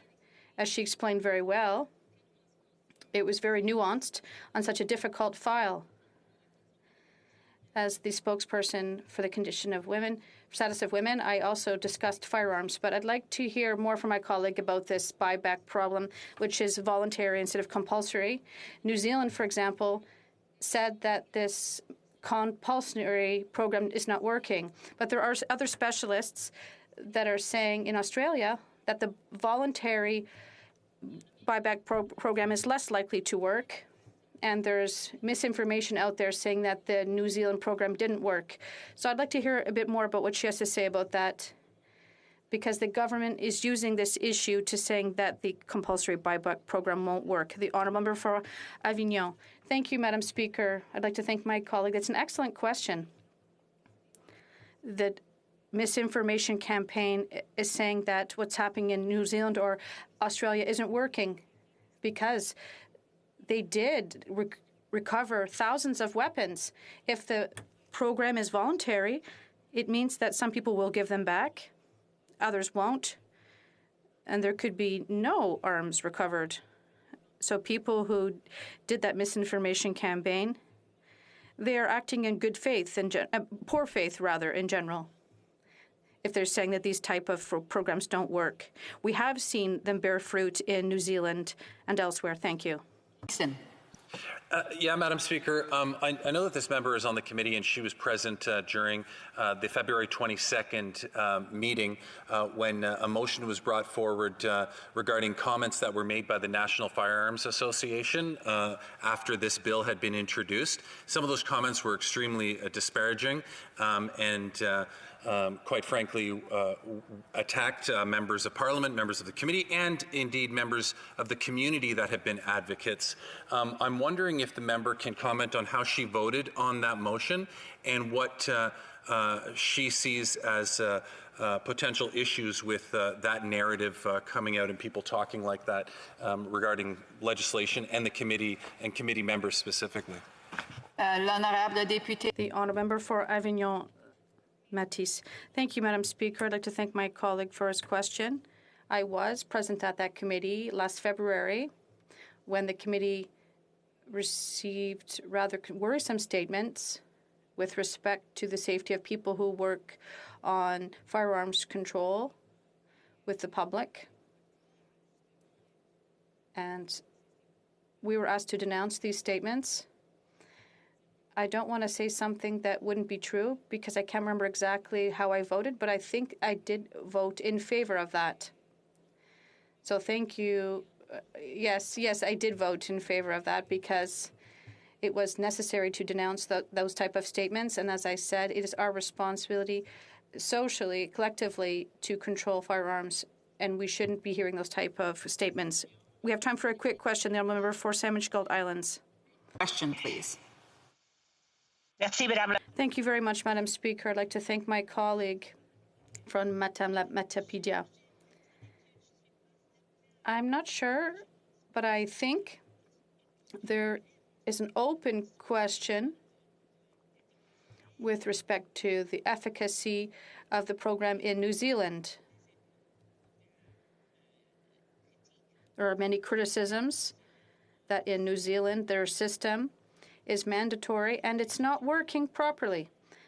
So I'd like to ask my colleague, what is her source of information that she used for her statement? The honourable member for Matisse Matin. Thank you, Madam Speaker. I'd like to thank my colleague for her very relevant question. I used this on New Zealand government sources and figures. They were approved by authorities, and as I said, there is a professor in Sydney in Australia, Mr. Alpris, who is an expert in this field, who showed that he studied this voluntary versus compulsory buyback program, and he showed that it worked. As I said earlier, they did get back several thousand weapons. It's better than nothing. That's a good indication. Thank you. Debate, the honourable member for New Brunswick Southwest. Thank you, Madam Speaker. And I'll be splitting my time today with my colleague from Provencher. About this time last year, the Liberal government announced during the start of the COVID health crisis, when Parliament was shuttered, that by using its vast regulatory powers, it was banning the use, sale, and importation of more than 1,500 makes and models of legally purchased firearms. This was done without Parliament's authority, it was done without a vote, or even a debate amongst MPs. It was, in my opinion, undemocratic and, in the eyes of many, an illegitimate order. Yet, law-abiding firearm owners follow it, as they must and they always do. But many felt their democratic rights had been stripped away. The Liberals turned hundreds, maybe thousands of my constituents and many tens of thousands of law-abiding, responsible firearm owners across Canada into criminals overnight with the signing of this regulatory order. Today, we debate C-21, which builds on the government's regulatory order and will continue to target and harass Canadian hunters, farmers, and recreational firearms users. What Bill C-21 won't do is improve public safety. Worse, the federal government is using Bill C-21 to resurrect the failed Liberal long gun registry. Now, the Minister of Public Safety will deny it. He'll get angry too, along with many Liberal MPs. Can you see me? I do. I do want to remind members to put their microphones off, please. It is very disturbing to those who are trying to do their speeches in the House. The Honourable Member for New Brunswick Southwest. As I was saying, the Minister of Public Safety will deny it. He'll get angry too, along with many Liberal MPs. They will do that instead of replying to the substance of their policy, their own legislation. But listen to the Minister's response this week when answering my Conservative colleague from Red Deer Lacombe during question period. The Minister said, and I quote, "There is no gun registry in the country. It is one of the reasons in the legislation we have brought forward that we will require people who are in possession of these now prohibited weapons to register them properly so we can have a precise calculation of where these guns are," end quote. By the Minister's own description of the legislation, Liberals intend to resurrect a long gun registry. But that's not all. The bill misses its mark elsewhere and will waste resources in other ways too. C-21 hopes to set up a voluntary purchase program, what Liberals call a buyback, of the firearms the government made illegal last year. But what is Ottawa proposing to purchase? It is lawfully obtained firearms, as well as heirlooms and tools. Many are worth thousands of dollars because of their rarity, age, and caliber. The Minister of Public Safety recently said that the government does not know how many firearms will fall under its confiscation program. Yet he also claims elsewhere in the range of 200,000 firearms at an average cost of $1,300 per firearm will be covered. So at the low end of estimates, this will cost taxpayers somewhere in the range of $250 million. But other experts say the Liberals' voluntary confiscation program could cost the Treasury billions of dollars. As many of you know, under this Liberal government, our country's national debt surpasses the debt from every other government before it since Confederation. To Liberals, a few more $1 billion wasted isn't something to worry about. That's because they believe the budget will balance itself. For some reason, the Liberals believe that creating more red tape for law-abiding firearm owners and confiscating their property will somehow stop gang and gun violence in Toronto. They are so confident this is a proven solution that they have even introduced another terribly flawed piece of legislation, Bill C-22, that doles out softer sentences for criminals who commit offenses with a firearm. The Liberals are soft on crime. They are more concerned about standing up for the rights of so-called criminals. Pardon me. They are more concerned about standing up for the so-called rights of criminals than defending our communities. We on this side of the House believe that victims of crime should have the first claim on our compassion. We also believe laws should achieve results, which C21 won't do. Indeed, C22 will even make communities less safe. Unlike the Liberals, Conservatives know our justice system must put more emphasis on responding to victims than catering to criminals. The crime the Liberals hope to present are committed by criminals who will never follow the laws and regulations of legal firearm ownership in Canada.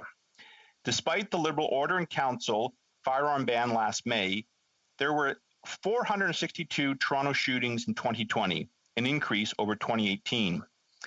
After the Liberals brought in their firearms ban last year, the precursor to C21, the rate of shootings in Toronto did not go down, but up.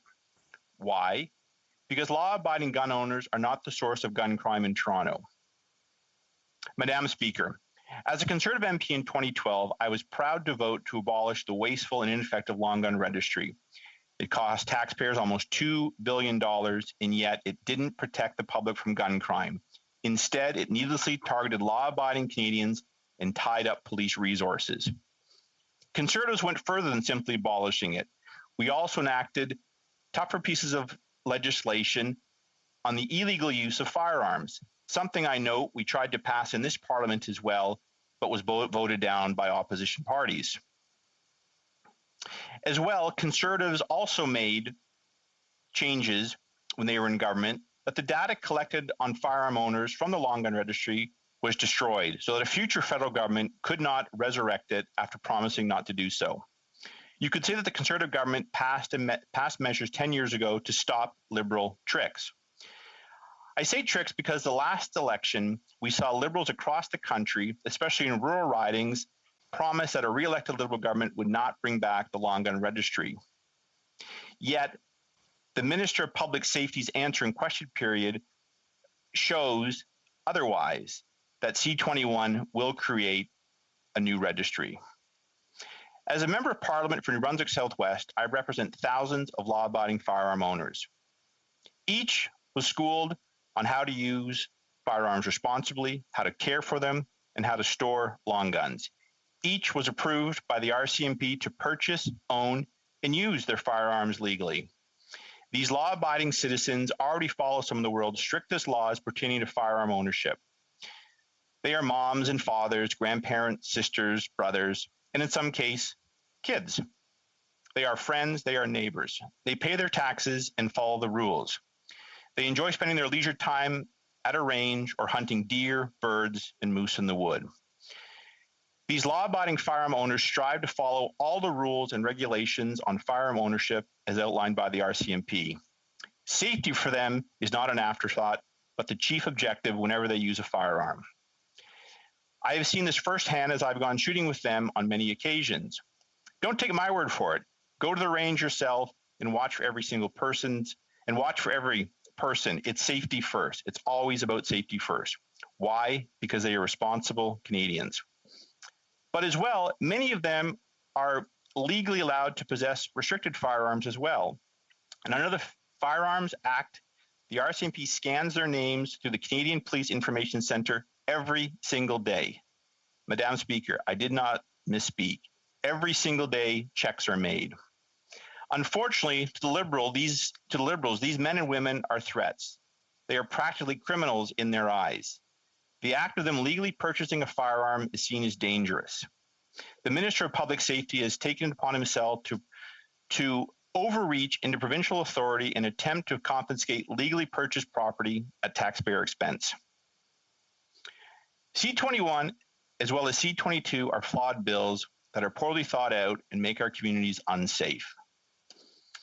After the tragic killings in Nova Scotia last year, the Parliamentary Secretary to the Minister of Public Safety shared a briefing with parliamentarians. Those who joined the government's technical call on the Liberal Order in Council firearm ban last year will recall the exchange. When asked, we were told, when asked, quote, would anything that was announced today change what occurred in Nova Scotia and how he accessed those illegal firearms, end quote? The Public Safety Parliamentary Secretary replied, and I quote, et je cite, c'est pas l'objectif. That's not the objective. End quote, we were told. So other than using a national tragedy to vilify and harass law-abiding firearm owners, what will C21 achieve? Thank you, Madam Speaker. Questions et commentaires? Questions and comments? Thank you, Madam Speaker, and I'd like to thank my honourable colleague for his speech here today. What I take issue with in his remarks here in the House is a couple things. One, at the onset of his speech, he talked about this being an undemocratic exercise of the government's discretion. And then he just talked about using a national tragedy as a rationale for bringing this policy forward. And I have no problem debating the member on the merits of the bill. But what I take issue with is he knows that an order in council is the legitimate way to be able to ban prohibit weapons under the criminal code. And he also knows that this was in his platform, in our platform as the Liberal Party. So will he at least admit that this was the legitimate way for a government to go about prohibiting firearms, and also that this was in our platform and it was not as a result of the tragedy that happened in Nova Scotia? The honourable member for New Brunswick Southwest. Well, thank you for the question. Just because something is technically legal does not mean it should be acted upon. It was part of the Liberal platform, but the forum to bring forward these changes is Parliament. And yet the Prime Minister brought these forward at a time of the health crisis when Parliament was closed and there was no room for debate. So it was a technically legal maneuver, but it wasn't the right way to go about this, because it shut out MPs who represent voters across the country and at that time had no say. Questions et commentaires? Questions and comments? The honourable member for Shefford. Thank you very much. I want to thank my colleague for his speech. And straight off, I would say that I am part of a family of hunters and fishers. So I think that people who use their guns responsibly, like hunters and fishers, we don't want to attack them. And I don't think that's what the bill does. My colleague who spoke earlier said something similar in her speech. Now, there are two aspects here. First of all, there's the aspect of illegal possession and use of firearms by illegal groups. And we can reduce their use while also fighting the proliferation of legal weapons. Now, when it comes to organized crime or criminal groups, can we talk a little bit about better controlling the borders, which is something that many groups have been calling for to improve safety? Member for New Brunswick Southwest. Merci beaucoup, my colleague. Thank you very much, my colleague. Well, listen, C21 affects thousands of hunters and fishers and people who live in rural areas because it makes them criminals. So it does affect them.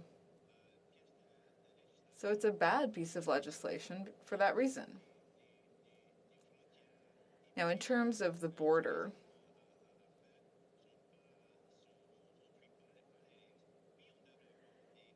and illegal firearms, yes, we should have stronger penalties. But listen, the Conservatives have tried to pass bills like that, and we were blocked by the government and other members of the opposition. Now we have Bill C-22, which is going to reduce penalties for those illegal aspects. Thank you. Questions and comments? Member for Fundy Royal. Well, thank you, Madam Speaker, and I thank my honourable colleague from New Brunswick Southwest for his great speech.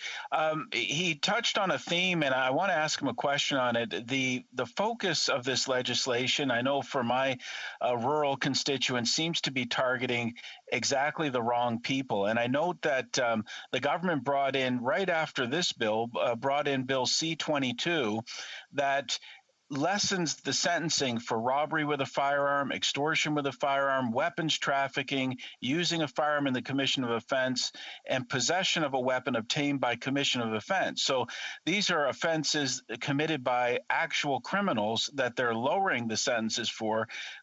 while Bill C-21 seems to be targeting the wrong people entirely, which is non-criminals. Can the honourable member please comment on that? A very brief answer from the member for New Brunswick Southwest, please. Well, thank you. That's my point. These two bills have to be looked at in conjunction. On one hand, C-21 targets law-abiding Canadians by turning them to criminals, penalizing them. At the same time, C-22 lessens the criminal sanctions on the illegal use of firearms. It makes no sense, and a Conservative government would do the exact opposite. Thank you. Resuming debate, the honourable member for Provencher. Thank you, Madam Speaker, and it's a privilege for me to rise in this House today and to speak to Bill C-21. And I do want to thank my colleague, the honourable member from New Brunswick Southwest, for sharing his time with me today. Keeping our communities safe is one of the primary responsibilities of government. Whenever we find ourselves lying in bed, taking a walk in the park, at work, or in a classroom, every single Canadian should be able to live without the fear of violence. And to that end, Canada has some of the strictest laws in the world when it comes to firearms. Indeed, Canadian firearm owners are among the strongest advocates for firearm safety and common sense firearms laws. To me, that makes sense. But when left-leaning governments want to be seen as cracking down on gun violence and law-abiding, or on gun violence and gang activity, it is the law-abiding firearms owners that take the brunt of their focus, and they become the target. The problem with that approach, of course, is that registered firearm owners aren't typically the ones that are committing any acts of violence. This means that a credible approach to tackling gun violence needs to focus on the criminals, on the gangs who have no regards for Canada's firearms laws and who use illegal guns in the commission of violence. Any other focus is simply virtue signaling and window dressing. The reality is that the vast majority of gun crimes that are committed with illegally obtained firearms. At least 80% of the guns used in Canadian gun crimes are illegally smuggled in from the United States. This isn't a particularly shocking fact, given that Canada and the United States have the world's longest undefended border in the world. We're also aware that it is considerably easier to purchase firearms in the U.S., a reality that we must recognize in any Canadian legislative response. But Bill C-21 doesn't take these facts into account. And that's why I was pleased to support my colleague, the member from Markham Unionville, who put bill forward C-238 to amend the criminal code to increase penalties for those alleged to be in possession of a firearm unlawfully imported into Canada, and to increase the mandatory minimum penalty for the possession of such weapons. As such, he shared during his speech on his bill when he met with community leaders and law enforcement and asked them what steps the federal government ought to take the community safer. This was his response, and I quote, "The thing I heard over and over at these meetings was that organized crime was behind the shootings, and the streets are flooded with guns smuggled from across the border. Mostly they are handguns because they're easy to smuggle, hide, and carry. That should not be shocking news to anyone. Our farmers, hunters, and sports shooters are not fueling a crime wave. The shootings are gang-related, with innocent people getting caught in the crossfire." End quote. Bill C-238 was a common-sense bill that would have taken real action to address the serious issue that we're talking about today. However, the Liberals voted against it, and they actually helped to defeat it. A bill that would have imposed tougher sentences for criminal smuggling, and a bill that would have imposed tougher sentences for those who are found in possession of illegal firearms. If the Liberals had wanted to show they're serious about gun violence, they should have supported Bill C-238. And then we have Bill C-222 on the heels of this bill, Bill C-21, which was introduced by the Liberals only one day after Bill C-21. In Bill C-21, the Liberals claim to be cracking down on gun violence, and in Bill C-22, the Liberals are proposing to repeal minimum penalties for firearms-related crimes like unauthorized possession. Possession of a prohibited firearm. and weapons that have been trafficked, discharge with intent to wound or endanger, robbery with a firearm. These were all part of what Bill C-22 is proposing to reduce the minimum sentence for. How disconnected does one have to be to introduce a bill that supposedly will crack down on gun violence one day and the next day introduce a bill that reduces penalties for gun crime? I speak regularly with local firearms owners. These individuals know and understand the value of well-crafted firearms legislation. They understand their responsibilities as firearms owners, and they respect the rules that are in place. But they don't understand why this Liberal government continues to target them, knowing full well that the problem doesn't lie with them, but it lies with criminals and gangs. And it's not just the firearms owners who understand this. Law enforcement voices have also raised concerns. The National Police Federation said, and I quote, "Costly and current legislation, such as the order in council prohibiting various firearms and the proposed buyback program by the federal government, targeted at legal firearm owners, does not address these current and emerging themes or urgent threats to public safety." The Canadian Association of Chiefs of Police said, "The firearms laws in Canada are actually very good right now. They're very strict. There are lots of law-abiding citizens out there who do possess guns for very legitimate purposes. When you look at steps you have to go through to possess a firearm in Canada, it's actually quite rigorous. Once you get a license, the actual purchasing, the transportation, the storage, all of that has very strict laws in Canada.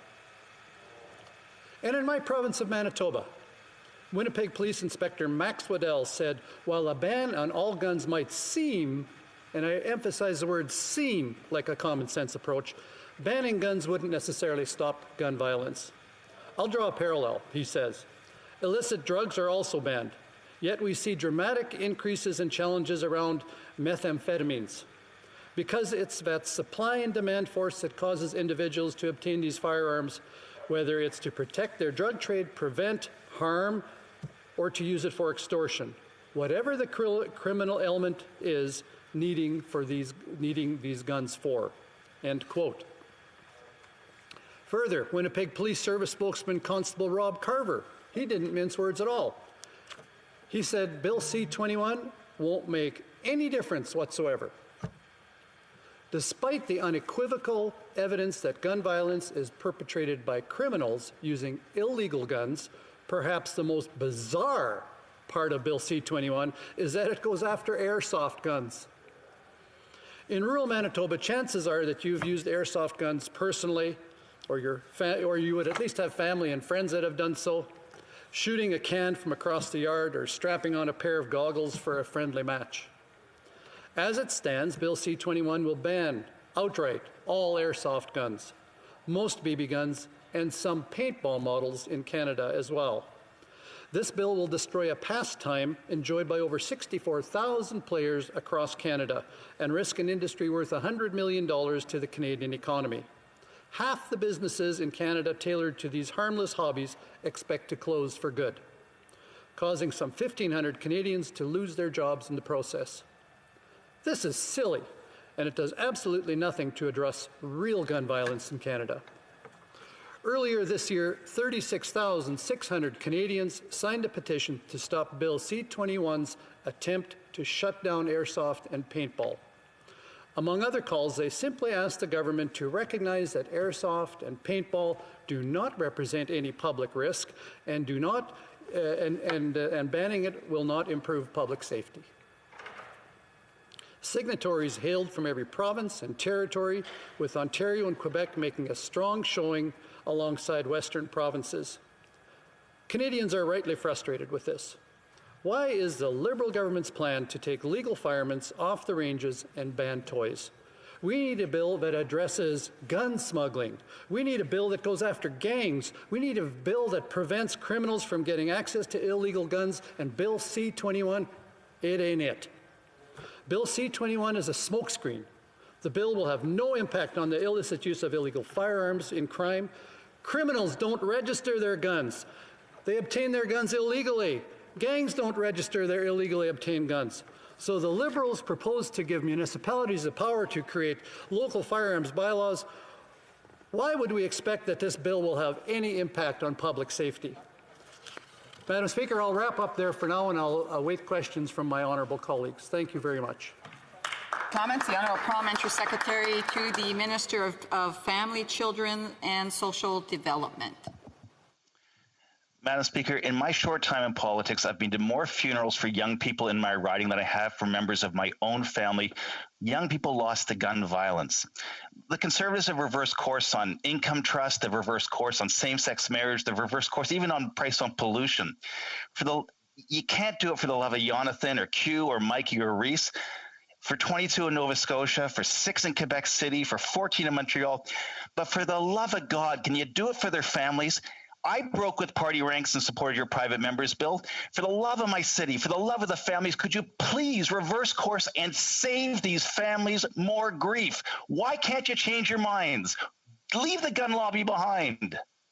I do want to remind the member that he's to address all questions and comments through the chair and not to the individual members. The honourable member for Provencher. Thank you, Madam Chair, and to the member through you, of course.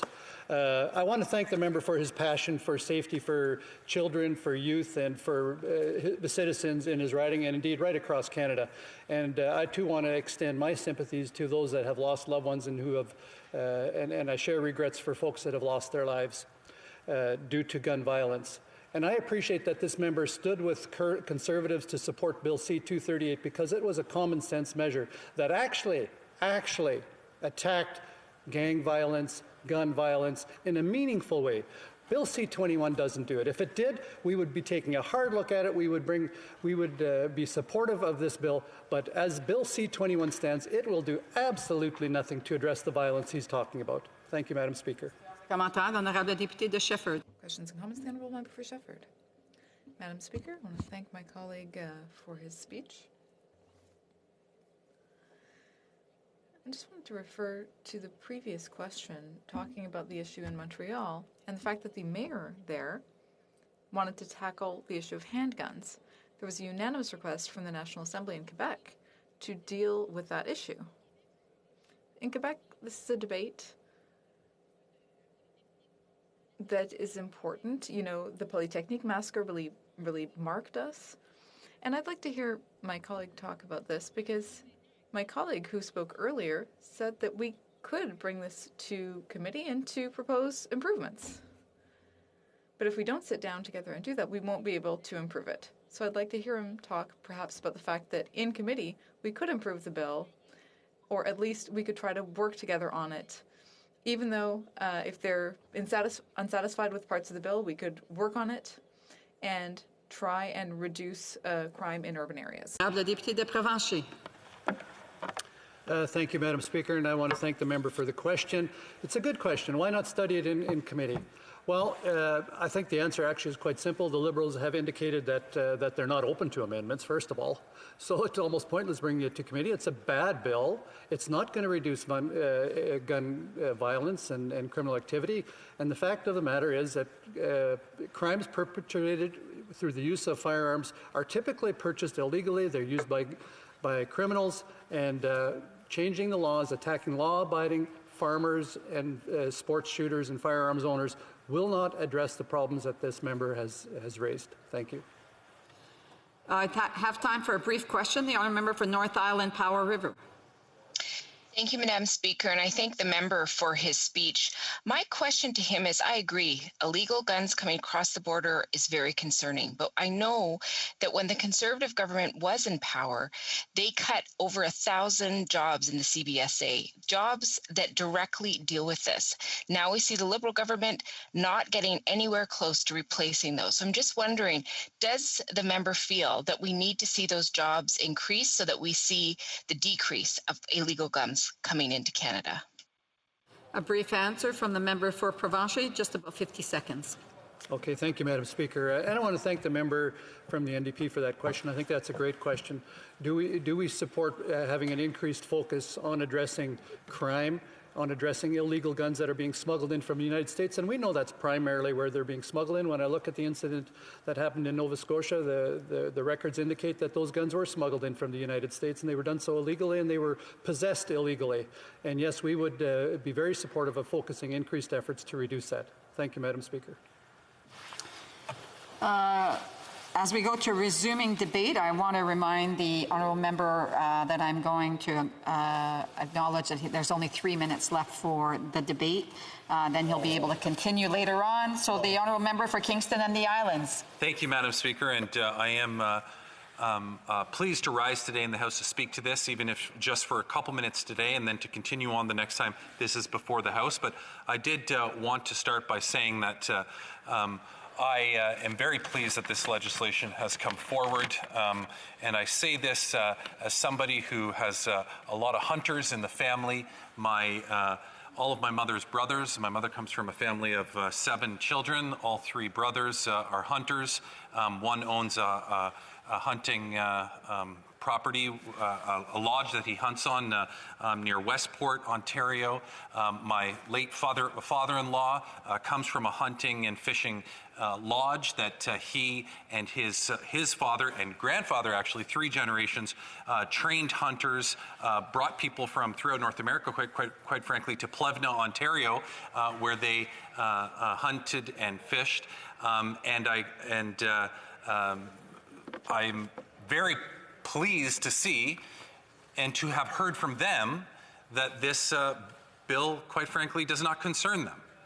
You know, I will say at the beginning, because of some of the fear-mongering that had been done from various different organizations and political parties, there was a lot of concern that was raised by them. But once I was able to sit down with them and explain to them exactly what the situation was, they didn't have an issue with it. Because quite frankly, they don't believe that guns that are designed to inflict the maximum possible human damage are guns that they're interested in using when they're hunting on a hunting and fishing lodge or when they're sport shooting. So my real complexity over this, Madam Speaker, is trying to understand where the Conservatives are coming from, why it is that they seem to be so opposed to this. I've started to put some of that together in my mind, which I plan to share when this comes back for debate at the next time, because I think that it's really important that we start to look at why it is the Conservatives are so opposed to this and some of the actions that they've taken along the way to get us here. So I look forward to doing that the next time that this comes before the House, Madam Speaker. Thank you. Yeah, so the honourable member will have 7 minutes and 39 seconds the next time this matter is... 17, yes, sorry, it's the clock wasn't adjusted there. 17 minutes and 39 seconds the next time this matter is before the House. Thanks for that correction. Comme il est 13h30, It being 1:30, the House will now proceed to the consideration of private members' business as listed on today's order paper. Orders of the day. Ordre du jour. Affaires émanant des députés. It's Private members' bills, resuming debate at second reading of Bill C-253, an act to amend the Bankruptcy and Insolvency Act and the Companies Creditors Arrangement Act, pension plans and group insurance plans. Standing in the name of Ms. Gill.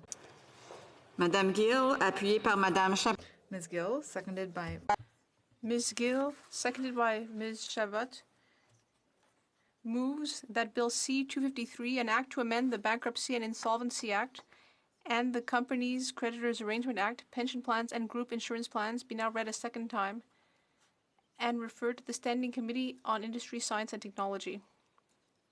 The Honourable Member for Magny-Quagon. Thank you, Madam Speaker. I am pleased to rise today to speak about my Bill C-253, an act to amend the Bankruptcy and Insolvency Act and the Companies Creditors Arrangement Act, pension plans and group insurance plans. I'd like to start by thanking my colleague for Thérèse de Blainville for her support. in the hard work which led to the drafting of this bill. Thank you.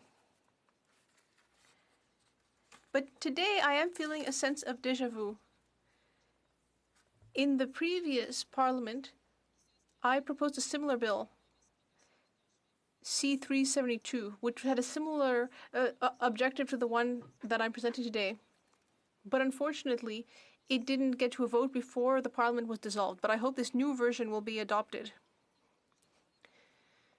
Anecdotally, about why I'm putting forward this legislation, Madam Speaker, I have to go back in time a little bit. Cliff Natural Resources, a rich multinational American company, had a subsidiary in my riding. The company had employed many of my constituents and people from Labrador as well. It was part of the lives of many people in the Côte-Nord for many years. However, in 2015, the company placed its subsidiaries in my region under insolvency, and it stated that it would be ending the group insurance plans of the retirees and was going to also eliminate their pension benefits. It had accumulated a $30 billion deficit, which was going to be taken away from the workers. Due to all this, 700 retirees and people from my riding lost their collective insurance and nearly 25% of their pension funds. And that's not all. These people were placed in an extremely precarious situation. They were stuck in a horrifying situation when they had expected to have a peaceful retirement. They could hardly have known that they were to be once again faced with financial difficulties. Luckily, these retirees or their surviving spouses were able to be compensated. But that is only thanks to the association that they formed and the Steelworkers Union. It is only thanks to all that these individuals were compensated ultimately. So the goal here with Bill C-253, the goal is to avoid having another tragedy like this happen, as has happened with many other companies. As we can see right now with COVID, we don't want these kinds of things to happen once again. Since workers' rights are not currently adequately protected by Canadian law, it is our responsibility to end without further delay a real injustice before history repeats itself and violates workers' rights and retirees' rights again. Madam Speaker, the Bloc Québécois has always stood for workers' rights. This bill is part of our various actions and commitments. We will always fight to protect justice and workers' rights and prevent workers' rights from being violated by bankruptcies and insolvencies. The way to fix the problem is very simple, and I would like to draw the House's attention to two major points in my bill. First of all, we need to recognize retirement benefits as what they are, which is ultimately deferred salary payments recognized by both the employer and the employee. So pension plans need to be treated as priority obligations. And we need to force companies to respect their obligations to workers. Secondly, workers need to be compensated for the loss of their collective plans that may have negative repercussions for them and their families. For example, in the case of Cliff, retired workers were unjustly penalized for a bankruptcy that they were not responsible for. They were dispossessed even though they had worked for that money, which was due to them. Recently, the Liberal Party convention was held, and I was surprised but pleased to see that the Liberals adopted a proposal to recognize that retirement plans represent deferred wages. So they will be pleased to see that this bill 253, like the one that preceded it, are aiming to make that same point. The Liberals will not want to deny that it is a theft for workers to be deprived of this money, and they will doubtless want to vote in favor of this bill. Bill C-253 was drafted while constantly thinking about the sad story of the retirees of Cliff and their spouses. Their stories and their various tragedies. I would like to thank the Cliff Retirees Association, which showed tenacity, ingenuity, and a great deal of hard work when they were faced with a difficult situation. Many of these retirees, I can't name all of them in this House, but I must recognize the important contributions they made. I'd like to thank them. Thank you for your hard work, which inspired this bill. You are an example for all of us.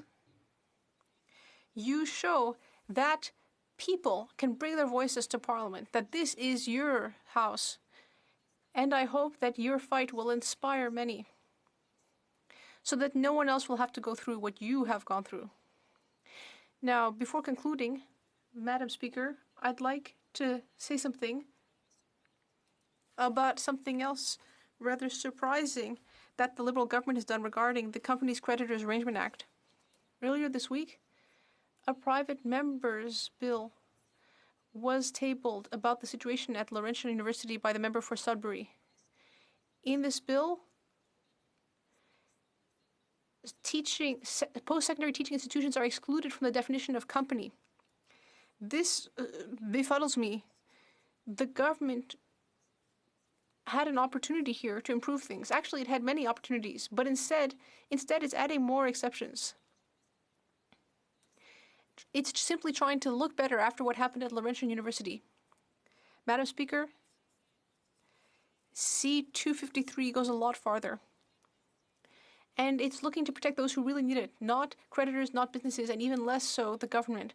Instead, workers and what they need to survive, the retirement that they deserved and hoped for their entire life.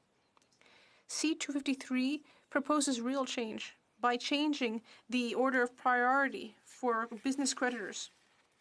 It ensures that workers are not penalized if their former employers go bankrupt. It ensures that these workers haven't worked in vain for all the hours that represent the deferred wages that ultimately go to their group insurance and pension plans. Tragedies have often occurred where workers have lost the money due to them. Cliff, Sears, and many others. And in the current pandemic, I repeat, Madam Speaker, due to the current pandemic, there will be more and more cases like this. We must act. It's urgent. We must end these injustices and protect our workers' savings.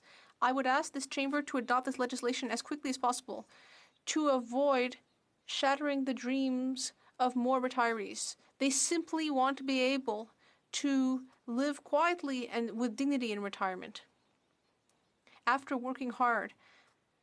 On behalf of workers, retirees, and seniors, I would invite my colleagues to consider my concerns about legislation that currently doesn't adequately protect our workers. It is our duty to act to protect pension plans and group insurance plans. We need to do more. We need to amend the Bankruptcy Act. We need to vote for our constituents, for our workers, for Bill C-253. Thank you. Questions and comments? Merci beaucoup, Madame la Présidente. Je voudrais Thank you very much, Madam Speaker. I'd like to thank my colleague for her speech. I was intending to table a similar bill. I will be supporting this bill. I do have an idea for an amendment. a priority to make sure that people get their pensions before other creditors. But I would think it's even better if every business had to have the liquidity and had to declare bankruptcy at the point that they could not pay their pensions, so that we don't wait until after they're bankrupt for the people to have to pay. Would the member be open to this kind of an amendment? L'honorable député de Manicouagan. The honourable member for Manicouagan. Thank you, Madam Speaker. I'm very pleased that my colleague will be supporting the bill, and I'm happy to consider amendments at committee. Everything can be improved. However, I'm not familiar with the legislation she was talking about. And I hope it won't be similar to the previous bill C405, which really goes against the goals of my bill. Thank you, Madam Speaker. Questions et commentaires. The Honourable Parliamentary Secretary, the Government House Leader. Yes, thank you, Madam Speaker. I'm wondering if the member could indicate if she has any concerns at all in regards to how her bill could incentivize companies to actually liquidate over restructuring, which would ultimately cause some very serious issues in terms of defined benefit plans. L'honorable député de Manicouagan. The Honourable Member for Manicouagan. Thank you, Madam Speaker. I'd like to thank my colleague for his question. That's the argument we keep hearing. It might prevent them, but I would ask my colleague for Winnipeg North to read my bill, which is entirely reasonable. It makes a compromise between restructuring for businesses because we want people to be able to keep working, but we also need to ensure that retirees can also get the wages that are due to them, because ultimately, like I said, it's deferred wages.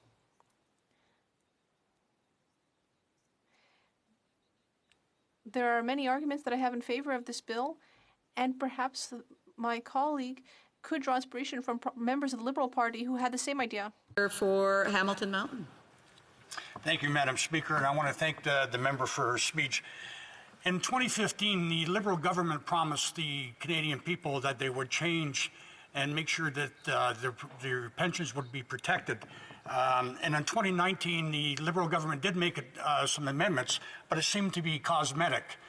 Does the member agree with me that the changes that they made did not do anything to protect the pensions under CCAA? L'honorable député de Manicouagan. The Honourable Member for Manicouagan. Thank you, Madam Speaker. I'd like to thank my colleague. I think I share a perspective with my colleague on the rights of retirees and workers. And I do agree that it's cosmetic. We saw it in 2015. We saw it again in 2019. But I'd like to remind the House that in 2018, when there was a committee that was considering improving the CCAA, all the parties in the House of Commons, the Bloc Québécois was not one of them at the time, agreed to not make a change to the Act. I hope that concrete action will be taken, and my bill is an example of that. Another brief question. The Honourable Member for Trois-Rivières.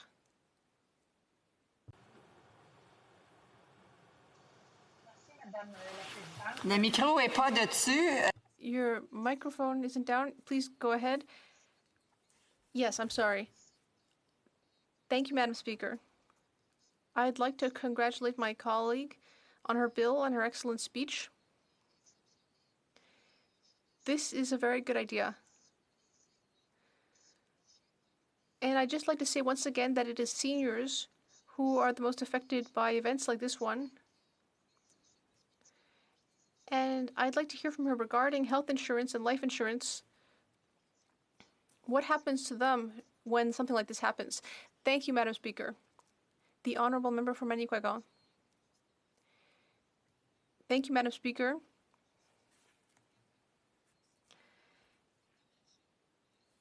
And indeed, we need to compensate retirees when they lose their insurance, because in many cases, these are people who may have been suffering from an illness, who needed medication, who didn't have resources. So really, we need to find a way to help them and compensate them for their insurance. We know that the Liberal government hasn't made seniors a priority. It's created two classes of seniors, and we've seen that again with the broken promises for retirees. Before recognizing the next speaker, I would just like to make sure that everyone who's here virtually has turned off their microphone, except for the actual speaker. Debate, the Honourable Parliamentary Secretary, the Government House Leader. Yes, thank you, Madam Speaker. And prior to debating the particular bill, I just want to add a comment. The member just finished speaking about promise to seniors in the two classes of seniors, and just to indicate that it's interesting whether it's Bloc, New Democrats, or even Conservatives, how they are being critical of us for fulfilling a campaign promise.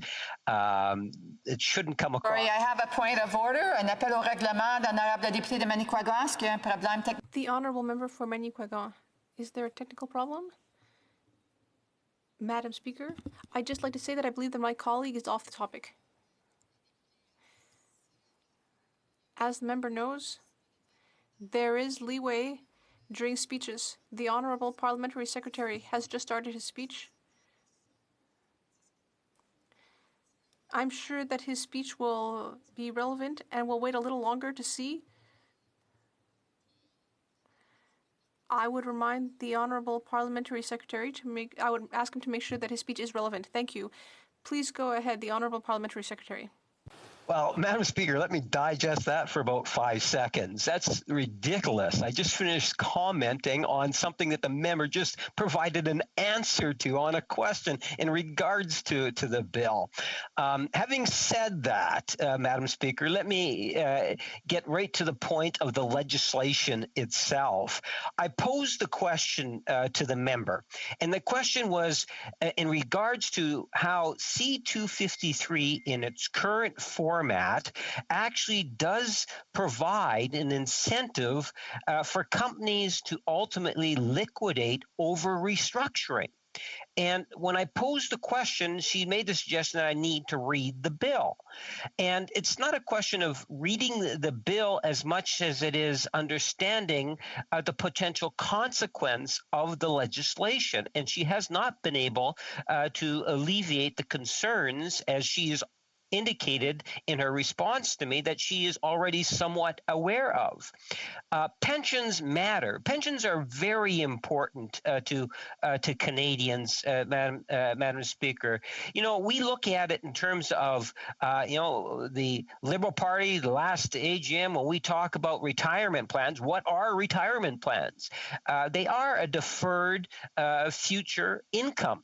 And we need to be there for Canadians in a very real way. And the government of Canada has been there, continuing to work on ways in which we can enhance pensions. In fact, Madam Speaker, I would remind, and it's already been somewhat referred to earlier, how the national government worked with the different provincial and territorial governments and ultimately was able to get the increases to CPP, which will ensure that those workers, which is all workers contributing to CPP, will have that much more in terms of when it comes time to retire.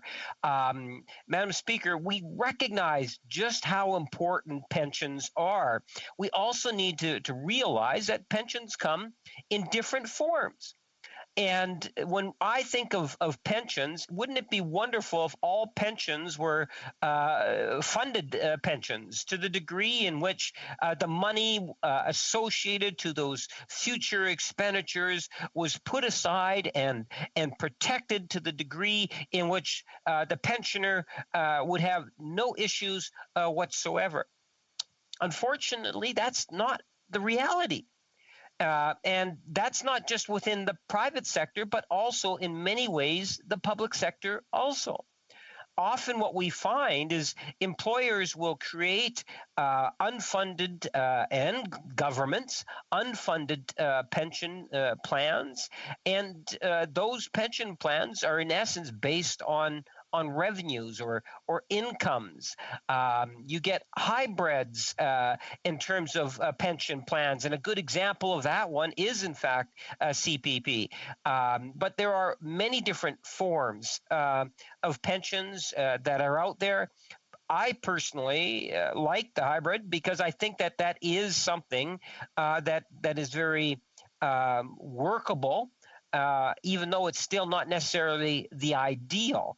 Now, having said all of that, when I look at the bill, the employee group benefit claims would be weakened, could weaken companies and their abilities to be able to restructure and affect that sense of competitiveness of firms. In terms of with respect to defined benefit pension plans and also group insurance benefit plans. not necessarily helping pensioners and workers in all cases.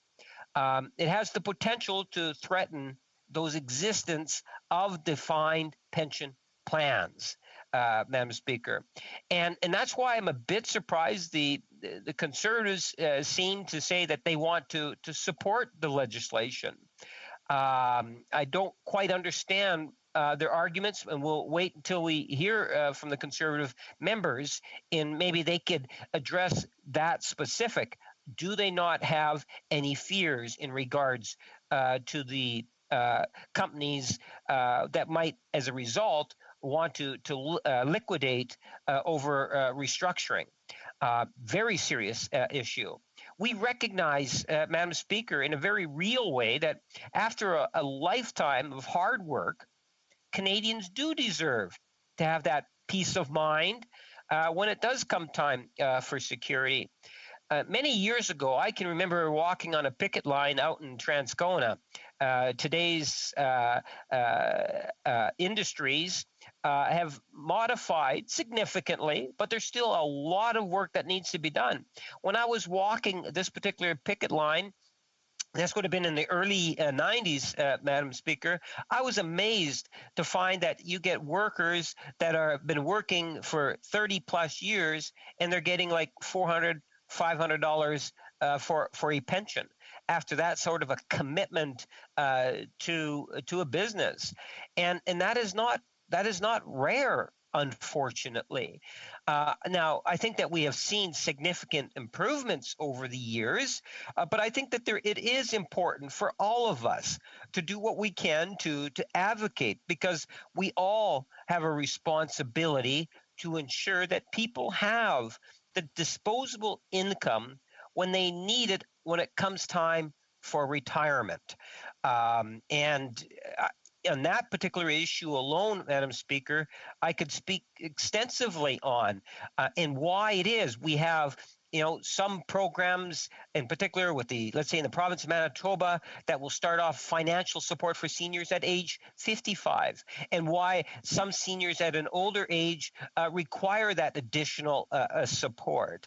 And that'll be for another day. But the bottom line is, Madam Speaker, we do need to recognize that after a lifetime of hard work, that there is a need to ensure peace of mind for Canadian workers. And it is something in which, if I genuinely felt within this legislation that it was going to be achieving that, I would be far more open to supporting it. But I'm not convinced of that now. We are taking, I believe, as a government, a holistic approach, one that's based on evidence in terms of addressing retirement security for all Canadians. Madam Speaker, as a government, we have held national consultations and heard from pensioners, workers, lenders, and companies on these very important issues. And as I say, it's one of the reasons why over the years, whether it's the CPP enhancement and working with the different stakeholders, or it's working with in consultations with seniors and the increases to the guaranteed income supplement, or the budgetary announcement most recently in regards to 75 and over, the fulfillment of that election campaign. We have taken these steps also in regards to make insolvency proceedings fairer and more transparent. That ensures that there's a better likelihood of ensuring oversight over corporate behavior. For example, by giving courts greater ability to review and claw back unreasonable executive pay and lead up to insolvency. Nothing really gets to the core of the problem and causes a great sense of frustration when workers feel, and justifiably so, are being squandered or not being given enough attention, and you get these huge bonuses going to these corporate to that corporate greed. So, Madam Speaker, we have been taking steps, and I appreciate my time's running out, and will continue to advocate for pensions for workers any time of the day. Thank you, Madam Speaker. Resuming debate, the honourable member for Carleton. Thank you very much, Madam Speaker. Before us today is a bill, the summary of which says it will give priority to unfunded liabilities and solvency deficiencies in pension plans during bankruptcy proceedings. A quick background. Right now, when a company goes bankrupt, its assets are typically liquidated, and a court, a judge, will allocate the proceeds of that liquidation to creditors of all shapes and sizes. Some of them are bondholders, others are contractors with outstanding invoices, and still others, of course, are employees with pension benefits that are deficient. They are not properly funded and therefore require injections of capital in order to make them whole. These are ugly situations we've seen time and time again, and they are particularly ugly because they tend to coincide with major drops in the stock market that reduce what is in a pension fund's assets. And so we have a when it rains, it pours phenomenon. When companies typically go bankrupt, it's usually when the economy is doing badly. Therefore, the stock market drops, and all of the money that is in the pension fund that has been invested in the stock market drops with it. And therefore, the pension is undercapitalized, and there's not enough money to pay out the beneficiaries. What then happens is that the pension is given over to a guardian, usually a company like Morneau Chappelle, for example, which just happens to be the case, and that company then converts it into an annuity, which pays out an annual salary to the pensioners that is inferior to what they had been promised in their defined benefit plan. So the problem with bankruptcies is there's too many people who want what is too little money that's left over. And what do we do about that? And I will come to my view on that in a moment, but let me describe why this bill is important, especially today. Our corporations in Canada are now more indebted than ever before. Let me read a report from TD Economics. Quote, in fact, non-financial corporate debt is also high when compared to international peers. According to the Bank of International Settlements, Canada's debt to GDP ratio of 118% ranks third among G20 countries, trailing only China and France. The report also says that debt payments are, quote, close to historic highs, and a higher share of corporate income is going to debt servicing, even with today's low rates. So what will happen when rates rise to an historically normal levels? Well, the answer is bankruptcies. Because all this corporate debt, which is unsustainable today, will become doubly unsustainable when normal rates of interest are applied to it.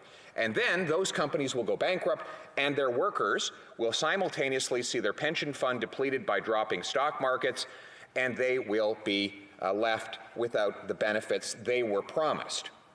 So the proposal from my honourable colleague is to see that in the case of the bankruptcy, that the pensions would be treated like currently unpaid wages are treated. That is to say, they are put at the front of the line ahead of all the other creditors. And that the corporation would then liquidate its assets, and the first proceeds would go to make the pension whole. And only then would other lenders and creditors get a payout. So the counter argument against this is that it would make it harder for companies to borrow money. After all, lenders would say, well, listen, if I'm behind the pensioners in the lineup in the event of a bankruptcy, then my risk level is higher. I stand to lose more, and therefore I won't lend the money. That is the thinking, and that is true. But the question I ask, is that entirely a bad incentive? Shouldn't we create a present-day incentive for CEOs to ensure that their pensions are not just well-funded, but rock solid? Because if the pension is rock solid, then lenders would have nothing to worry about in the event of a bankruptcy because the pension would be able to stand on its own 2 feet.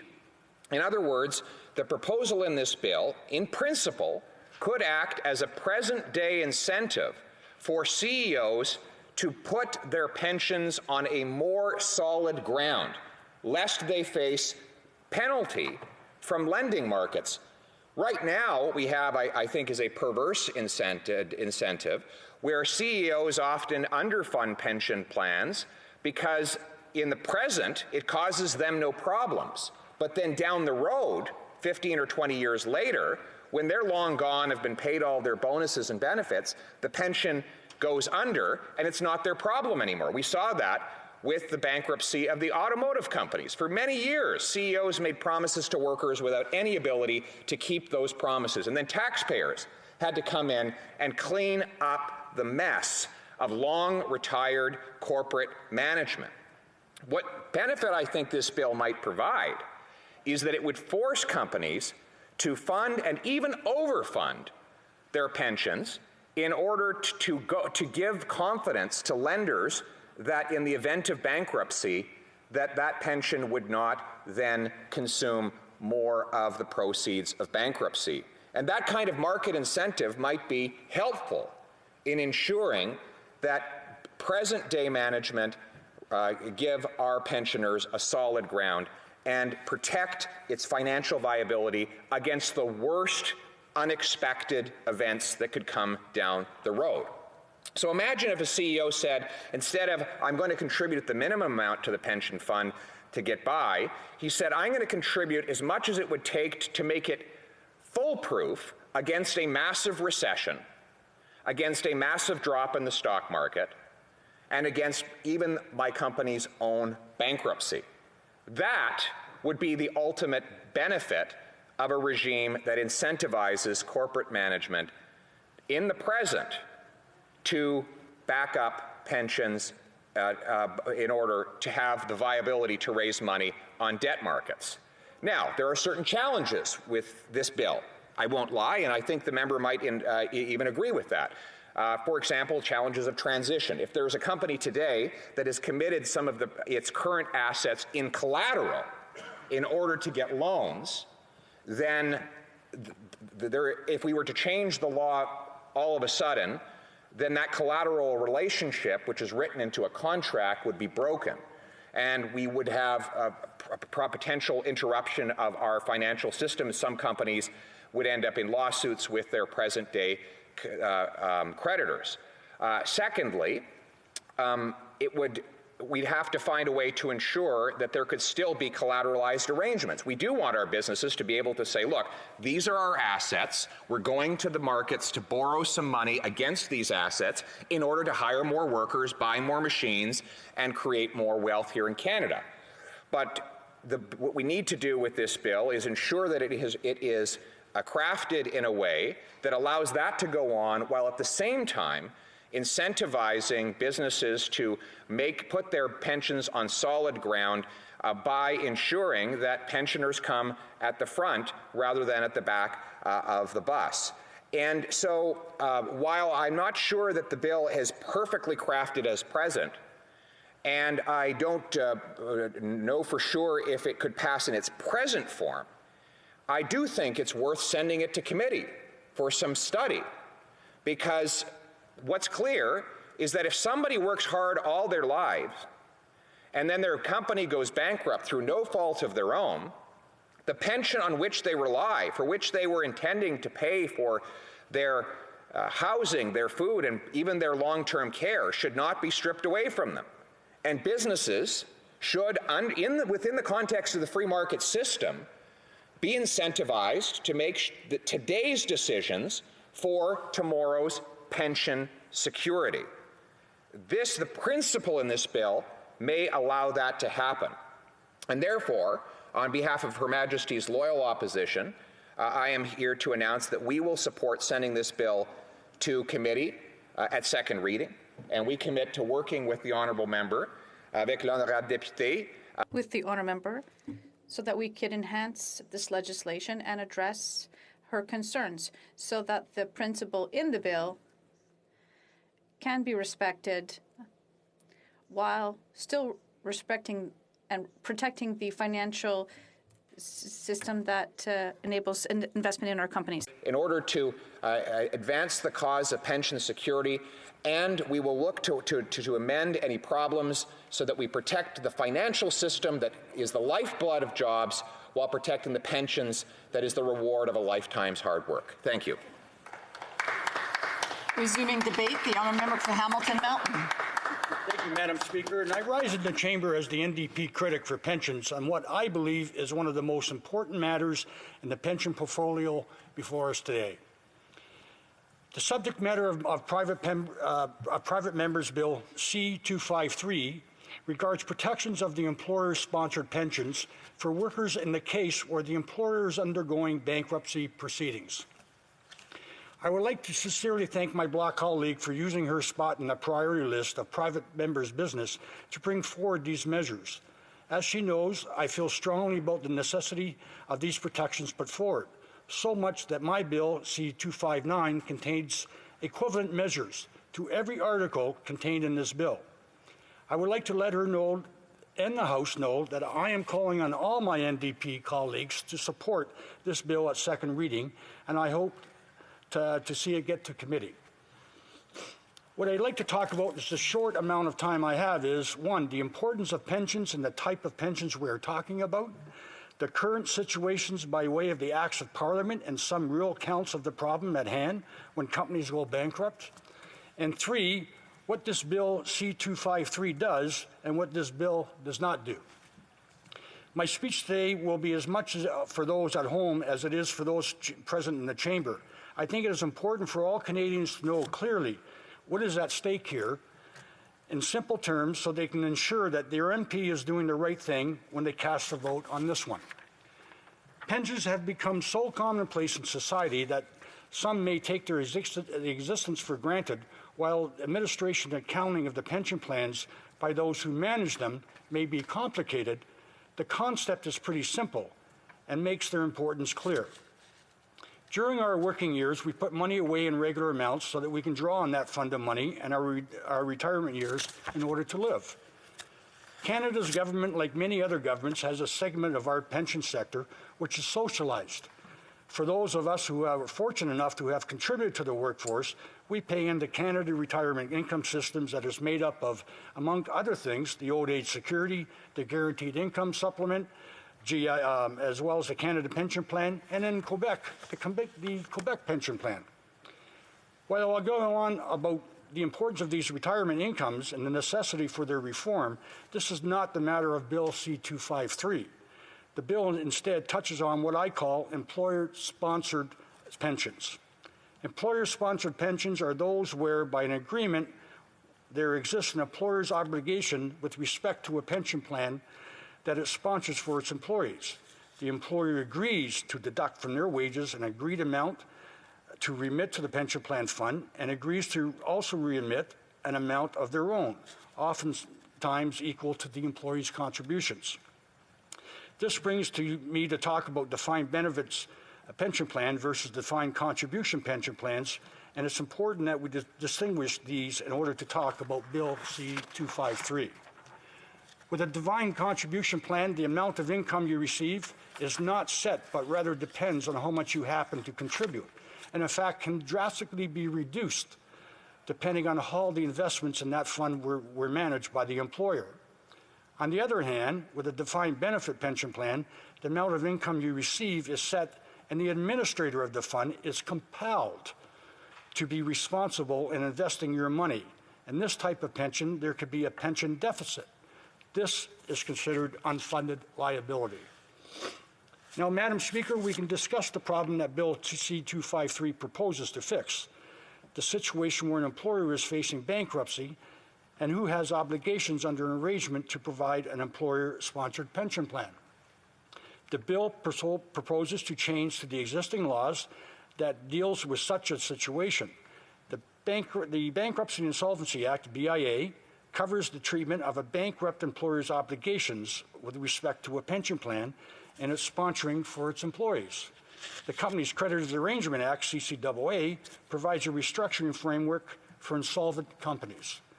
The BIA and CCAA provide for priority for the employer to pay both employers' contributions deducted at source but not remitted to the pension plan fund, and employees' contributions owed but are not remitted to the pension plan fund. And in fact, under these laws, a court is disallowed from approving a proposal or plan unless these two are paid. Now, Madam Speaker, here comes the problem. Unfunded liabilities like pension deficits in the case of defined benefit plans that are accrued and due to the pension plan fund on the date of the bankruptcy come after secured creditors. That means that banks, investors, parent companies will be paid before the shortfalls in this pension plan are covered. Pensions and benefits earned by workers are deferred wages, plain and simple. Denying workers what they have earned should be illegal. Yet under these laws, corporations are allowed to take money meant for workers' pensions and divert them to pay off their secured creditors like banks. Bill C-253 would stop this practice. In recent years, workers have suffered significant loss to the pension plans in their solvency proceedings under the CCAA. Sears Canada, June 2017, the pension plan deficit was $260 million, with an expected recovery of only 8 to 10%, and would leave $200 million unrecovered. Co-op Atlantic initiated proceedings in June 2015. The pension plan deficit was $63 million, and only $7.7 million was recovered, leaving $54.3 million unrecovered. Wabash Mines initiated proceedings in May of 2015, and of the $55 million of the pension plan deficit, only $18 million was recovered. That was leaving $370 million unrecovered. Nortel Networks Corporation, we all know that one very good. January in 2009, of the $1.84 billion of the pension plan deficit, only a little over half was recovered, leaving $841 million unrecovered. For those who have followed legislation closely, I would like to state technically what Bill C-253 would achieve if passed. It would amend the BIA to prohibit a court from approving an employer's proposal for bankruptcy if there are any unfunded liabilities or insolvency deficiency in the associated pension plan of workers. It would require that any unfunded liability within the pension plan be paid in order for a court to approve an employer's bankruptcy plan and give them super priority status. It would amend the CCAA to require that an insolvent corporation entering into a compromise would reprioritize the payments of certain debts and liabilities over others, must pay unpaid amounts of any severance pay or compensation in lieu of notice. There are some protections that Bill 253 does not provide, and I would like to cover these here. My Bill 259 includes a provision that would prevent a judge during a proceeding under the CCAA from suspending benefits to employees or pensioners during the course of the proceedings. I think this is important and fair. Another thing C-253 doesn't do is something that I added to the version of the bill in this Parliament.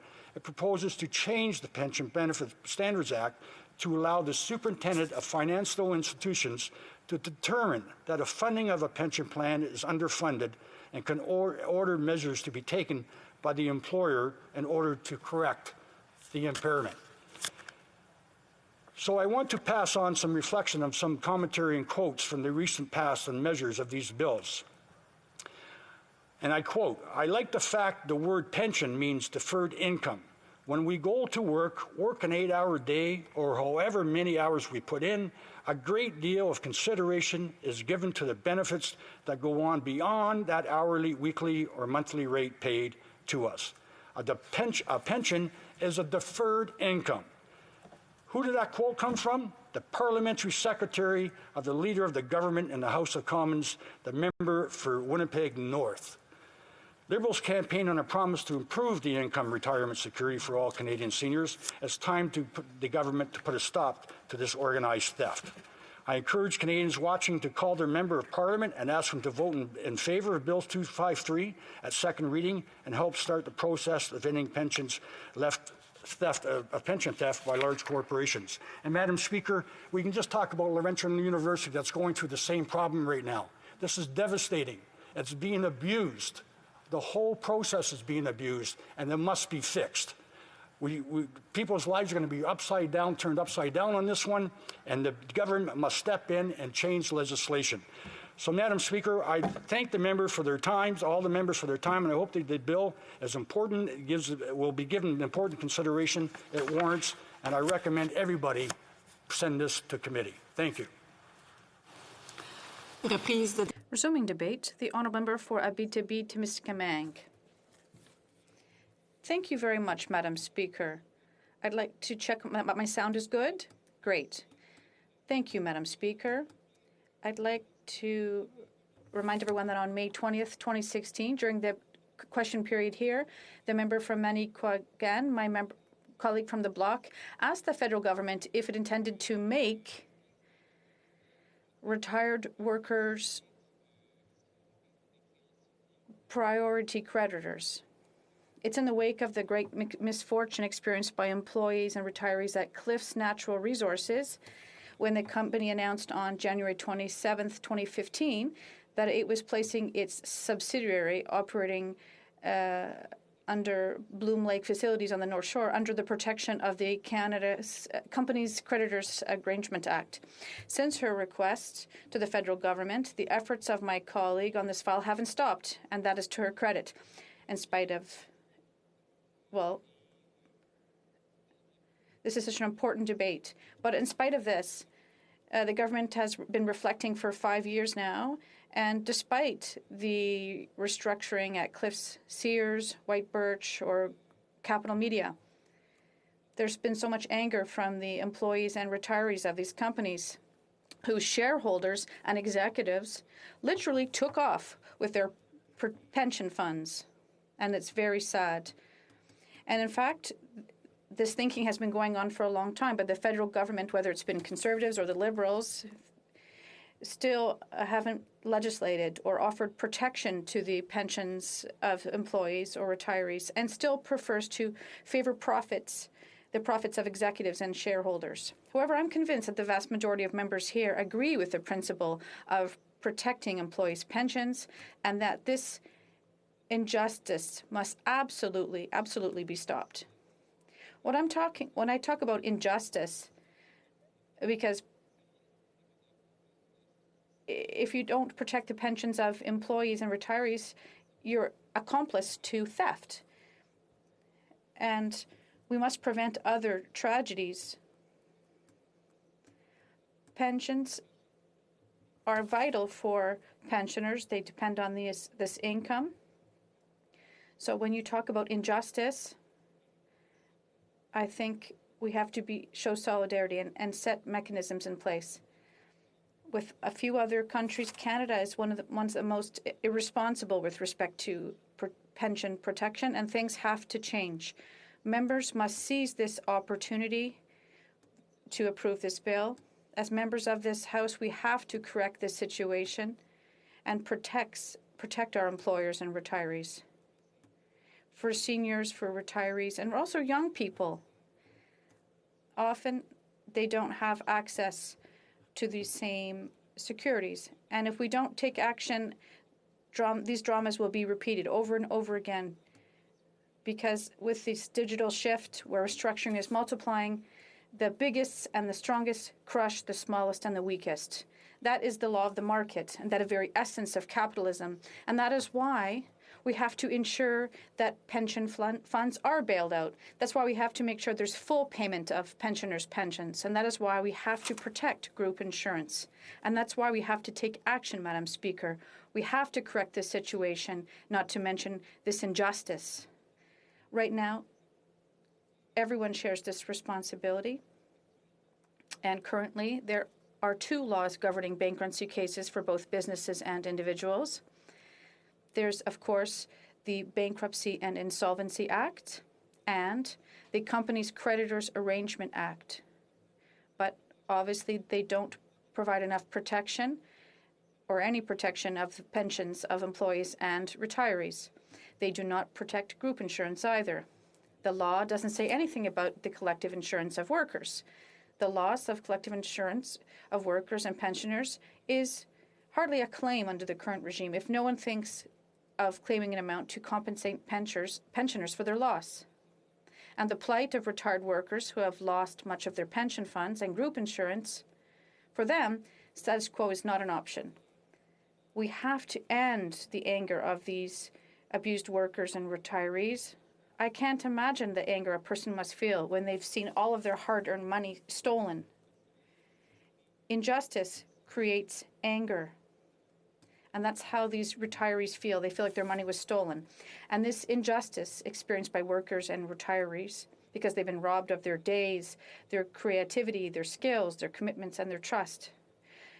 We've also robbed a part of their happiness. For them, their pension is a large part of their income. And is in fact this monetary leeway that makes the difference. And this reduces their precarity and their stress. For seniors, the world seems to be going so fast. So it's essential for them to have this in their budget to cover groceries, travel, personal effects, laundry, rent, and other fixed costs.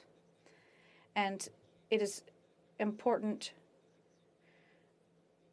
to show how vulnerable seniors are. I realize that they're going to give them more support, but only for those who are over 75 years of age. Why create injustice? Everyone won't have access to the same type of retirement funds. Perhaps we could have been more generous in the budget for seniors who are 65 years of age with extra money per month. It would have helped them out to give them more leeway, which is essential for them when they live the last years of their lives. So what does C-53 propose exactly?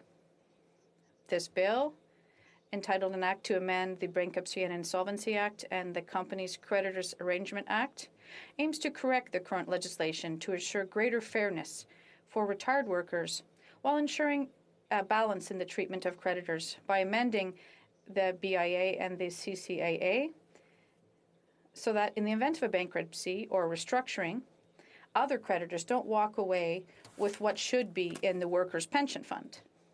If the House passes this bill, there'll finally be legislation that will protect workers and retirees so that they never learn their hard-earned pensions again, something they've worked their whole lives for, sometimes to the detriment of their physical or mental health.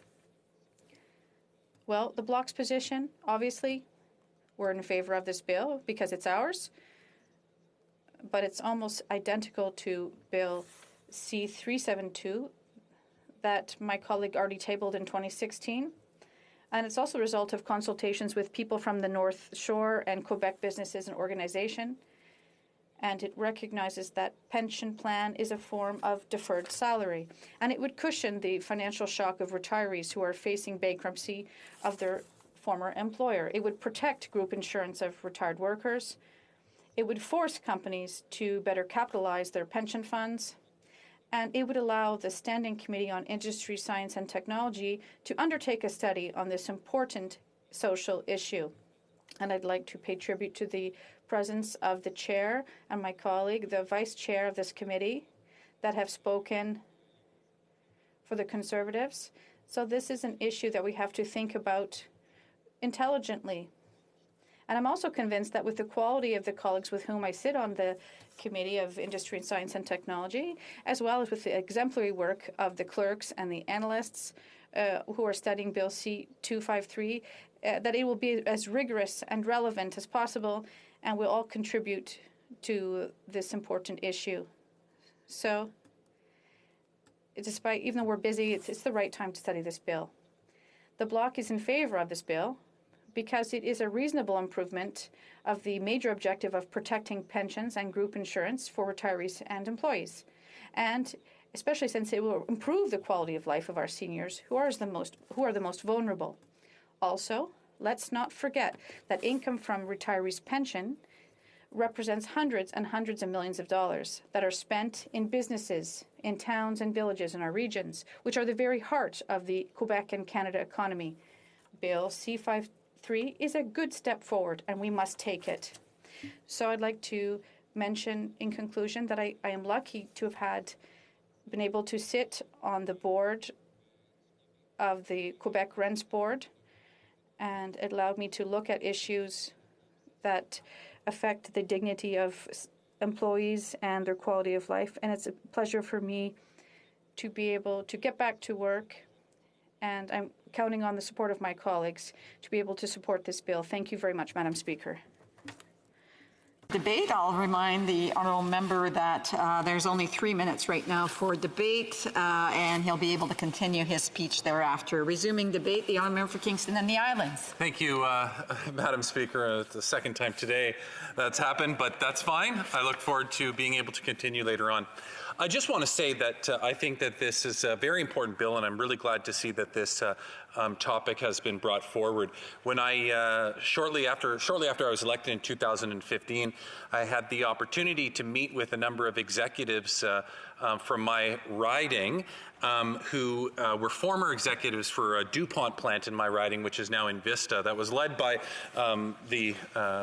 the chief executive officer, Peter Krause, who he was leading the charge with this group of executives. And it's really interesting. These executives were coming forward not because they stood to gain from legislation like this, but because they were fighting on behalf of their friends and colleagues and people they became to know as family members, because they were worried about Invista now being owned by a multinational corporation and what that meant for their friends, the people that they had worked with for 30 or 40 years. And they were looking for specifically what's in this legislation. These executives were talking about the need to give a super priority to pension funds. I recall vividly having a number of conversations with them about it. I think I even had them up to Parliament Hill, and we had a meeting with a number of other MPs at the time, and we talked about it.